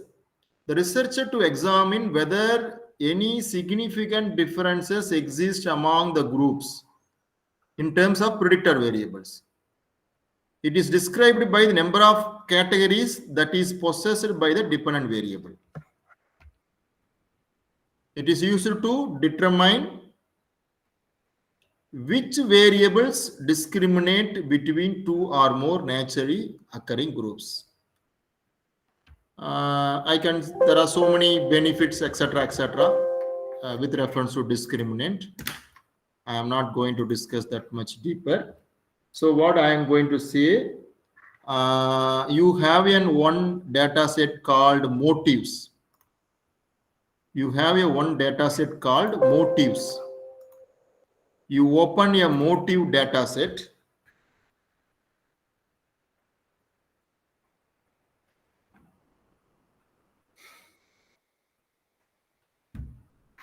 There are three variables: savings motives, self-support, family support. To scale, nominal, one nominal. To scale. Data view, I have entered the data for nearly 552 datas. So this is for self-support, family support, self-motive. I have given for three options. Now, there should be only one dependent variable, very important for discriminant analysis. There should be only one dependent variable and it should be categorical variable. Okay, and it should be categorical variable. There can be any number of independent variable and that should be a metric variables. That's what I entered into the scale. Dependent variable should be a categorical variable and independent variable should be a metric data. Metric data. So it is mainly influencing on the segmentation. Okay, right. Now I am going for analyze. There is an option called classify. Under classify, you will select the discriminant.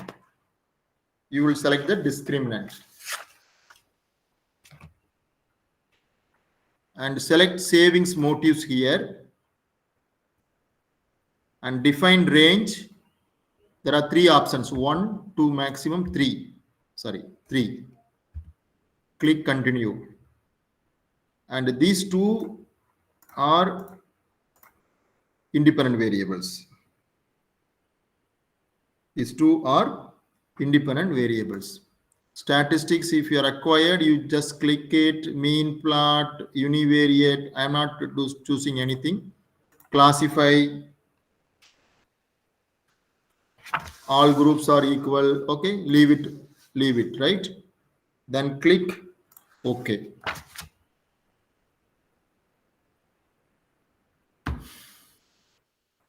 Here, check with the group statistics. It's not required. Eigenvalue and yeah, you just check here. Equality of group means I'm not found anywhere. Okay.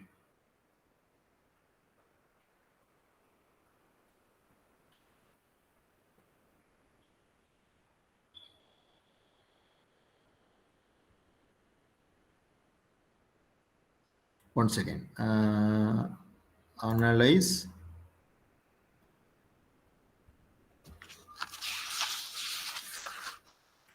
Go to analyze, classify, discriminant,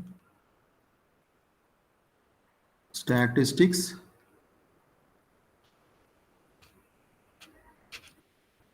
univariate ANOVA. Okay. Continue, classify. All groups are separate, compute from group sizes or whatever may be, right? Click OK. Then click continue.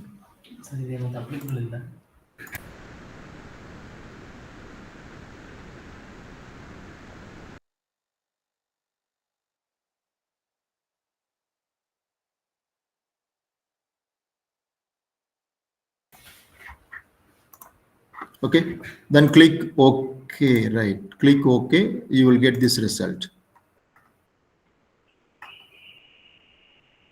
Okay, tests of yeah, this one. Okay, tests of equality of group means Wilson lambda, F value, degrees of freedom to significance value. So actually the investors are classified into 3 clusters based on the level of motives they have for savings. So the 3 identified clusters are highly motivated clusters, like self-centered clusters, self-support, and motivated clusters, that is family-oriented clusters. We come to know that around 35%, that is 3.58, and are all self-centered, family-oriented clusters, and self-support are 0.60, 60%. Okay, 60%. So that is the beauty of the test of equality. So actually Wilks lambda is the ratio of the within groups sum of squares. So now F statistics is a ratio, this is F statistics, is a ratio of between groups variability to the within groups variability. Ratio between groups variability to the within groups variability. And come to eigenvalue. So actually the eigenvalue is the ratio between groups of sum of squares. Eigenvalue is the ratio of between groups of sum of squares. Here in the canonical correlation, here you can check here, this is a canonical correlation. The first function and the 2 motives, is very high. First function and the 2 motives are very high in 80%. And the canonical correlation for the second function is only 60%, 6. Okay, and come to Wilks lambda test. You may check here, the significant value is 0.00. Okay, and the structure value is also fed. Functions of group centroid is also fed. If you want, I can also go with the analyze, classify, classify, discriminant, statistics. Once again, classify,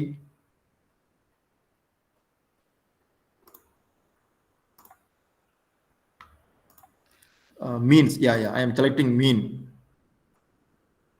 Okay, now you can see the diagram.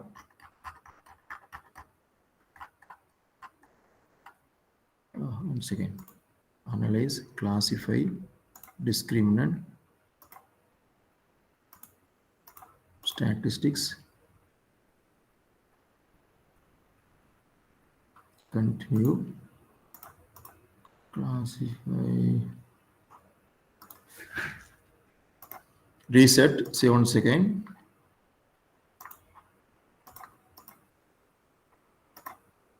One, 3, continue, family support, and this one, statistics means. Okay. Plots. Yeah. I forget that. Plot.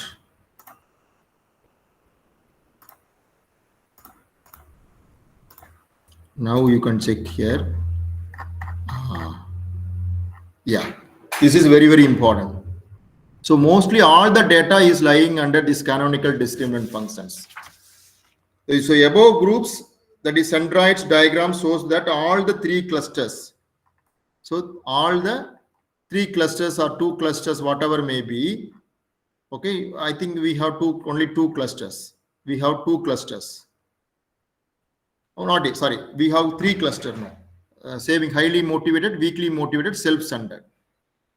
Okay, all the 3 clusters in the example, this one, right? 3 clusters: highly motivated, weakly motivated, self-centered. All the 3 clusters are distinctive clusters having different group centroids and different mean values.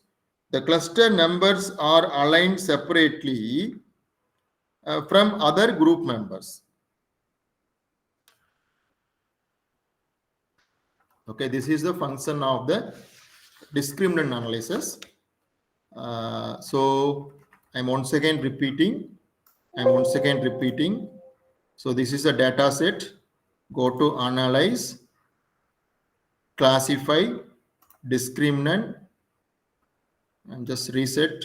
This is savings motive is a grouping variable. You are defined range. We have 3 options. So 1, 2, 3. We called as a clusters, and family support oriented, and family oriented, and self support. Go to statistics. If you want, you click mean, continue, then classify. Combined groups is a plot. Compute from group sizes. Right? Continue. Save. No need. And bootstrap is no need. Then click OK. You will get the result. Okay, you will get the result. So this is the function of the discriminant analysis. This is the function of the discriminant analysis. So we will have one more test. We will have one more test called cluster analysis.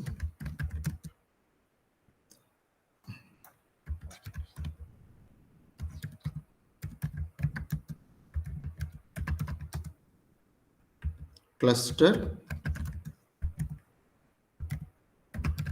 analysis.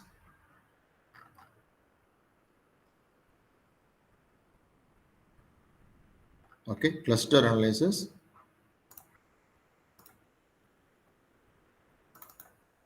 Cluster analysis.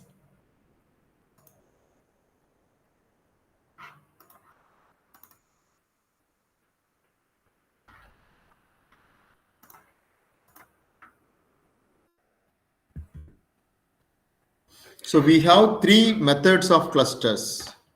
Okay, 3 methods of clusters. K-means, hierarchical cluster, and 2 steps cluster. But mostly we are applying K-means cluster mainly for high volume of large data set. And the cluster analysis, why we are using the cluster analysis, allows an organization to better understand the customers by identify the individual with the similar traits. Say example, if you take a car, we have different clusters. So, okay, say example, if you take a car, suppose I am interested to buy a car.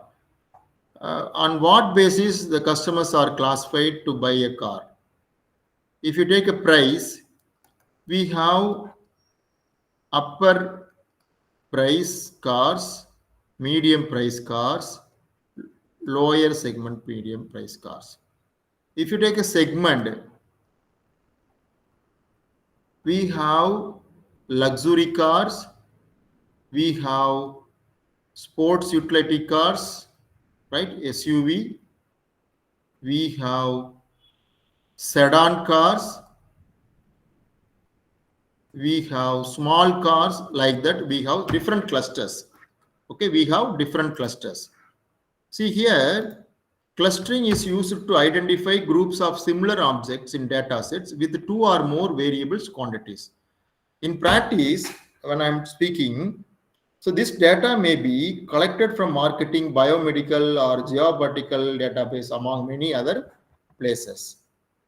It is a class of technique used to classify the cases into groups that are relatively homogeneous within themselves and heterogeneous between each other.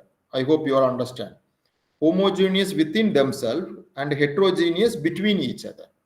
So these groups are normally called as a cluster, and we apply cluster analysis for the purpose of segmentation, buying behavior, new product opportunities, reducing the data, etc., etc. So what we want to do, I will directly going for entering the data into SPSS. I have a data set called criteria. You just open a data set called criteria, cluster criteria. Just to open the data set, cluster criteria. Okay, cluster criteria. You check here in variable view, we have convenience, risk protection, return, liquidity. All are ordinal measures. Data view, we have entered the data for 60, all mean value. Okay, all mean value. Now what I should do, go to analyze, classify, K means cluster. K means cluster.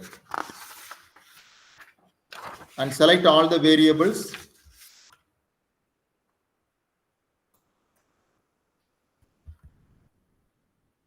Select all the variables, convenience, risk protection, return, and alternative investment. Okay. Then click save. Iterate, yes, leave it, yes. Click save. You can put here number of clusters is a 3. Suppose I need 3 clusters. Okay. Save, click save. Click cluster membership. Click select cluster membership. Then continue. Click options. Select ANOVA table. And click continue. OK. We have 3 clusters. If you are given 3 clusters, then it is clearly displayed 3 clusters. If you are given 2 clusters, it is also divided into 2 clusters. And iteration value, iteration history, everything is given. ANOVA table is given. Check here this value of the first clusters are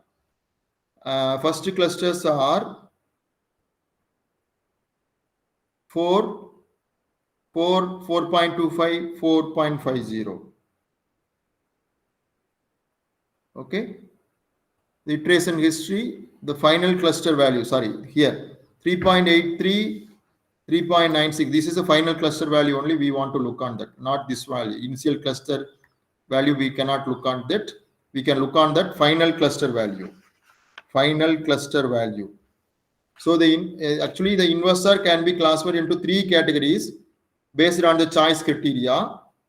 The investors are classified into 3 segments because the difference between the coefficient deficient significant only on the 3 cases in the hierarchical cluster. The K means cluster, K means cluster. And we have given as mean square value is given, okay, number of clusters, number of cases, 1, 2, 3. We have to, based on the result, we have to give the answer. One is a rational investor. Second type of clusters are normal investor, irrational investors. Like that, you will give the answer. You will give the answer, right? Okay. You will give the answer. One is the first type of clusters. The investors are coming under rational clusters or aggressive investors, passive investors. So likewise, you will give the result. Okay. Then I'm not going to take much time. Dear participants, see, very important. I just touch on that non-parametric. What is non-parametric? I'm not going to discuss detailedly. Actually, non-parametric is like, so one variable, two categorical variable between the subject, we apply independent t-test. In case of non-parametric, we apply Mann-Whitney. That's all. If the same data, very simple we can use. Like we are, see here, see I am applying the t-test, no? Same data. How I can apply? You can practice in your home, but I will tell you. Go to analyze. There is an option called non-parametric test. There are 3 types of test. One sample test, independent sample, related samples, legacy settings.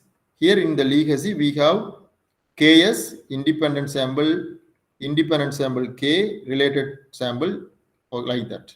Okay, non-parametric, you want to choose non-parametric and you can apply the different test. But normally we are not using for our research purpose. It is for our understanding. We are applying this one, right? Just a second. Yeah. One variable, 2 categories between subjects. We can apply parametric independent t-test. Here, non-parametric Mann-Whitney U-test. One variable, 2 categories within subjects. We applied paired t-test, but non-parametric Wilson signed rank test. 2 variables, 1 variables, 2 categorical variables, one way ANOVA. Here non-parametric Kruskal values. Here related measures ANOVA we applied in one way. In case of parametries, if at all one variable, 2 categorical, less than 2 categorical variables within subject, then here we can apply Friedman test. Only one variable we apply correlation. Here it is Spearman P test. Okay, Spearman P test. So this is the one important. If you want, you can take a snapshot. This is very important. In what are all the conditions? I hope Prakash sir would also discuss in the morning, but it is totally different slide. One of my friend has shared this slide where we can apply t-test, paired t-test, one-way ANOVA, one-way ANOVA, repeated measures of ANOVA, MANOVA, factorial ANOVA. See here one variables, all categorical between subject, we apply factorial ANOVA. So if at all categorical, what type of test? If at all continuous, what type of test? Sir, it's better if you share on. Yeah, I will share it to you. I will share it to you. Definitely, I will share it to you. Okay. Thank you. Yeah. I think I I have taken much disturb for this class because I run with this very fast because my intention is to cover many tests to give an orientation, to give many tests. That's what I just take some speed on that. But I will share that our recorded version to you. Mostly, we have shared the. That will help, sir. Yeah, definitely Because we will share it. when we tried ourselves, then only we will get some proficiency. Correct. So I know that most of them are busy with an academic schedule and they have not applied properly. Maybe they have applied using mobile phone as a tool for learning that. So that's why we have sharing that YouTube link at later point of time, maybe next week. If you in between, if you have any clarification in with reference to not on SPSS, not only on SPSS, but also from any other research point of view, if you have any clarification, you can ask from me. So mostly we have covered actually this hands-on training program. We are practicing in our institution for one semester or one week program for a faculty development program. But we have make it as within 5 hours, 6 hours. It is not at all possible, but we tried our level best. Hope you have learned some important concept and important tools. Probably it can be very useful for a I can say that initial researchers, maybe advanced researchers, they are applying different tools. For initial researchers, definitely this session would be a pivotal eye-opening session. So any clarification you can ask now. Related to research, you can ask any questions. Yes, ma'am, please. Sir, I have two questions, sir. Sir, for conducting any test, we have to meet certain assumptions. Yes, definitely. Sir, all the assumptions should be satisfied, or some of the assumptions can be left out? No, mostly all the assumptions should be clarified. I mean, it should be satisfied. See, when we make it as a formal data into normality or finding out the descriptive or skewness or kurtosis value, then we came to know that whether it is a test is normally distributed or the data is normally distributed or not normally distributed. That is one way. Okay, if at all normally distributed, we can go for only parametric test or non-parametric test. Or whether it is a bivariate or multivariate or univariate, that is also we want to fulfill. Then one more thing, that if it is a categorical variable or metric data or non-metric data, that also we want to fulfill that. It is not like that simply we can apply, even SPSS will give a result for any types of data you have chosen, but it is not a correct method.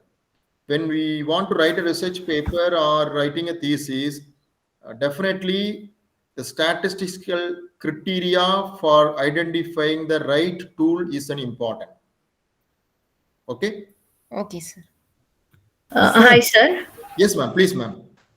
Yeah, sir, actually, we are broadly discussing about parametric and non-parametric test. And in the beginning itself, sir had mentioned like mostly we will be using parametric test. Right, no, sir? Yes, ma'am. Yes, ma'am. Please. Yeah, so somebody if instantly ask us, can you please give an example on parametric and non-parametric situations, how we would answer that particular question? Yeah, exactly correct, ma'am. I cannot say non-parametric can be left out. Okay. Definitely non-parametric is also applying for research. Generally, when I am speaking, if the data is normally distributed and the examiner will ask, or a person who is evaluating the research paper will ask, why you have done the research again. If the data is not matched, then why, what is the requirement you have to do the research and to study again and again you applying some other concept can come to the conclusion. It is not required. So that is the reason we normally omit that non-parametric test. But if we take an example like a chi-square, Huh. chi-square is a both parametric and non-parametric. Okay.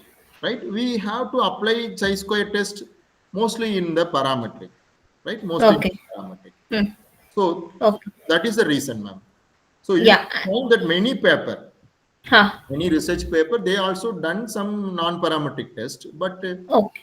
we have an alternative. Parametric test is an alternative for.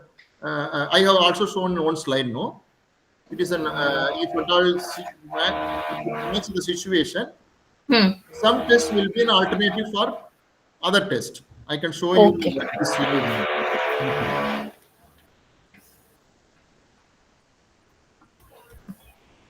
I hope this slide, correct? One second. Yeah, this is a slide you can be see here. Either you Okay. can go for independent or man whitening. Okay. Okay. Test or Wilson sign trunk test. One way Huh. or Pascal values. Okay. Some test Okay. which replaces and another test. Yeah. Got it. Yeah, sir, I got it. Related to this only, I just want to extend one more point.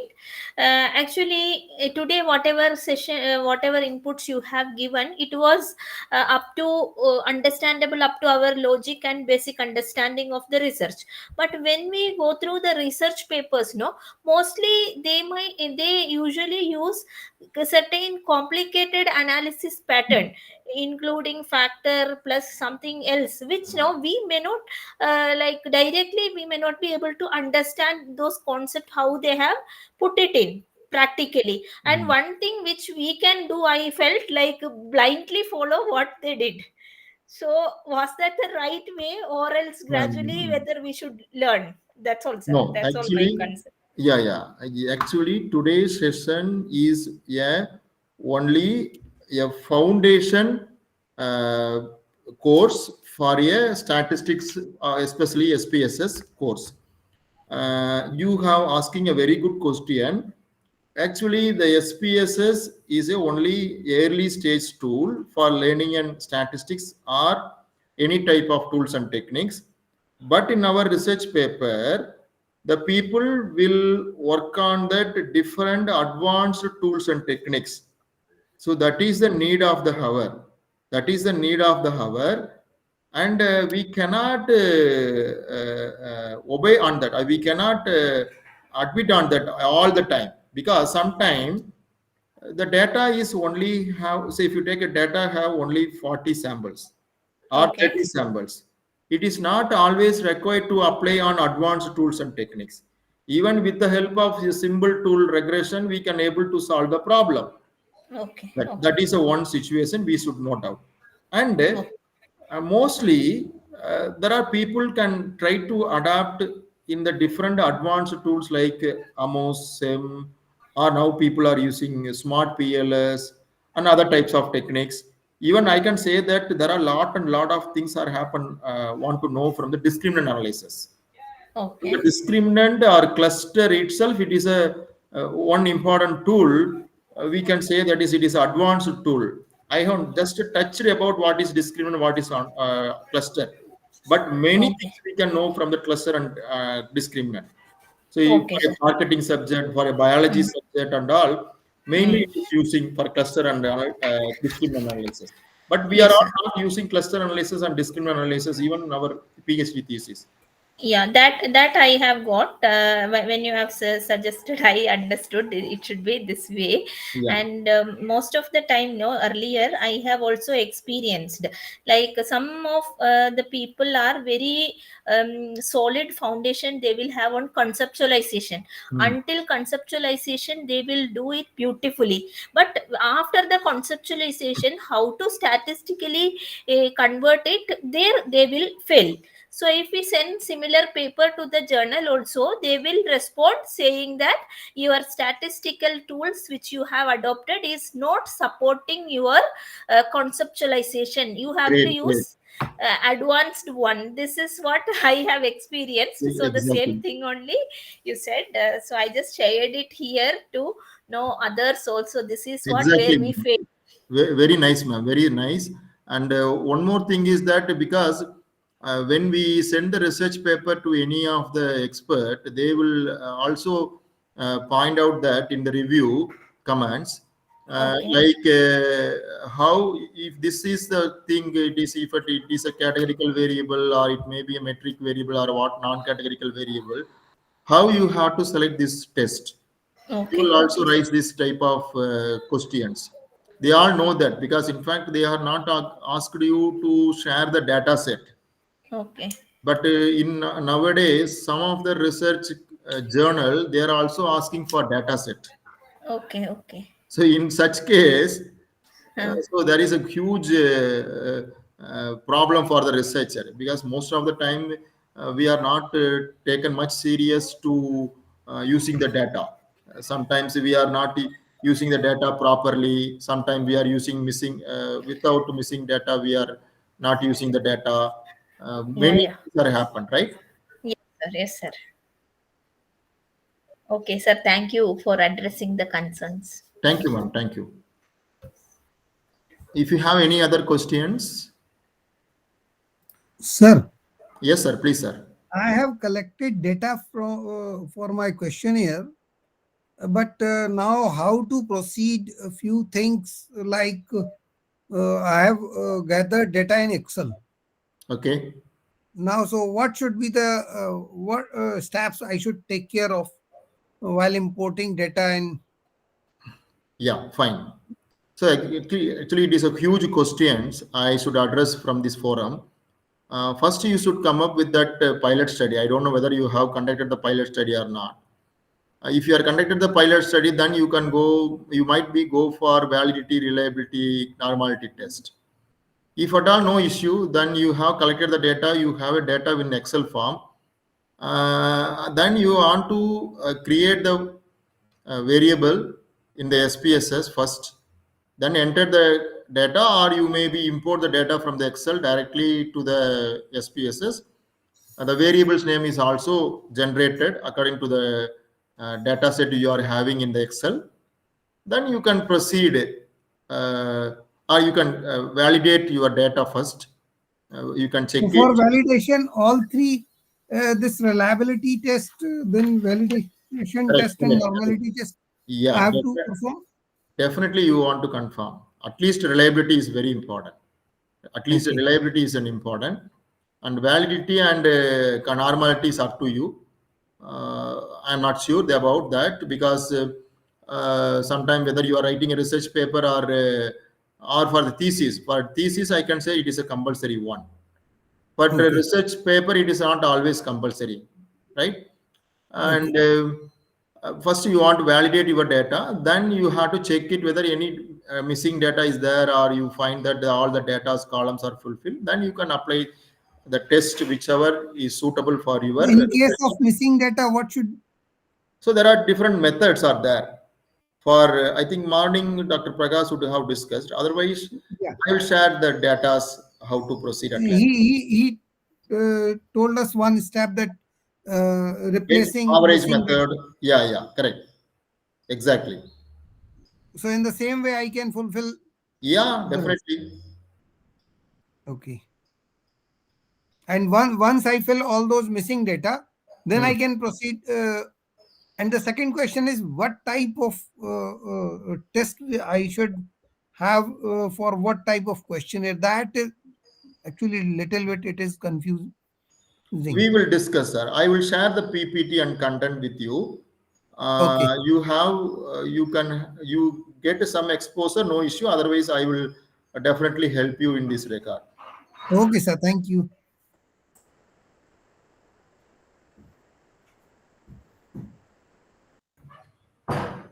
Sir, any more questions? Dear participants, we will share the feedback link in the WhatsApp group. Don't worry about feedback link. We will share it in the WhatsApp group, and please allow us at least 3 to 4 working days to proceed with the certificate. We will share the certificate link for download. We will create the certificate by manually, and we will make it prepare the certificate manually and post it. Pasted in that Google Drive, and we will share the link. Each person, you can download that link and you will get the certificate, right? And if you have any queries, you can ask, and I assure you that we will share the link at the Google Drive link already, and other certificates and everything we will share it in the WhatsApp group, right? And we are conducting a lot of research related workshops, and we can also posted all the contents in our YouTube, right? So I will post that my YouTube channel, so that you will get a lot of ideas. This is my YouTube channel. Mostly yes, sir. Hi, Karthikeyan sir. Yes, ma'am, please. So this data you shared in the drive, will it be there permanently, or are you going to take it out or remove it after a couple of days?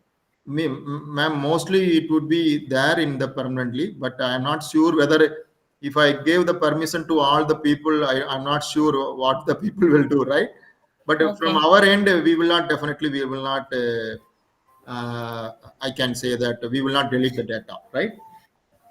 No, sometimes after a couple of days when we go back, it may not be there in some No. cases. We will not delete the data, ma'am. Don't worry. Yeah, okay, sir. Thank you, sir. Thank you for the session too. Okay, thank you. Yeah.